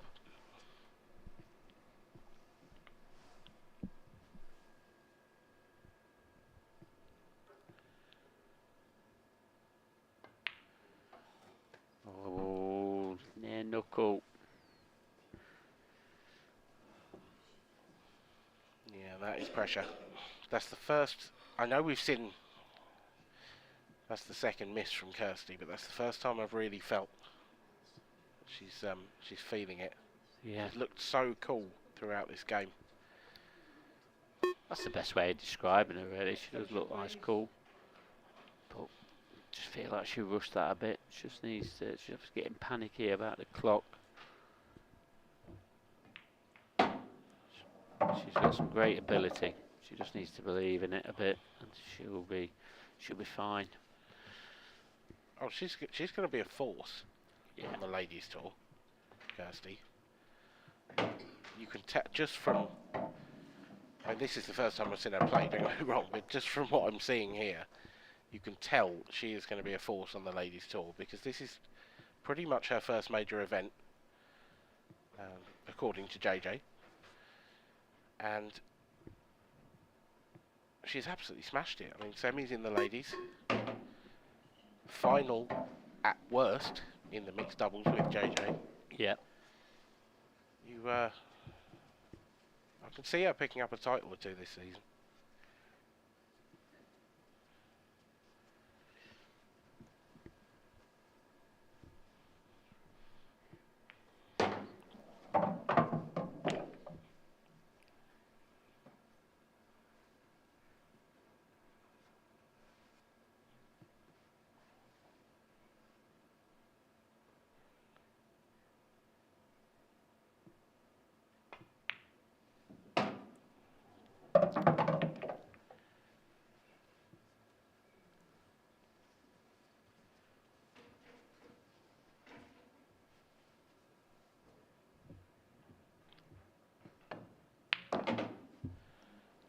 Two world champions were facing defeat a few minutes ago when they were 3-0 down, but they have roared back into this game. Amy Beecham and Clint Hansen level the scores. It's 3-all. It's now essentially a race to 3, and there's very little to split the two teams. Clint Hansen to break next.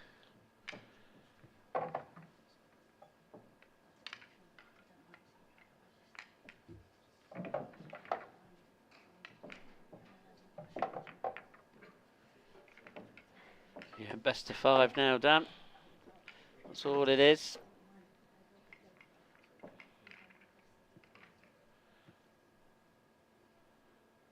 Both pretty serious-looking characters. Yes, I know yeah, they're. I was thinking I know that. they've just let. Well, not even let a 3-0 lead slip. It's. Still will look very relaxed. Very relaxed. Yeah, they look focused and relaxed, which is a good combination. and a rare combination actually. Frame number 7. I had some beaching to break. 3 frames on.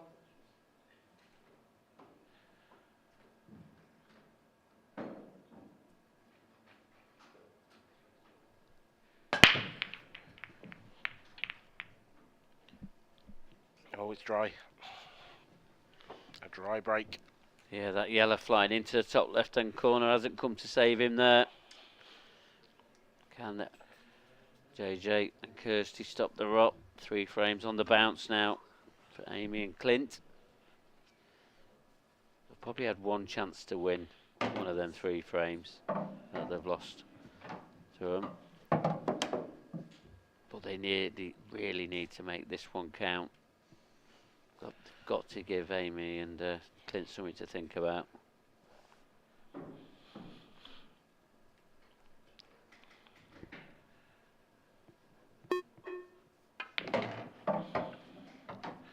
You have to say fair play to Amy and Clint. Because if I'm being perfectly honest, I think if I'd won either of their World Championships last night, there's no way I was getting up for the mixed doubles this morning. Yeah, Clint, he went. I saw him go to bed early, and I think Amy went a bit before him. Yes, there was a lot of people come from their area because they were both from the same area. Yeah. Came from Nottingham, Derby, etc. But so they could easily have got involved in a few drinking, you know, with the guys and that. No, absolute commitment from Show, both of yeah, them. very disciplined, very disciplined. They're here to win titles. Now, what's Kirsty looking at here? Is she looking at a plant? It is on. And that yellow closest to the cue ball doesn't pass that red. She is looking at the plant. This will be some shot. Not there. That was tough. Really tough. Has she been fortunate? The red left of the black spot, does that pass bottom left? It doesn't really matter. I know what you're saying, but I'm looking at that and I'm thinking, well, it goes into the left centre. Perfect ball to get on it with the ball over the right corner. Yeah, so last 2 balls. But obviously these 2 that's on this cushion might need a bit of work. Yeah, that's the problem for Clint and Amy here. That's what they're looking at. Want to develop those sooner rather than later. I don't think they're going to, but you could have played that as a plant now and it was a bit of a shot to nothing. Wouldn't have left a huge amount on if you controlled the cue ball correctly. Yeah, I don't think they're in the position they wanted to be, but has he got a bit of an angle just to clip this red out or land on it for the plant? This is the plant. Now, they could have played this a couple of shots ago and it was a little bit easier because the cue ball was further away. Amy's got to jab this one a little now. She makes it. Very good. But this is very straight.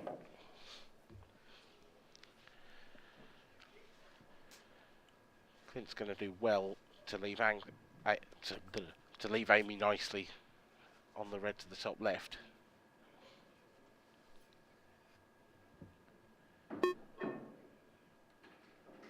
See that fair bit of left hand side as he screws away.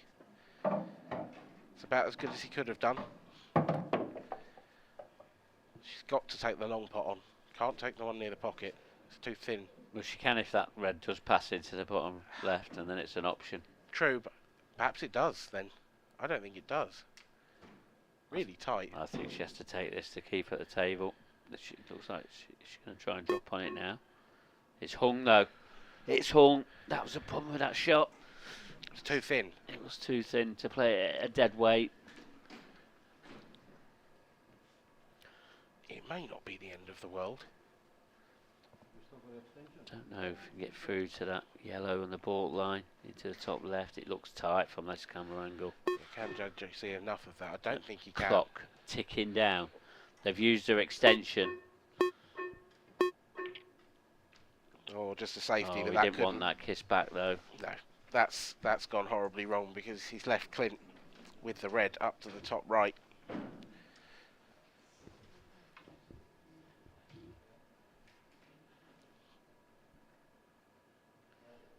The first error of any kind, really, we've seen from JJ in this match.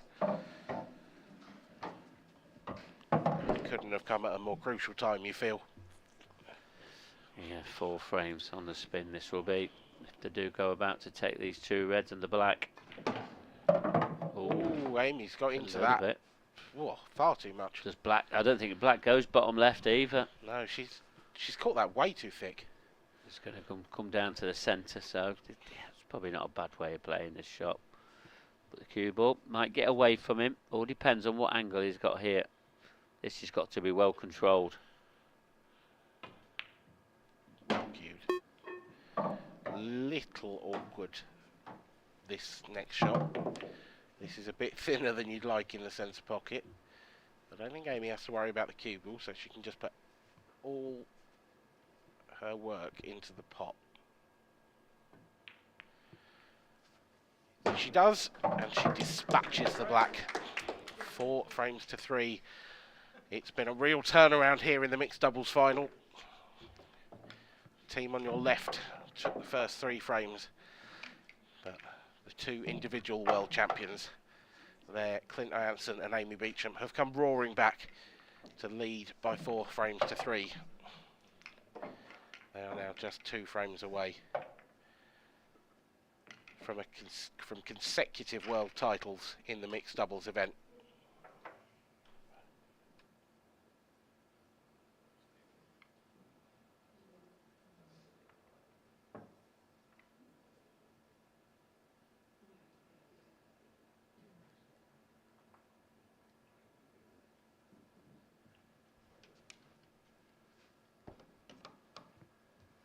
Frame number 8, fall Cluxton to break, trailing 4 frames to 3. Time running. We're going to get into a best of 3. JJ to break.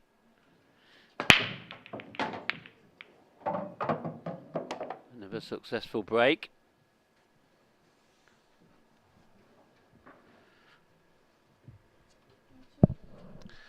Another one of those sort of half chance tables. There's not a huge amount to do here, but the 8 ball's all tied up because you can't really go yellows. So that's going to need a bit of development.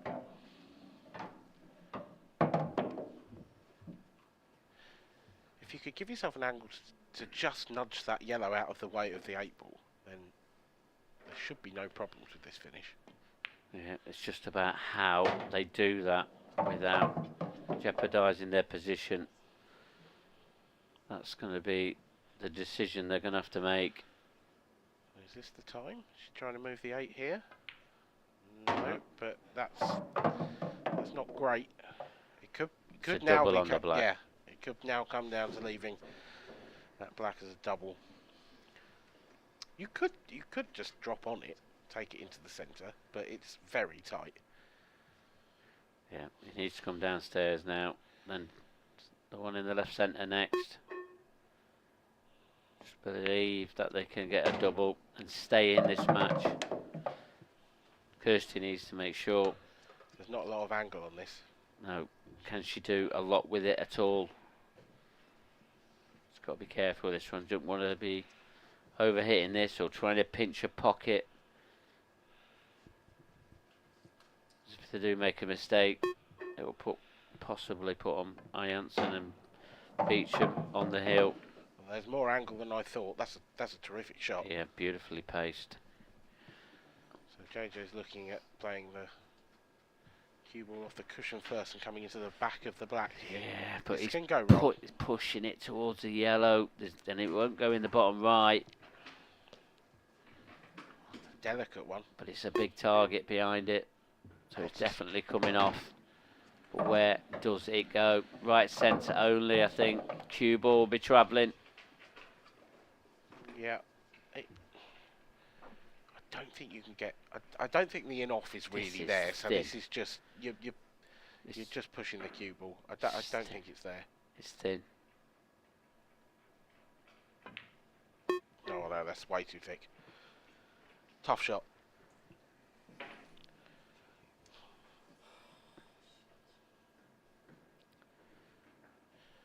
Tough shot. They just never quite recovered from a not moving that yellow or not moving that black before they were on it. Yeah, I mean, JJ, he might have had the option. He could have come on and off the cushion to leave that double that we said that they possibly would have been playing. Yeah. But these are concerning times here for JJ and Kirsty. These yellows all in the open against the two newly crowned world champions.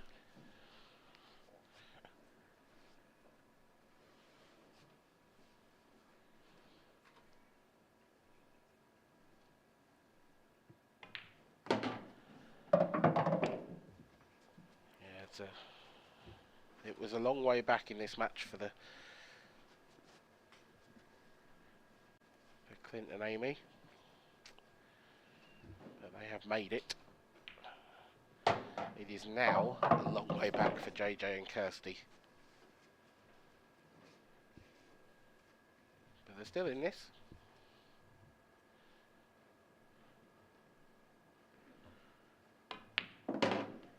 Good pot from Clint. That's what we expect, though, from the world champion. And again, Amy, another great positional shot there. This is really simple stuff from these two. Looks like they are going to go one frame away from picking up a second mixed doubles world champion. Yeah, will it be the same names on that mixed doubles trophy this year as it was in 2022? It's starting to look that way. Clint Jansen and Amy Beecham now just one frame away from retaining the title they won last year. JJ Fall and Kirsty Clugston. Well, they need all three remaining frames if they are to take that trophy home. It's going to be Amy and Clint to break as well, I think, in this one. JJ broke the previous frame.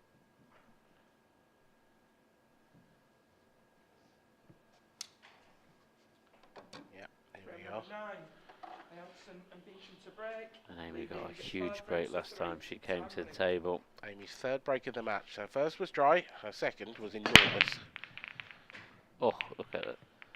Look how many balls are moving there. And how was somehow her third is dry. How's that table landed like that? I do not know. But look at them. They're a bit horrible. Yeah, it's pretty typical, isn't it? It's if you're JJ or Kirsty, you're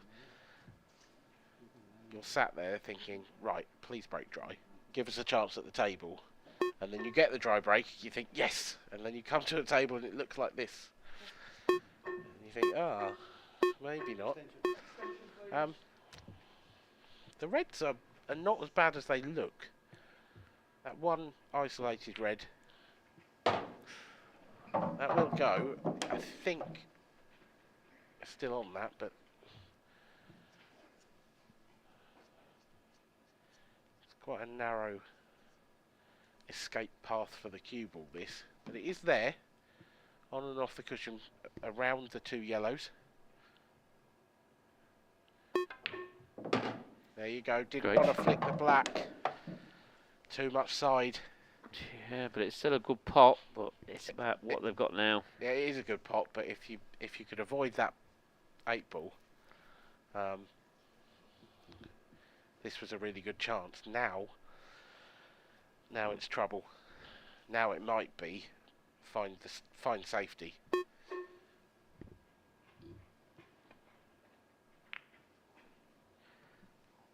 I don't think they've got it. They haven't got the top corner pocket that yellow passes, but have they got an opening pot here? Yeah, I don't think it's all doom and gloom. No, definitely not. But you're right. I mean, the intention of that shot was obviously to cover the pocket, but the secondary intention, if you like, was to leave no shot, and they've got that one.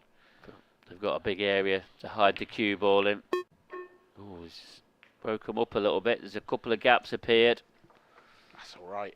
Yeah. I thought the cue ball was going to run onto the cushion, which would have been actually perfect for Kirsty and JJ, but it hasn't. Them two yellows are together. That's it helps Kirsty and JJ out a little. Yeah, the only reds that can be hit from here directly are the two that are close together. So it might just be worth laying up into those. Don't want to leave that yellow onto another pocket. I like this if it blocks it, but I don't think it has. No, I don't think so either. There's a pot on. I've just seen the last shots from Kirsty and JJ. A bit unfortunate not to have got the cover on that pocket, because that was a terrific effort from Kirsty. Because she had to swerve that as well. I thought she was going to do it, but it's a good chance here now. Yeah, good pot there from Amy. You feel one good angle off this pot into this bottom right hand corner, and the one's in the middle, or either the corner to get these two yellows open, and it could be over. The black, drop that into the right centre quite easily. Go into these now if you wanted to. He is going into them now. He's got the pot, but where's the cue ball? Yeah, they're nowhere. That's no man's land. I didn't think he needed to do that then. No, it felt a little ambitious. Yeah, but who are we to question the world champion? Well, someone has to. Yeah, yeah. Might as well be you, Dan. Exactly. And if it's not you, it'd have been me. Exactly. Just a little. Yeah, just a little delicate one here. Tiny shot. Yeah, yeah, good cue ball, but left I the don't know pot. if I like that. No. I'd have just been running off that and laying the snooker, I think. At least make sure you block this one out in the top left. Yeah, this is. Do not give him a shot at that. There's a sniff here now. One good pot, but what is next after this? That's going to be the question. Well, it's tough to do, but if you play it in dead weight, I think you'll have a shot on the one closest to the top right corner. He has tried dead weight, but he's missed the pot. Missed the pot. Yeah, if that yellow goes top right, then the engraver needs to start getting his tools out.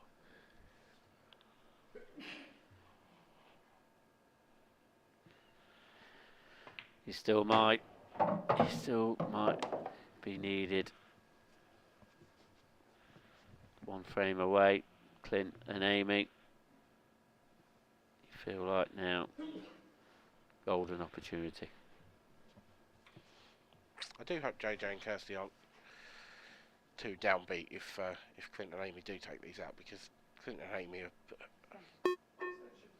I mean, obviously the best pair in the field, bearing in mind what's happened this weekend. And they've given them a real run for their money.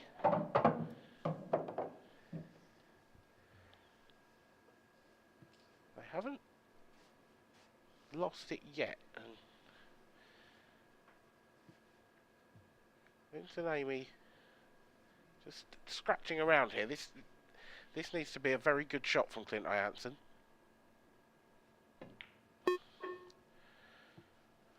Of course, it's Clint Jansen, so it is a very good shot.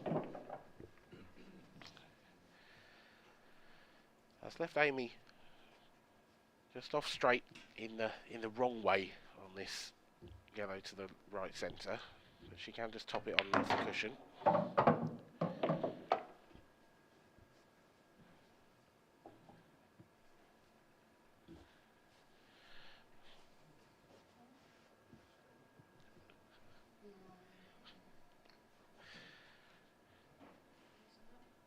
Does Clint Jansen have all of this pocket for this one remaining yellow ball?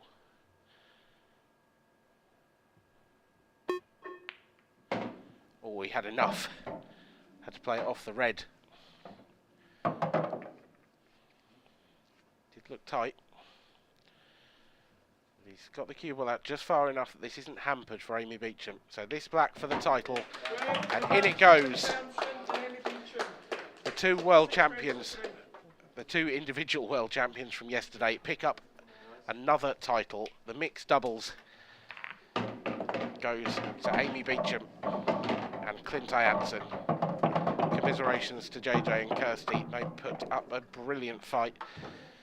Went 3-0 up, and it looked like they were running away with things, but in the end, the class of those two told out.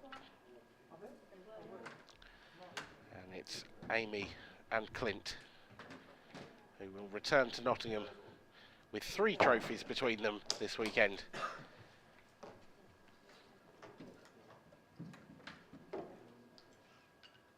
Of course, is our last match of the weekend, and I'll throw you over to Kevin Barton for the last trophy presentation.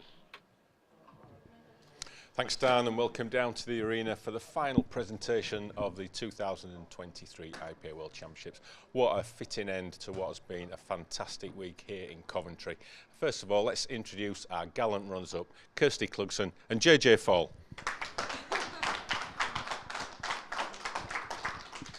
It was going to be a tough battle, JJ, against 2 newly crowned world champions.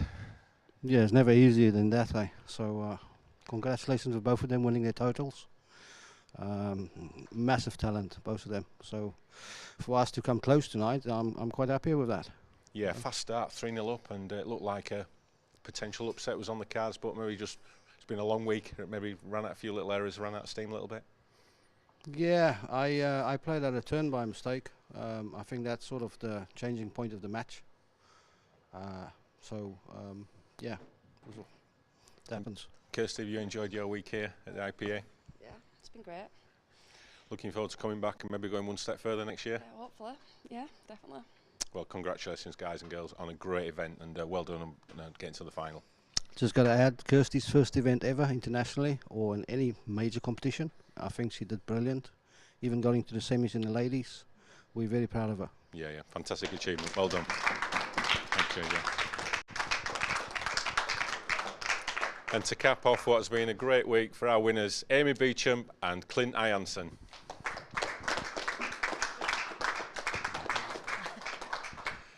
I don't know how you come into a day like today after the events of yesterday. Talk us through your thoughts and emotions at this time. Yeah, it was hard, to be honest. Just all the emotions from yesterday. It was hardly slept last night. I got to sleep probably about 1:30. By 3 o'clock, I'm wide awake like this, looking at my trophy. It was tough, but I was so tired today as well. After it got past 2-3 o'clock, it kicked in and I was getting a bit laggy. But luckily, I've got a great partner, and she's got a sore back probably. Amy, you played your part in a fantastic win, and you've defended your title. You must be very proud of the pair of you. After yesterday's tough day. Yeah, I was really feeling it out there, but so lucky. But I don't think Clint feels anything because he's just an absolute rock every time I got him out of position. But yeah, I was just saying it's the first time I've retained a world title, and to do it with Clint after watching him yesterday, it's just a fantastic weekend. And just a word about your opponents, like JJ says, first event for Kirsty. I mean, that is they're definitely going to be ones to look out for in the future. Yeah, that's incredible. First event getting to the semi-finals of the World Championships, unbelievable. It's a great achievement, well done. And obviously JJ's a class act as well. Okay, well done, and Mark will present you with the trophy. Again, you are the 2023 Mixed Doubles Champions. Congratulations.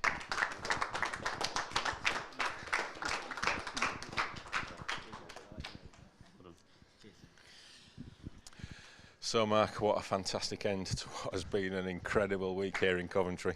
Yeah, definitely a week, and one that we're probably going to remember for a lot of years. And credit to Kirsty, in her first IPA event. Hopefully she's going to be joining us a little bit more. No doubt she is in great hands with JJ. And a credit to both of these two champions, and obviously retaining that mixed doubles crown is really a great achievement as well. And summing up the week here in Coventry, it's, as you say, it's going to be one that will go down in the memory banks. Yeah, everybody that's watched on the Channel 4 YouTube sport pages, they've got to be something. It's very much like incredible way the way that we've ended it here today, and 4 more world champions have been crowned today, 2 last night. brilliant year, and no doubt we're going to have plenty more years to come. Absolutely. Well, to put an event on like this takes a big team, and you know, we've got a great team here at the IPA, and also big thanks to our camera team here, our production crew from High Vis. They've put a shift in this week, Mark, haven't they? Bringing you the fantastic pictures. Our officials who've kept order in the arena and out of the arena on the 20 tables that we've had here. Our tournament director Braun, our commentators. I think I've got everyone. Is that everyone? Everybody Mike? at home for Our tuning table in every day. Yeah, as well. And thanks, of course, to the players for putting on an absolute treat for us over these 6 days. We hope you've enjoyed it. Thanks for joining us. We'll be back on Channel 4 at the end of March. So in the meantime, follow everything IPA on our usual social media channels and the website. And thanks for joining us, and good night.